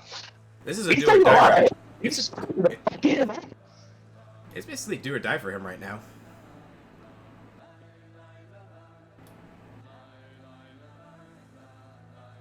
You know, I just realized even if I wanted to drop down, I literally can't. I'd still have 10 feet of space to go. You can fly at 50. Actually, though, this is probably going to hurt me. I'm going to drop down 50 feet, so I'm only at 10 feet of height. And poison spray.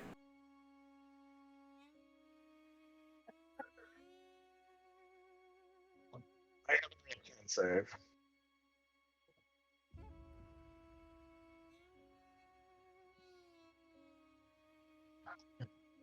Oh well, it was worth a shot. You're like spamming. It's just like, I'm like so infuriated right now. You can't even tell if it worked. I'm still above his jump height, even with his arms extended. You said you flew down 50, right? Yes, so I'm a total of 10 feet high. You're 10 feet away from him. Yeah. Unfortunately, it puts me within Hey, cool. that bulb. Dex save.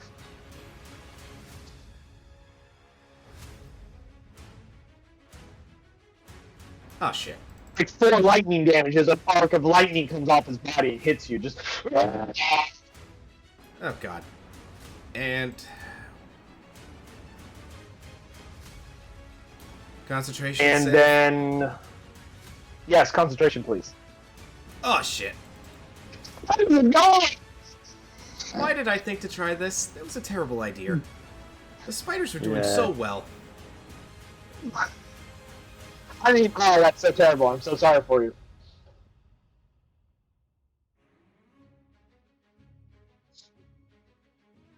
Now, it's his high jump is 6 feet off the ground.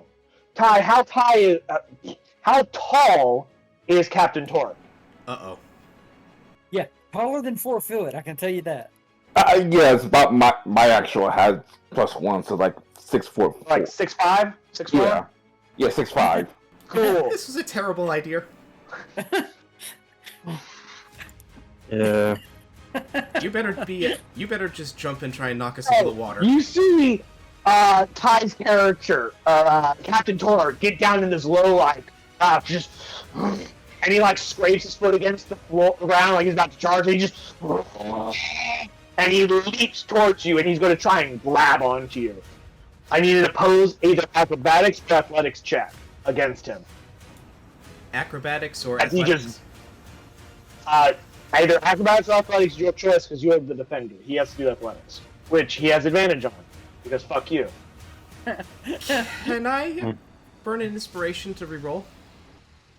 No. I don't care. We got 3. Go ahead. Well, it's a meat. And I think meat beats.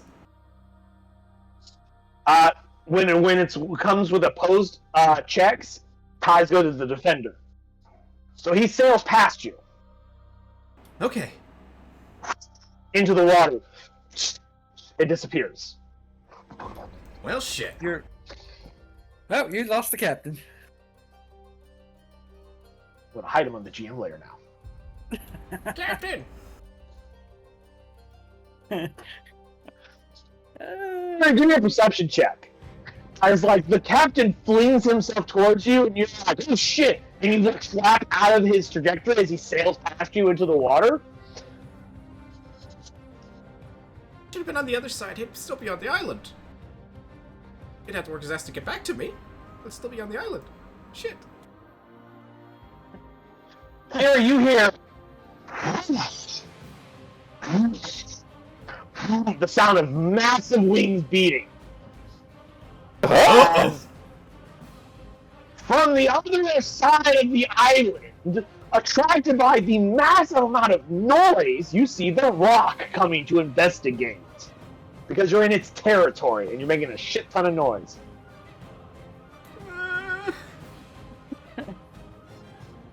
And it's a much bigger threat. Because it can fly. Guess what? The only question I is, feel who is faster?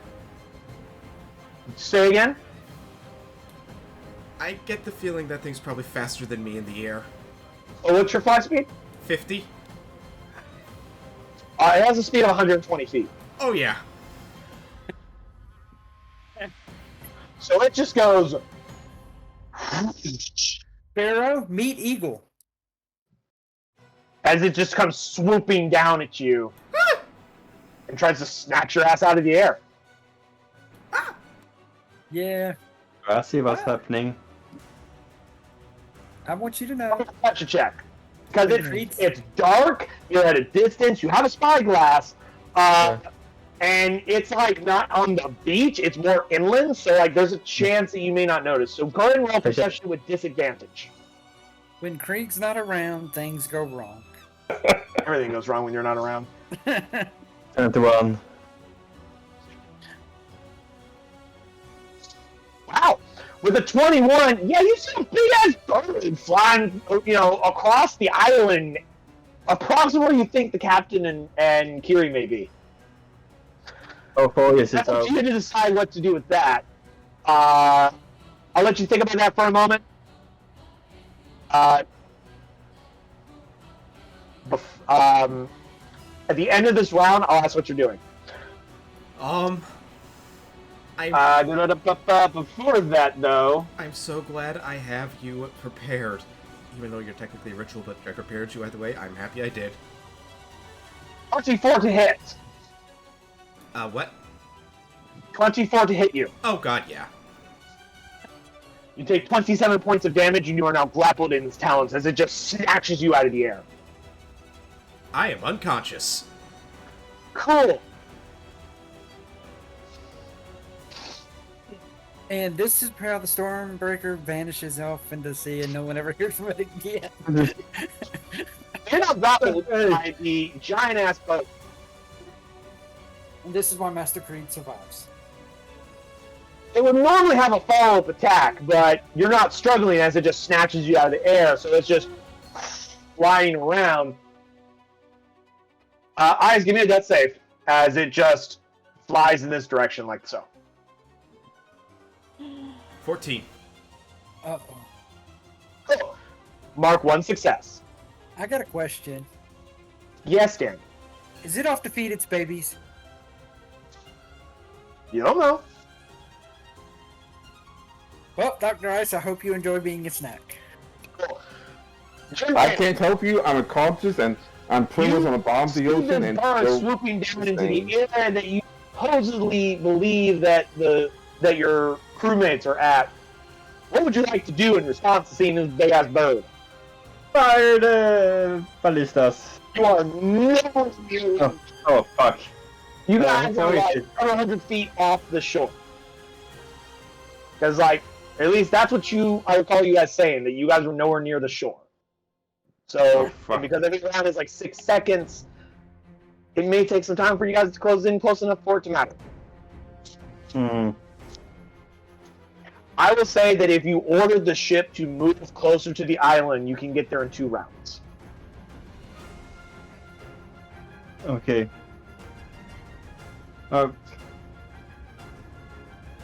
Who else on the ship than me?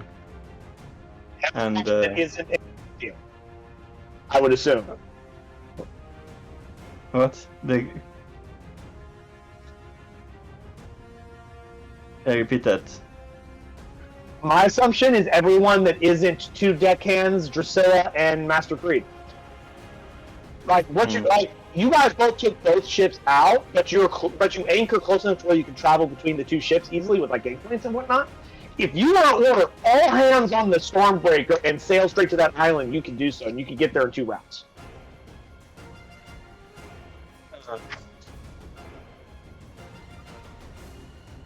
Steven.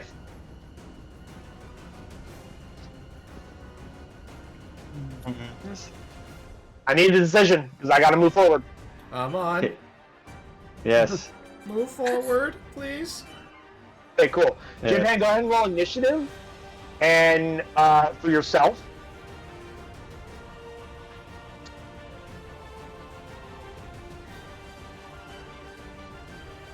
Effective.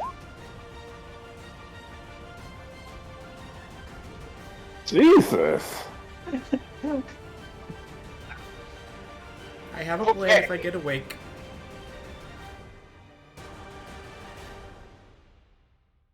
That's weird. It didn't add you into initiative Hey, tracker. Did you select your token? I had on token on the. It's tokens on the map. That's why. But that's fine. I will just place your token on the map. I believe you could do. Oop, wrong layer. Put you over here next to this little spider guy for now. Okay. Add turn. Go ahead and add your initiative in there for me, Jimpan. Okay. In the meantime, Torg does some stuff. Don't know what he's doing. He's doing something. He's underwater. You have no idea where he is. The rock flies around. Over here. There's pretty much nowhere on this fucking map it can't go. It has 120-foot fly speed. It's gonna land in that little middle area right there.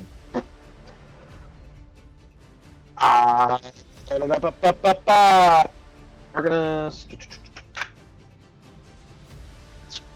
One... Ice! Death save.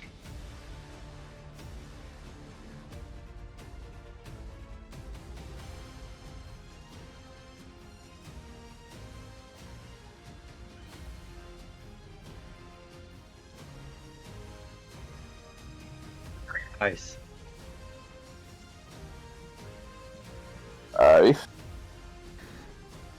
Ice. Ice, baby. 13 for my death save. Okay. Mark another success. Not much else I can do.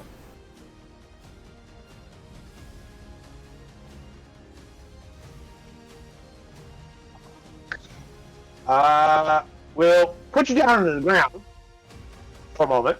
It thinks you're unconscious and or dead. And it steps inside to, it like kind of like does like a little bird walk into like a cave on the side of this like mountain cliff edge. It disappears for a moment.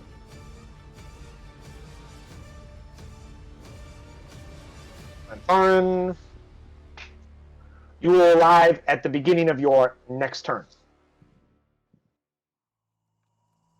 Ice, death save. Oh, please, please. Give me a good positive. Give me a good number. Give me a good number. 18! Amazing. You have succeeded in your final death save. You are now stabilized, but you're still unconscious. So that means I'm at 0. Correct? You're at 0, yes. You're not actively dying anymore unless something causes damage to you. But you're also not conscious. Forgot how that works. That puts that plan out. It means you wake up in 1d4 hours unless someone heals you.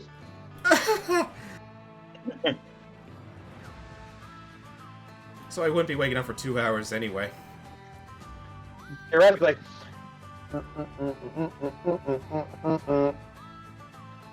I need my thing here. Where is it? Remember, fireball cures everything.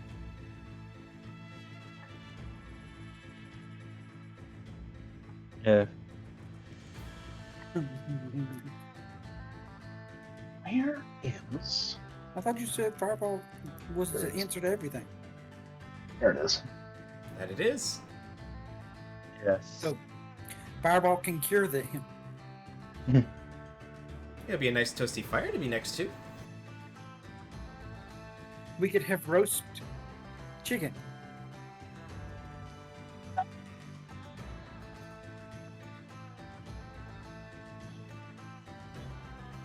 Alright, well, this is a representation of your ship.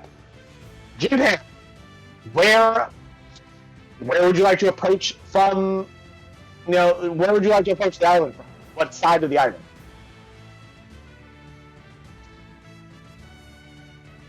North, west, south, or east? at the top.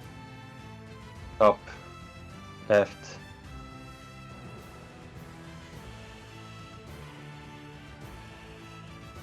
Okay. Say you're some distance off the shore. Remember, Stormbreaker can't close in all the way to the beach, so you gotta send somebody in a rowboat. But the other ship could. Did you bring the Stormbreaker? Or did you bring the Sea Wolf? Because I recall Stormbreaker, which is your ship.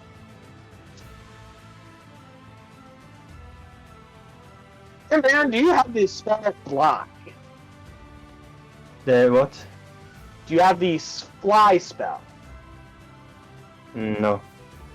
Could be a useful spell that you might want to pick up at some point in the future. But in the meantime, though,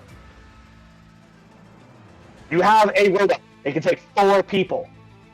I would say you can get to the island by the end of this turn if 4 people jump on that rowboat and fucking haul ass to that island.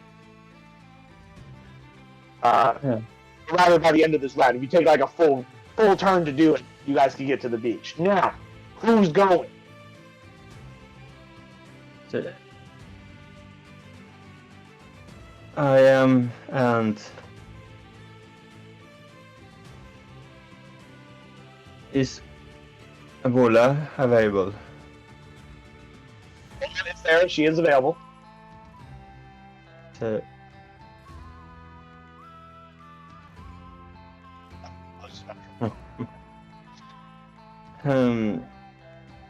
The only retainer that is not available right now is Drusilla, because she's not there. okay.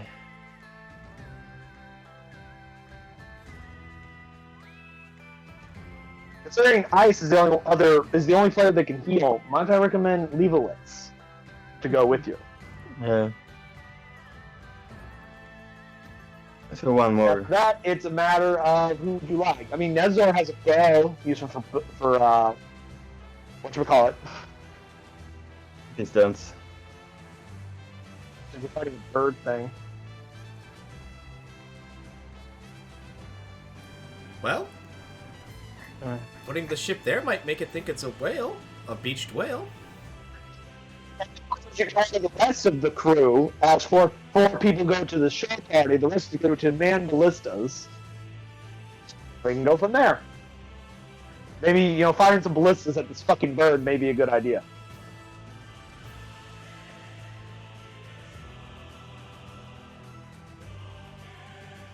But,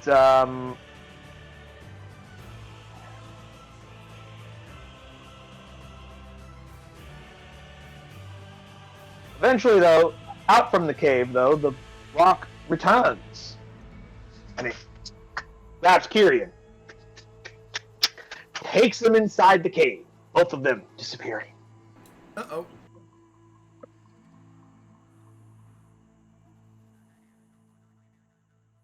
I will try and At the end of your turn, the 4 of you rise.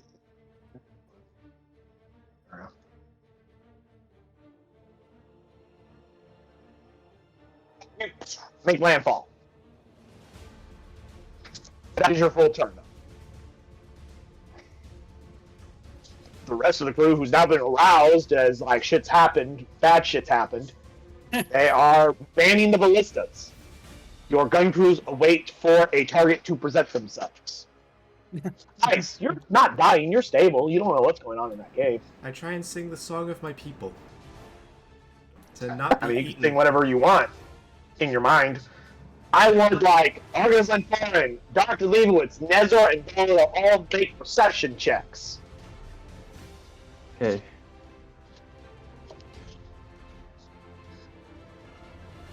Perception. You said Dr. Leibowitz perception? Yes. In fact, Kiri, Ty, and Daniel, if you guys would like to run the 3 retainers with Jim Pan's character, since none of you are doing anything right now, by all means, feel free to do so. Okay. Pick your favorites. I'll take Leibowitz. I guess Volo's mine. Leaves Nezor for you, Daniel, if you like him.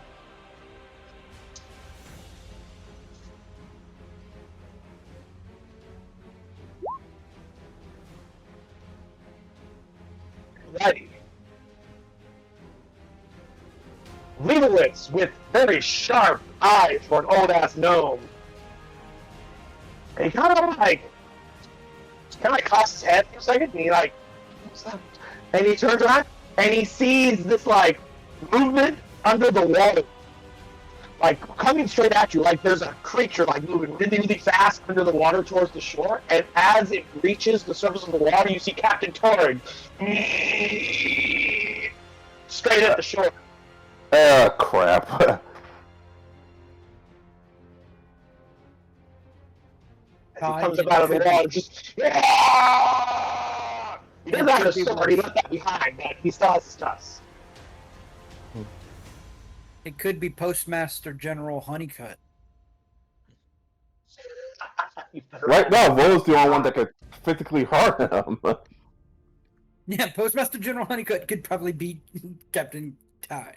Or Captain Turtle. Probably, your older character can probably be everybody, because by now he's like a 20th level character. Well, even without that, he probably still would be the best shot at it. Given the fact of all the nonsense he gave you in that campaign? Yeah, I imagine so. Let's see. I'm going to do a 50-50 shot on whether or not he's going to gore the shit out of Leibowitz, or he's going to gore the shit out of Nezor as he comes up out of the water.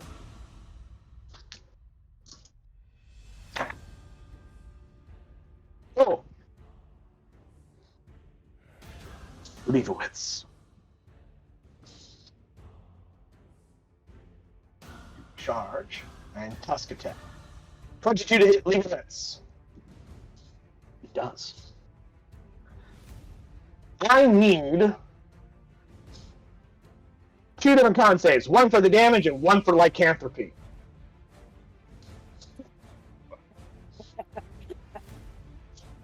First one for damage, second one for lycanthropy.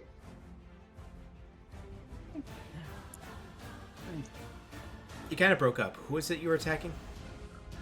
Leibowitz. Oh boy. Wait, is that the one you're fighting? Yeah? Shit, I'm sorry, kid. I don't need to pick on you. I like the random. Not targeting you, I swear. Look, Or- you're committed to it, so we gotta do it. I need 2 different con saves for Dr. Leibowitz. One for his damage, so his damage save, and then I need one for his lycanthropy, which is essentially the same. Well, it looks like we're going to all turn into werewolves. Assuming we actually live as Oh, so I have good news and I have bad news. Good news? Bad news is you failed the con save for the damage. Between the charge and the toss, that's 4d6 of damage. Leibowitz is unconscious immediately. Well, Good news is Oh, he is Jesus not. Christ! He did not contract lycanthropy. Because Doesn't matter, that's our last moment. Options, right? well, down I go again. Captain Torg just breaches out of the fucking water like a shark. And as he gets to the shallow water, he continues running. He gets low and he just throws Leibowitz. He throws him up in the air as he's just like, what? And Leibowitz is the one that sees him and he's like, what's that shit? My And hope, Leibowitz does like a triple axel fucking backflip as he comes down to the ground, just and Torg just. my hope is just so single-minded. He has my scent, and he's trying to go and quote-unquote rescue me. The rest of his attack action, he's gonna punch Nezor twice. Never mind.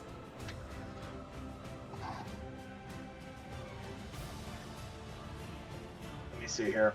Strength is 3, proficiency 3, so I get +6. I don't run out of macro for an unarmed strike, so.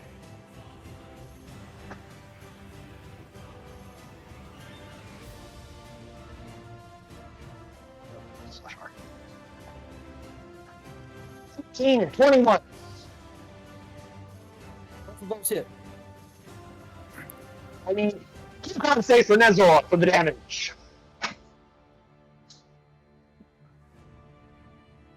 Cool. You succeed. Strong. Because with an armor strike, Tyke does 4 damage. Like, after goaling Leibowitz, he just turns on Nezor and just fucking starts punching the shit out of him. And it was just like, oh, what the fuck? What the fuck?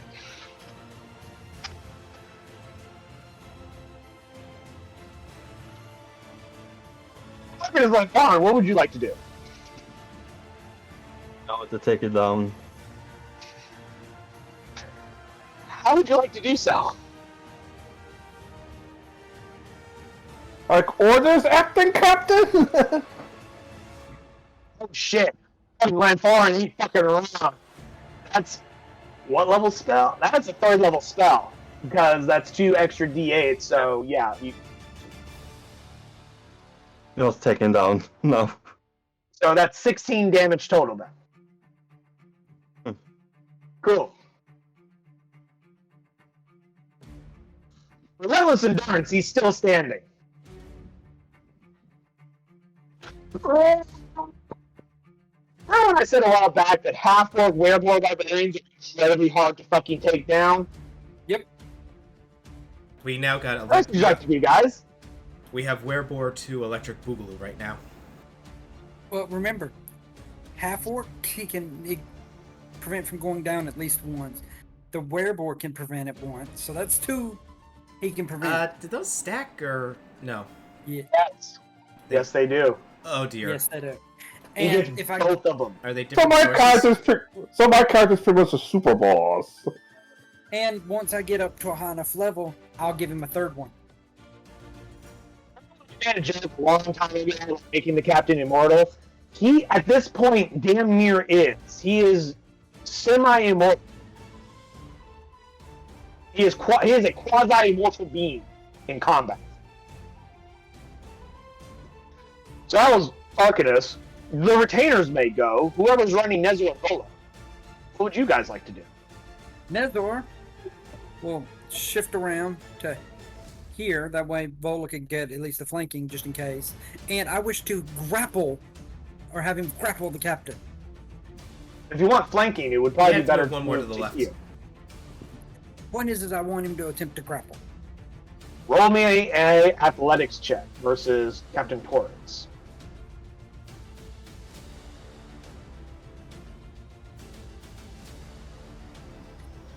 Ezra tries to grab onto the captain, and he just cannot get a hold of it as this just ball of insanity and rage just fucking flexes out of the grip. Fun fact, I did forget one thing with his bonus action on his turn. I forgot to have him rage.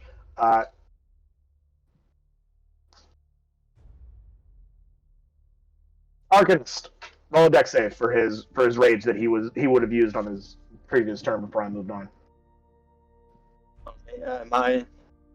Me? Yes, you. Dex save. Okay. Dex save. Yes. Against his Storm Aura. Because it activates as he activates his rage. Which is the last rage he has, because he's already burnt 3 other rages, and I recall Ty saying 4. 12. You succeed. Congratulations. You only take 2 lightning damage. Because you still take half. Unless you roll a 1. You what? Resistance against lightning and thunder damage. Are you resistant to lightning damage? Fuck.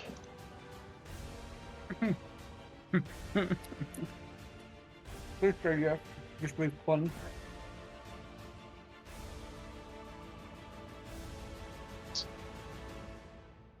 At 6th level, you gain resistance to lightning and thunder damage, so you only take 1 lightning damage.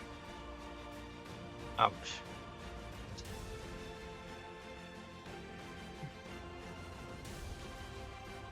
Anyway, sorry. Back to the retainers. Desmond just tried to do his thing. What does Vola do? Well, seeing that he's the only one that can actually she's the only one that can actually physically hurt the captain. She's going to actually She's the only one with attempt. a magic weapon. She's got that Yeah. trident. And doesn't do shit. Actually, because technically, you are Arcanus Lanfarn's retainer. You hit automatically because she hit.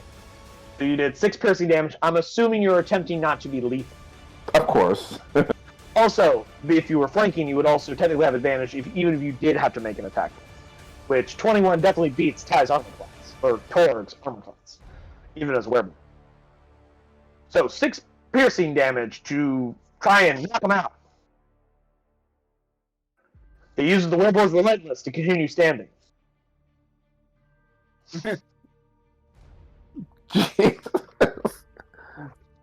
I'm ready to show off all the effective, all the badass effectiveness that your character has now when you're a werewolf. At least when you can control the transformations. You'll get a lot of the traits and abilities after this, but the conscious power of shape changing will still elude you for a short period of time. But you'll get all the other cool shit.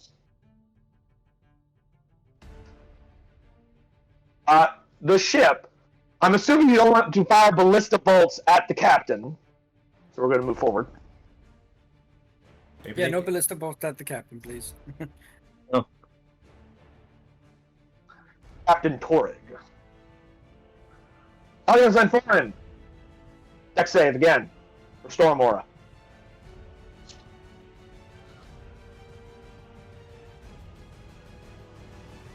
Let's say. What exactly is You succeed. to You would unconscious? take 1 damage, which you then are resistant to, so you take 0 damage. Yay. What, kidding? Do unconscious people like Limpwitz have to make a save, or are they just going to get hit automatically? No, it's only 1 target. He is a Storm Herald of the Sea type, which means he can do a lightning arc at 1 target within his aura. He's not the desert type where it's everyone within 10 feet of him takes fire damage of like X amount, but the difference with that aura is it also affects allies. His Storm Aura is selective in who he chooses to target with it. So it's only Arcanus Unfarmed that it got hit with. Nezoi, opponent's athletics check. Or acrobatics, your choice. As Torrig also will try and grab you.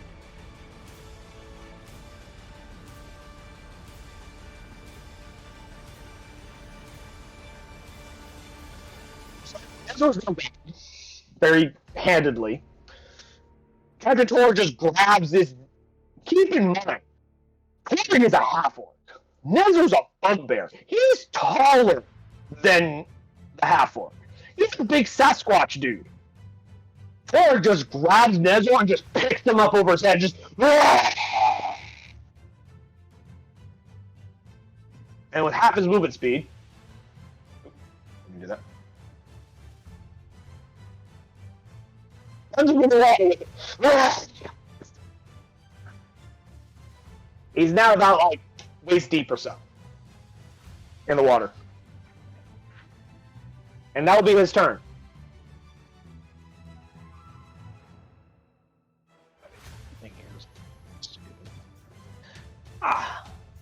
Lenfarin, what would you like to do on your attack? Cast Eldritch Actually, Blast. sorry, my apologies. Coming back out from that fucking cave. I forgot the rock actually goes before you. You see the rock come out of the cave and be like, do a little bird walk.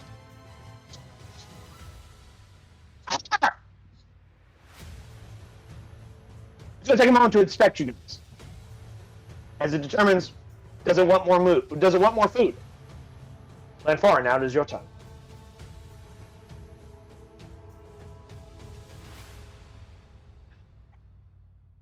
What would you like to do? Eldritch Blast on Berg. I'll just blast on the captain. So 20 will hit. 7 force damage will definitely knock him out.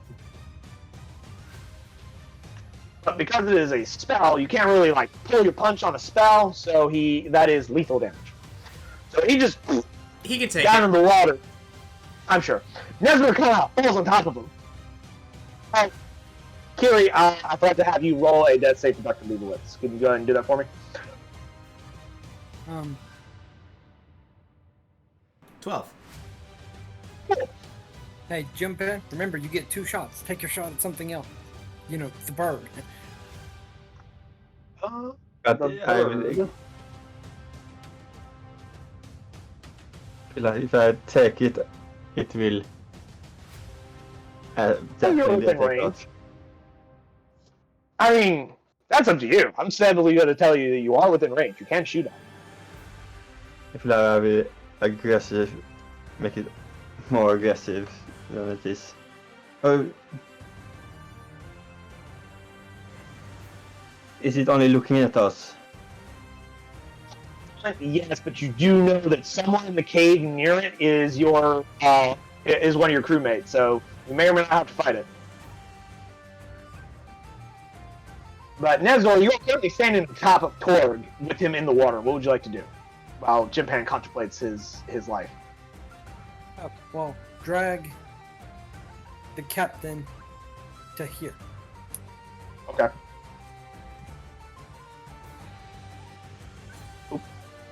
There we go. That will be his turn because that'll take all his energy to get out of the water, dragging the captain. Yeah, because he'd be moving at half speed, yeah. Hey, others, will I take the bird? I'm sorry, you said you're going to attack the bird? I'm asking Volla and Nesor. You're the Oh, acting you're the acting Bolt turns to captain. you and says, "Oh, Quartermaster or Arcadus, the Dr. Ice is inside the cave. I have no problem throwing hands at a bird." Nezner is like, "Yeah, I'll fuck that bitch up," as he pulls out his massive bugbear bow. But first, before we do that, should we help these guys? Like, next turn, Bro's going to shove a healing potion on Dr. Ice's throat. She hasn't. Oh, crap. I'm in the cave. Because as I recall, the healing potions were divided amongst you four, not your retainers. Ah, I have one. So she could take yours and then give it to Leibowitz if you so desire for her to do so. And I'll do a medicine check on Leibowitz. Medicine check will just stabilize him. The potion will actually bring him to consciousness. I can use the potion on him, Leibowitz. Use the potion on Leibowitz? What kind of potion is it? A common healing potion? Yes. He has 2 hit points now. Or 2 health levels, I should say.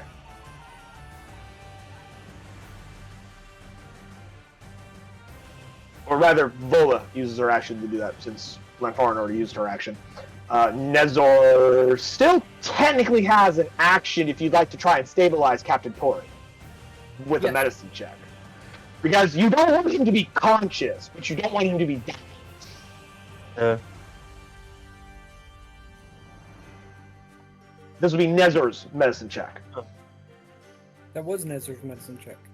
I saw Argus on far and move closer to him. 10 is enough, yes. Captain Torg is stabilized. He is still in his lycanthrope form. Normally, while incapacitated, he would de-transform back to his humanoid form, but during the full moon, I'm gonna argue that he does not transform until sunrise. At least not willingly.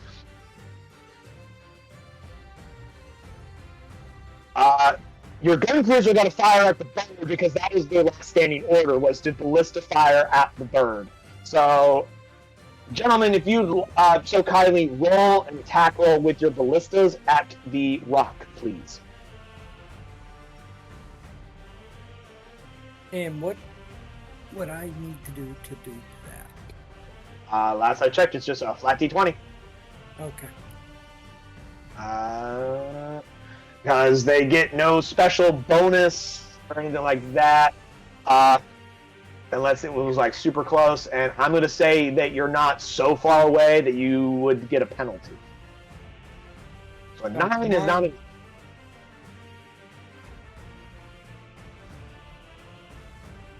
me go ahead and confirm while you guys are rolling.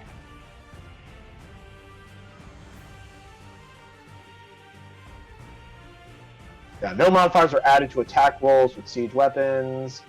Yeah. So that's one ballista. You guys have 2 on one side.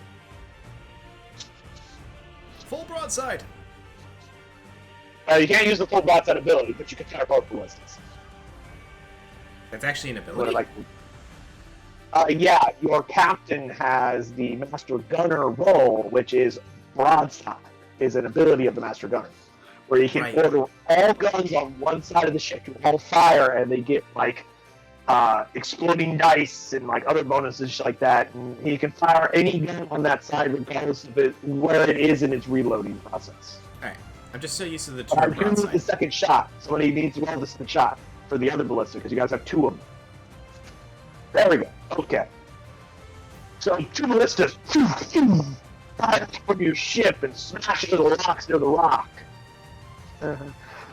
Rocks near the rock, and it's like,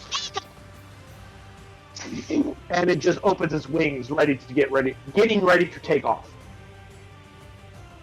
Ice, you're still unconscious.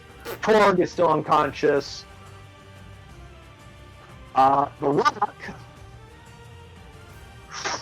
takes off in flight.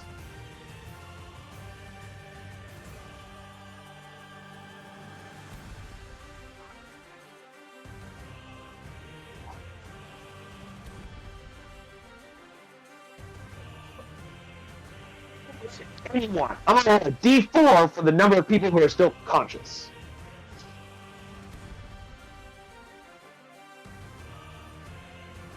This is for Livowitz.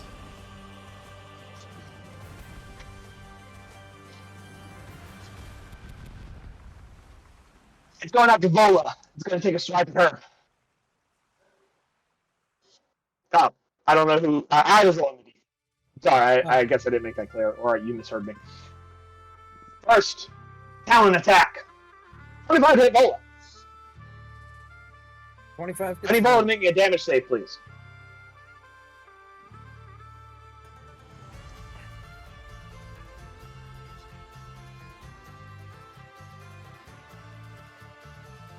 What is it?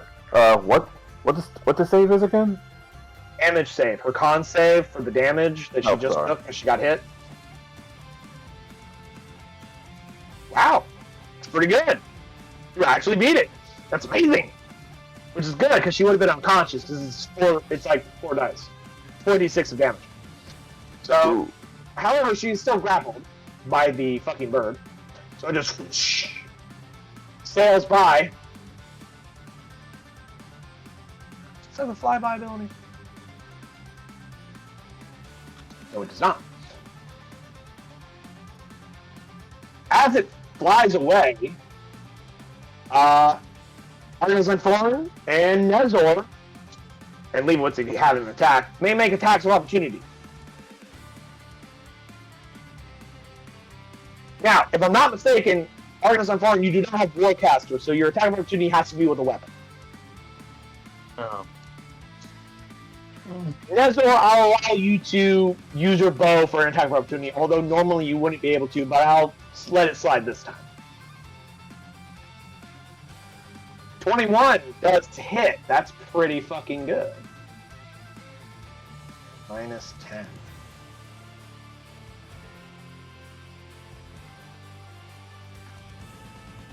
And it's going to try and beak Vola. So essentially, from its perspective, it just picked up this fucking giant-ass snail and it's trying to, like, smash through its fucking shit. I need another damage save from Vola because I'm pretty sure 24 hits. Unless the gods say otherwise. Which I don't think they will, but Oh. yeah, I'm unconscious.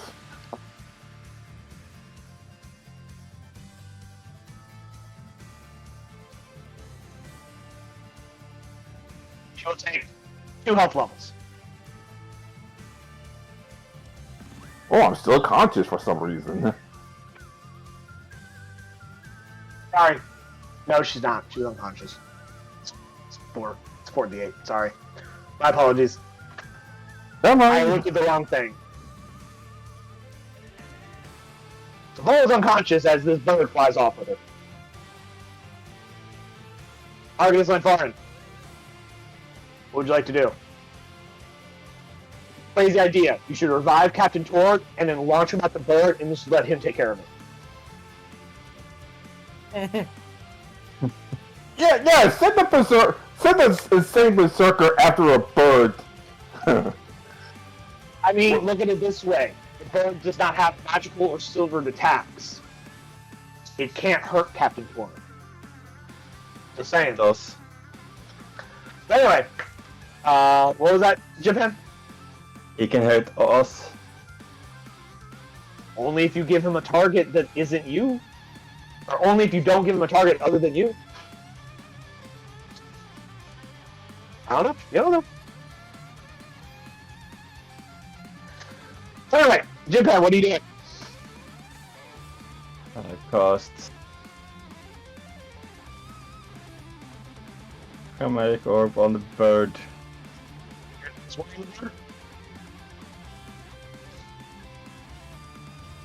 Oh shit. 10 unfortunately is not enough. I'm sorry. There's a much higher armor class than that. As you try and cast your spell, it sails past the bird as it quickly banks to the side with its high flight speed. Yeah.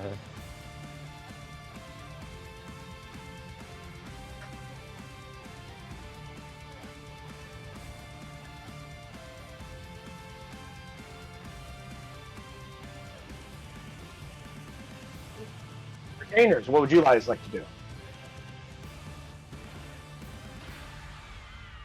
In fact, Nezor definitely wants to kill this fucking bird now. Hunter's Mark with signature attack. Okay. This is probably a little metagaming, but before he attacks, can I take a quick turn? I'm gonna give Orson on him, so he can get an extra potential D4 on his next attack roll. Not technically metagaming because all the retainers go at the same time on the initiative of Arcanus, so like you guys could pick what order you would like to do it in. Sorry. I didn't want to So like be... Nezor, with your signature attack, add a D4 to it.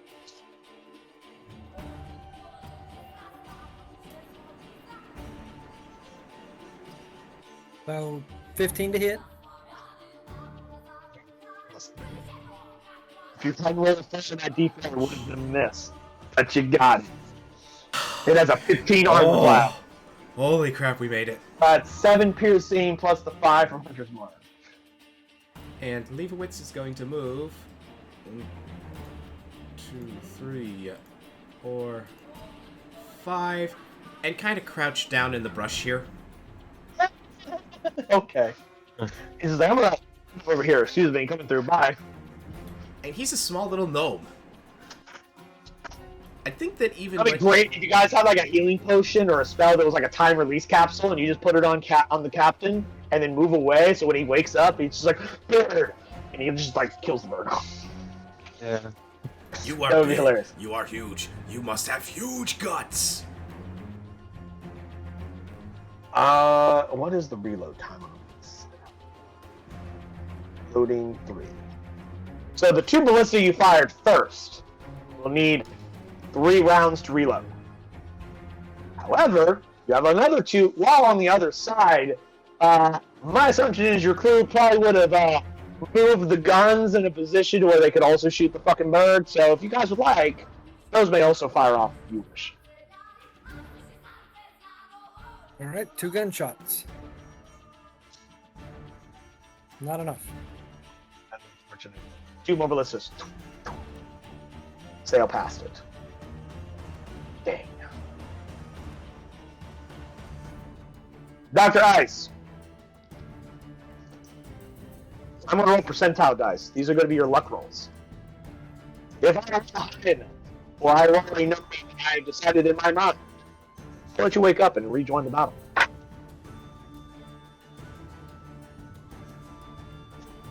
Otherwise, you come to consciousness with 1 hit point. In this large, like, cave-like nest with these big-ass fucking eggs next to you. You're just like, what would you like to do? Okay, the eggs, they're not moving or anything, so it doesn't look like they're hatching. Not at this exact second, no. So I'm in a nest, correct? Yes, you're in a giant bird nest. How big is the nest, would you say? Large enough for a rock to sit in. Okay. What I'm going to do is... I'm going to very carefully... Actually, probably best if I use the sneak... Probably using sneak for this. Try and quietly move myself out of the nest. And once I am out of the nest... You I'm going get to... out of the nest. Like, there's nothing else there except the eggs, bro. I don't want to risk somehow me moving is somehow going to cause them to suddenly spontaneously hatch. I've seen aliens. I don't want to risk that happening. Okay. And so, like, what are you doing? Are you exiting the cave? yes, I am. And as I'm exiting the cave, I'm going to wild shape into like a small creature, like a mouse or something, just so I won't be immediately seen by the rock. So I can try and get out of here. Okay.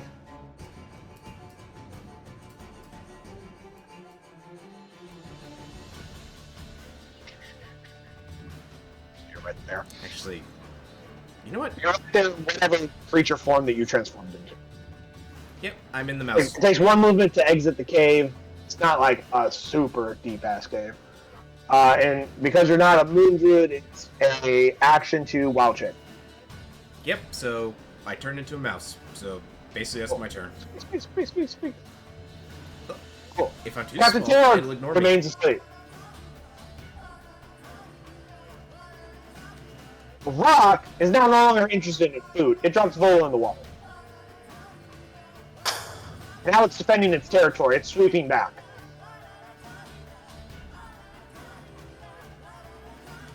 And it's going to take some swipes at Nezor.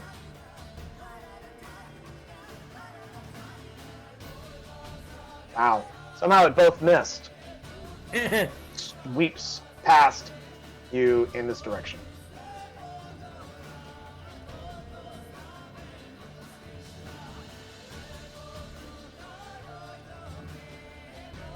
Argus line foreign. Okay. What would you like to do for your time? Give me a second and I will...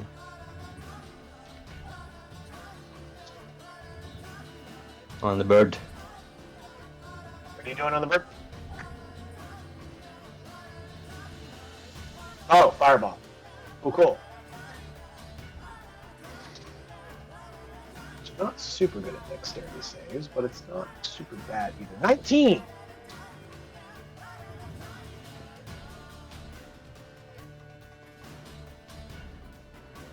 I hope that was done. Yeah, still takes half damage, so 15, 17 points of damage. Cool.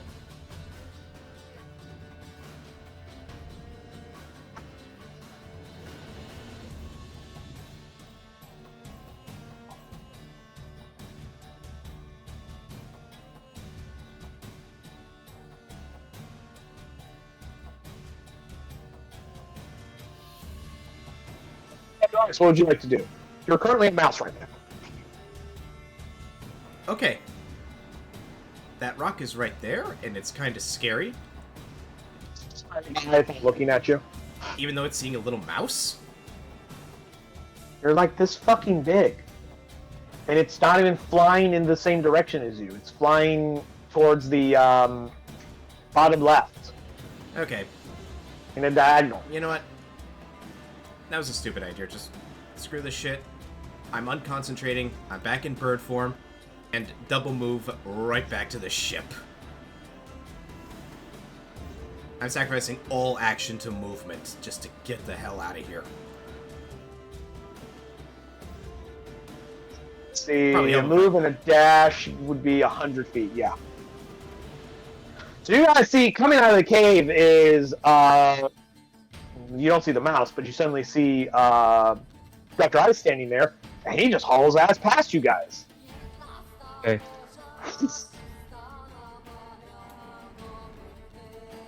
Look, Vola can at least hold her breath for at least 6 seconds, right? It's like a number of minutes equal to your constitution, I think. Yeah, it's like a minute plus con mod. So she can hold her breath. Like that. Something like that. Yeah, I'm just here simply so that we can at least see my character's icon. I'm like on the ship itself. Here, hold on. There. Your token should be on top of the ship now. I moved the ship to the background. Okay, there we go. Yeah. And basically I'm saying, retreat, fall back, fall back, fall back, fall back! Period. You can hold your breath for a number of minutes equal to 1 plus your constitution modifier, minimum of 30 seconds. If you run out of breath or you're choking, you can survive for a number of rounds equal to your constitution modifier, minimum of 1 round. Start of your next turn, you drop to 0 hit points and you are dying. You cannot regain hit points or be stabilized until you can breathe again. Well, she couldn't hold her breath. She was unconscious. So she has, I'm going to say she has 4 rounds before her last rounds, if somebody doesn't pull her out of that fucking water. I like to imagine I saw her as I made my mad dash. You don't see shit. You didn't even see her hit the water. She's wearing full plate. She hit that water and then vanished. The rock. Let's see. You guys are nowhere near killing this thing, but you've stung it pretty fucking good. Yeah, like, this thing's a hardy-ass fucking creature. It has way more hit points than the damage I'm you going guys to are doing. imagine it's probably greater than a CR 5 or 6 creature. I don't know. CR 11. Oh, yeah. Hey, I didn't decide rocks on this island. That's part of the fucking lore of the world. You guys came to this island, not me. We decided to go to the Isle of Madness. You'd be better off on the Isle of Madness because then they wouldn't have fucking rocks. But I'm going to have the rock decide whether or not you're worth fucking dealing with. High or low, gentlemen? Hi. Hi. Cool. No, Yes? wait, I changed low. Oh, no, high, no, low. I vote high. I always aim high. The rock flies back to its cave and just disappears inside of it. Okay. Up on its high mountain. Hey. I think it can see if people are leaving. I hope it's at least intelligent enough for that. And it's a bird. Decided you weren't fucking worth its time anymore. You've done damage to it. You've stung it enough to where I rolled to see if it determined, like, okay, whatever those things are not a threat to me, but I'm not gonna keep fighting them to get the food because I already have food in my cave. They're not worth the effort. So combat at this point would be ended. Nezor, of course, runs barrel long into the fucking water after Vola before anyone else even reacts. Like, you guys go, oh, we should get there. We should go get Vola. And Nezor's already like halfway through the fucking water. And he disappears under the water after her. How long Have to until... roll me a perception check, please. Who? Nezor. I would like him to roll a perception check. Let's see. Where is it? No, I gotta do it all through the whatchamacallit sheet. I never met a macro for the perception checks. Don't worry. It's one of those things where, like, saving throws and skill checks, there's so many of them. Cool. Nezor spends a little while hunting for her, but he does eventually find her, and he pulls her up out of the water. Vola is saved. Hurrah. After a brief stint of mouth-to-mouth resuscitation, she is now breathing and not full of water anymore.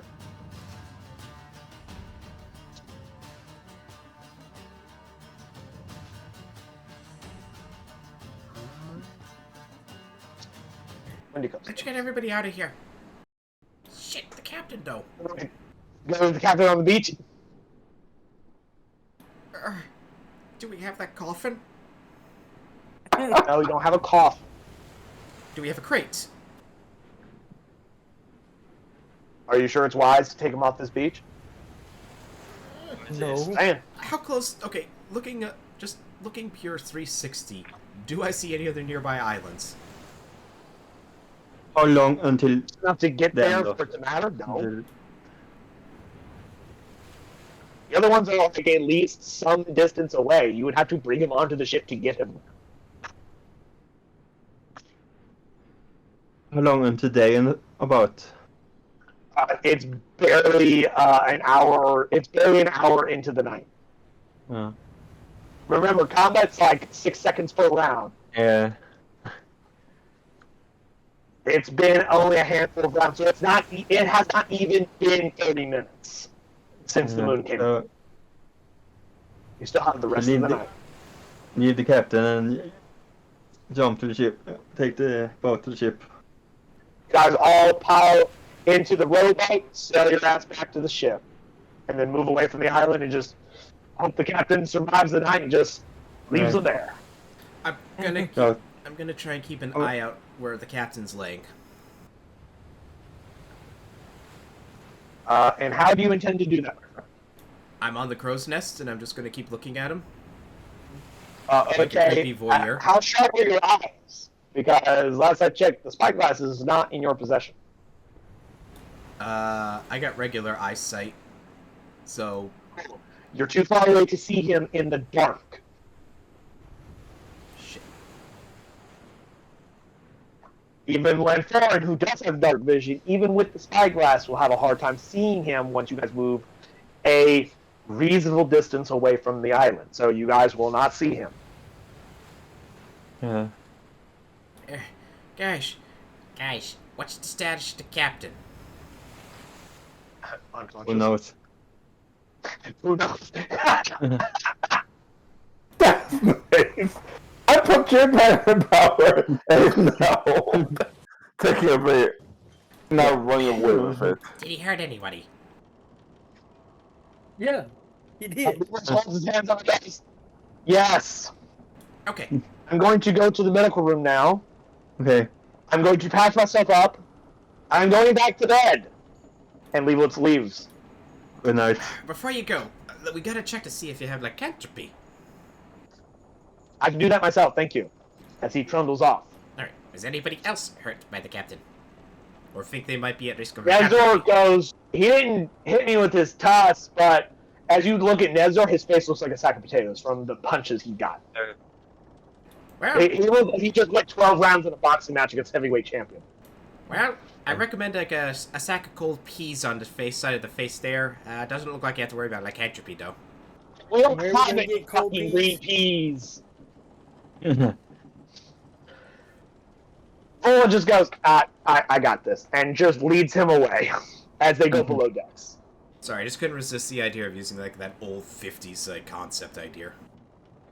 Actually, you don't have frozen peas. This is not the 1950s. This is more like the 1800s, 1700s. No, 1600s. 1600s. Long time ago. Alright, I recommend some bloodletting. Before That shall fix it. frozen refrigerators, or before refrigerators or freezers existed.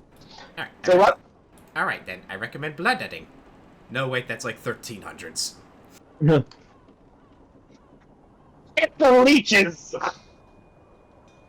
We gotta get the bad virtues out of him. Gotta get the bad One humors second, out of there. We gotta get the Humors, bad humors. that's the word I was looking for.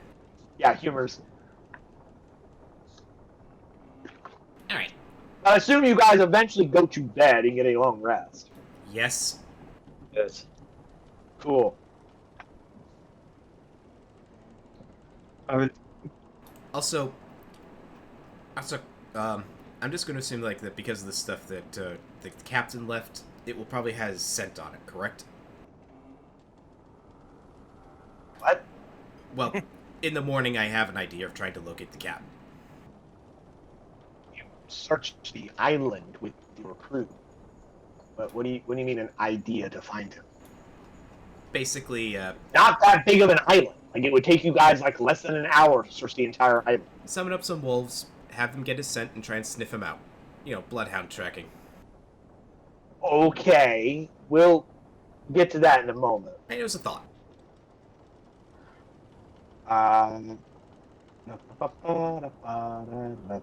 Switch that. Suppose. And Switch to this one. out of curiosity, do you usually show up like in the bottom right corner of the overworld map? Bottom right? No, I usually show up in the top left. Huh. Weird. Or actually, honestly, it actually depends on where I am on the previous map I go from. So if I'm in a certain orientation, like relatively, like if like this is your fucking frame, if I already have my view here and I change maps, then my view is approximately in this area on the other map. It's generally how it works for me. But I'm the dungeon master, you guys are me, so it could be different. It's the same for me. Anyone besides the captain gains the benefit of a long rest, and may replenish spell slots, hit points, and all that jazz as you see fit. That was a lovely night's sleep. Look, you guys weren't about to become bird food. You weren't about to become a victim of cannibalism. Actually, we weren't exactly the same Not species. put on the island and just left him into his own devices. Cannibalism? So, Questions for another time. Would that actually be cannibalism? Alright. Well, I guess, I suppose now we gotta look for the captain. Make sure he's okay. Out of curiosity, in case he does not remember what happened, how should we regale him about the sail? About how he beat the shit out of us, or how he rescued us from me from a rock? I you try can to determine that when you find him. I need Yeah. my count. This I'm pretty sure. I'm thinking to keep his sanity, it might be boasting his ego. Months of 30 days. Take the months.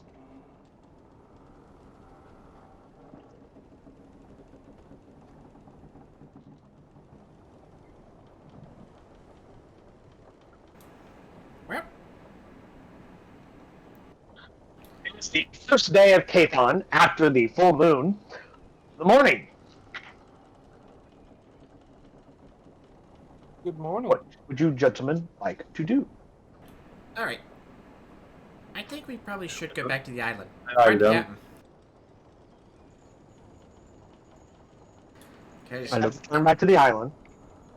Everybody give me investigation checks to try and find the captain, because he's not on the beach where you guys left him. He's somewhere else. Let's see. Let me know when you all got your rolls. Investigation.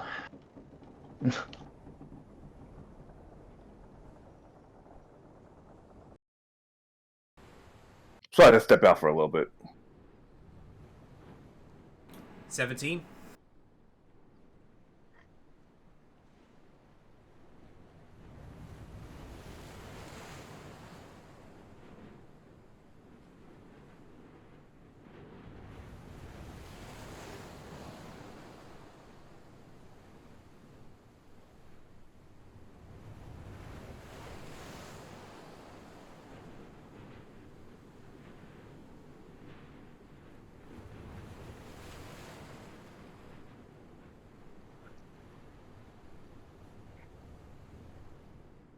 Hello? Hello?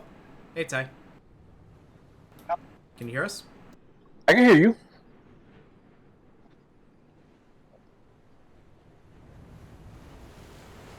We're running investigations. I was looking up when the next two full moons would be. The next full moon is on the 30th of Cathorn. After that, Midsummer, which is towards the end of Cathorn. It's between Cathorn and Elias. You guys look at your calendar. And then the 30th day of Elias is the next full moon after that. So those are the next 3 full moons, since it matters. It happens between 30. It's between like 29 and 31 days. In a cycle.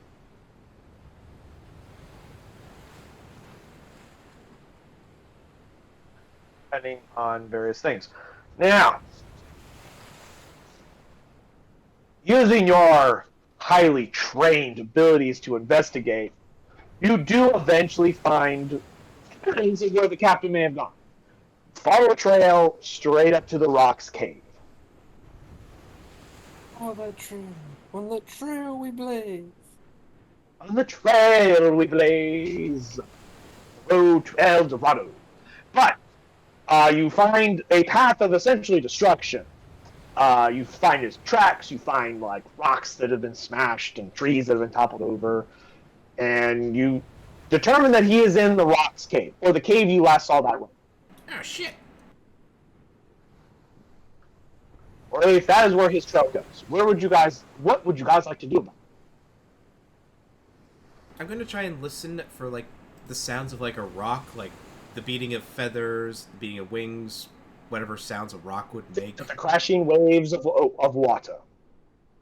The crashing waves of the ocean. So those are the only sounds I hear? Those are the only sounds you hear right now. Essentially what I have planned on watch together is what you hear right now. Okay. Guys, you guys determined this trail is like hours old. Like this happened at some point during the night. Like hours ago. We're talking like 6-7 hours ago. Okay, so in the tracks look like he walked in or ran in? Or like dragged in? Because you can see tracks, obviously he didn't fly his ass in there, so yes, he walked in there. I like, you know what I meant. Like a drag tracks would look a lot different than like if you were walking or running.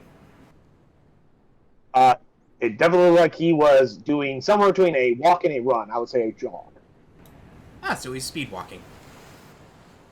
All right. More like not full tilt sprint, but moving with haste. Okay. Nezor, you can see in the dark, right? What can you see in the cave? Yeah. What can you see in the cave? I see nothing in the fucking cave, because the cave's way the fuck up there. Oh. Well, I'm not, dude. You gotta fucking climb up there if you guys want to see what's in there. Okay. I'm gonna go climb up, and I'm gonna try and create like a... I assume you'll fly. Yeah, I'm gonna fly up wings. and like prepare like a... Oh god, what exactly is the thing called? Basically, like you're creating a point where you can tie up a rope so that people can use it to climb up a thing. The Anchor point. Yeah, I'm creating a point, climbing an anchor anchor? point. Yeah, I'm trying to create like a... Or a python. Do you have pythons? I'm gonna try and tie it to something that... Shit, there was nothing up there. I just realized. I'll make this easier for you. You fly up and you look in the cave and you see a dead rock with an unconscious Torg laying on top of it with a bunch of eggs smashed. Holy shit! The Captain! pieces of the rock are scattered all over the cave. It's it's blood and feathers and flesh up the walls, across the ceiling, across the floor. There's bits of eggs everywhere. Captain Torg is covered in viscera, and he is sleeping very soundly. Okay, is he like still in the werebore form or in his orc form? No, he's unconscious, and it's morning. So he's in his like the regular orc form. He is in his humanoid form, yes. Uniform. All right, Captain. Not his hybrid form. All right, I'm gonna move up. I'm gonna keep very suspicious eyes on the rock just in case it doesn't decide to wake up and it's not playing dead. Kerry, did you miss the part where I said it's in pieces? Like I thought that was the eggs that were in legs pieces. are gone, its head is missing, Okay. its leg ripped off, it is scattered up the walls, across the ceiling, over the floor. To be fair, you broke up a little bit, so I thought you were describing the eggs. The eggs are also in that state. All right. There is nothing in this place other than Captain Torg that is still in one single piece. Out of curiosity, how good do the conditions of the feathers on the wings look? Or are they just like just shit? Obliterated. Obliterated. Obliterated. There is almost nothing of value salvageable in this fucking place. Can we at least get meat from the bird? It is really gross, gamey meat that's also a little rotty because it's been sitting here out for hours. Good point. But another thing is, anyone who's done enough hunting or knows enough hunters will know that you want a quick, clean kill so that the meat doesn't get all toughened from the adrenaline and the overexertion of running and fighting and stuff like that. So the evidence that you guys see is that this was a very long, drag out, drag knuckle fight. The rock did not die quickly. Well, shit. So all of its meat is essentially worthless at this point. Okay. I'm going to go up to the captain. Plus, even if it wasn't worthless, it would all rot before you guys could eat most of it anyway. Okay. Because you have no way to preserve meat. Yeah, we don't have any salt. Okay. I'm going to go up to the captain. I'm going to try and shake him awake. This is probably a terrible idea. You have no memory of what happened last night. You get punch in the face as he flails around wildly as you wake him up, because he's a violent waker right now. Do I Good get morning. punched? Did I just get punched as he woke up? Yes, I just said you got slugged in the face. Oh, yes, I did. So I'm kind of down Yeah. on the ground. Yeah, just like, as you have this like nasty welt on your eye now. Captain! Oh, hey, Ice. I guess this is the next. You see what I've already described to the rest of the players. An utterly ripped apart bird, broken eggs, me with a nasty welt on my On face. top of it, you are covered in blood, guts, and viscera. What the hell happened here? Normally, Captain Torg has like lightish green skin, but all you see right now on his body is red, because he is covered in so much junk, you cannot see the color of his skin anymore. Captain. He's also naked. Well, we're gonna have to take care of that part first. I grab whatever's loose around me and try and place it on his midsection. Captain, you saved me. I saved you? What happened? Okay, you see asshole bird there? Well, in pieces? What the? Isn't that the rock from earlier? Yes. From last night? Yes. Okay, initially what happened is you broke through the ropes and the manacles that we were securing you in. I tried to calm you down by trying to at least try to keep you calm. But the rock came out and it just managed to grab me. You seem far more annoyed that the rock grabbed me than you trying to hurt me. I guess you figured that maybe that you were pissed that it took what may have been your kill or something. I don't know. Or just pissed you off because it stole from you. So you just came here. You utterly beat the fucking Jesus out of this thing. I mean, take a look at it. Even as a barbarian, I'm looking surprised. Like, holy, I'm awesome. Yes. Unfortunately, you couldn't save any of the eggs, so that was a nice little payday that was unfortunately lost. But you saved me. Yeah. But you saved me from the Yeah, rock. that sucked. I saw that. No deception, because that's all they fucking have. Tile insight. 5. Mm-hmm. Also, I don't think technically you can actually do that. I roll like deception or persuasion with player characters. At least in 3.5. I don't know in 5. Mind control, but you do roll deception when you lie, and insight is to counter deception. So I need Ty, if you roll me an insight check for Torg. Technically speaking, I am telling the truth. He did save us. You guys left his ass on the beach. But we're not wrong in saying he beat the other 11 bejesus out of this thing. You are not telling him everything is a lie, but the overall narrative you're telling him is a lie. Ty, I need that insight. There it is. Captain Targ, you're not super certain what parts he is not telling you, or what parts are not true. You can care or not care, up to you, but you definitely know the narrative he is spinning is in fact not the truth. How much of it is a lie and how much of it is truth? I mean, you're no stranger to tall tales. They get slightly exaggerated, being a sailor and all. But you know, I'm just going to. It's a oversaturated tall tale. So you just shrug your shoulders and go, okay, and then move on. Like, I'm pretty sure I didn't beat this guy by myself, but a tall tale's a tall tale.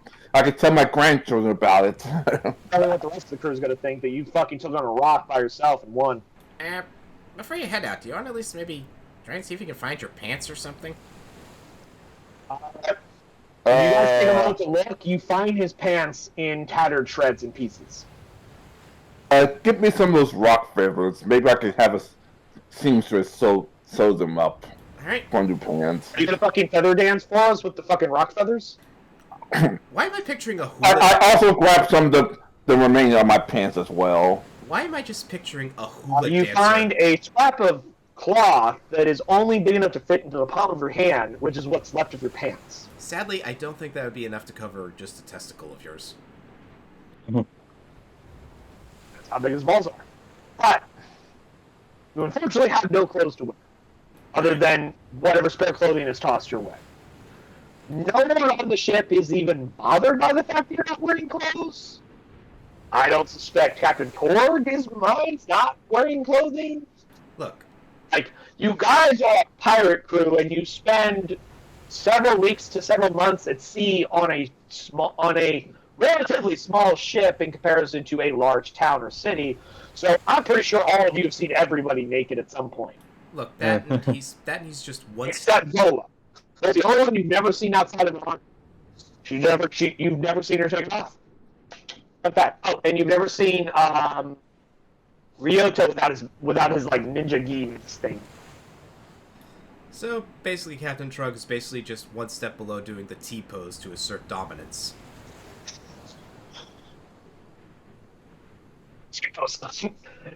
But anyway, jokes aside though. But yeah. Congratulations, you guys barely managed to survive your first full moon. We're definitely going to have to consider all that we learned from this in preparation for the next one. Though, my understanding is each subsequent one, it should be a bit easier for you to control. Relatively speaking. You now have access to the damage immunities of lycanthropy. The relentless ability of the werewolf strain of lycanthropy. You've already got the stat changes. The one trait or ability of being a wereborn that you do not have control over right now is the shape changer ability. That is still going to be a factor that I will throw at you from time to time. It does not have to be during a full moon to transform. You can transform in at any time. So essentially, if you get worked up into a combat enough, I'm going to have you roll probably a wisdom save. And if you don't roll high enough to beat the DC that I set in my mind at that time, you transform and then will act not as an NPC. You still act as yourself, but there will be certain things that I may nudge you in certain directions. Like I may decide that you attack someone that you may not want to attack, such as whoever's closest, depending on how worked up in the combat you get. But whilst you are transformed, you also have access to the charge and the tusk attack abilities of your hybrid form. Or the charge or tusk attack if you are in your animal form, since you can also go into an animal form. But right now, you get access to all the abilities except consciously being able to activate your shape changer ability. That is still under my control. But hey, you get all the other cool shit. Yeah, Hey, just have my someone crew using small magic against you, you can't be hurt. just have my crew have to fight me as a boss before I have to do that. You were a hell of a boss fight. It's just I was stupid and decided to go down. Yeah. The spiders were doing fine. Yeah, remember when dealing with somebody who has no ranged attacks or is limited to melee combat, don't get in arm's reach. Remind me to hand over every single weapon except for my sword next time. Well, Speaking of which, Ty, Ty, you don't know where your sword is. Wait, Where is my and you sword? suddenly realize that you don't have it, and you are now developing an obsession. You have to find it. You cannot leave this island until it's found. I'll check the freaking corpses of everything to see where Not it in the is. cave. Not in the cave. Okay, do I leave her on the beach? On the beach. Let's help him find it. I'll help as well. With everybody helping, you guys do eventually find the Sword of Vengeance. The question is, who grabs it first? That is a very good question. I was going to say that. I want everyone, just for fun, roll a d20 and see who finds it. Whoever rolls higher, it's just a flat d20. Whoever rolls higher is the one that finds it.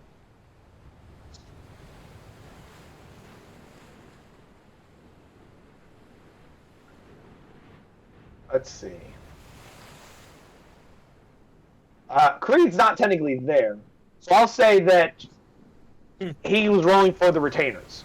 One of the retainers found it. Vola finds it first. She picks it up. Captain Tord, when you see Vola with your sword, it's not like she's stealing it or anything, but you have to take it from her. And you do so. You just violently snatch it from her. She's like, Jesus. Apologies, Captain.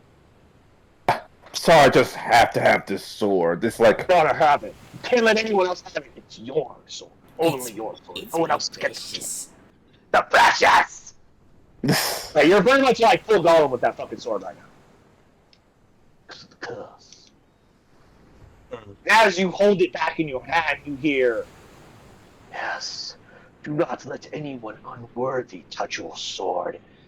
In fact, you should punish her for having the audacity to touch your weapon. Wisdom save.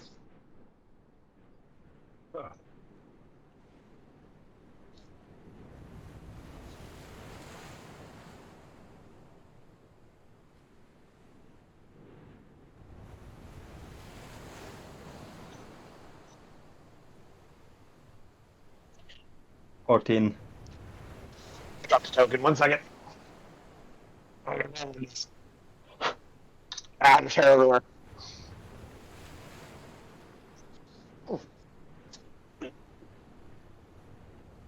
That enough. You pass. Because I believe the Sword of Vengeance is like B13. So, you do not feel an overwhelming urge to chop Vola's head off. Congratulations. she found you, friend. You hear no more of the vengeful spirit that resides inside the sword at this moment. It just quiets down. So, what's to find now, gentlemen? That was fun.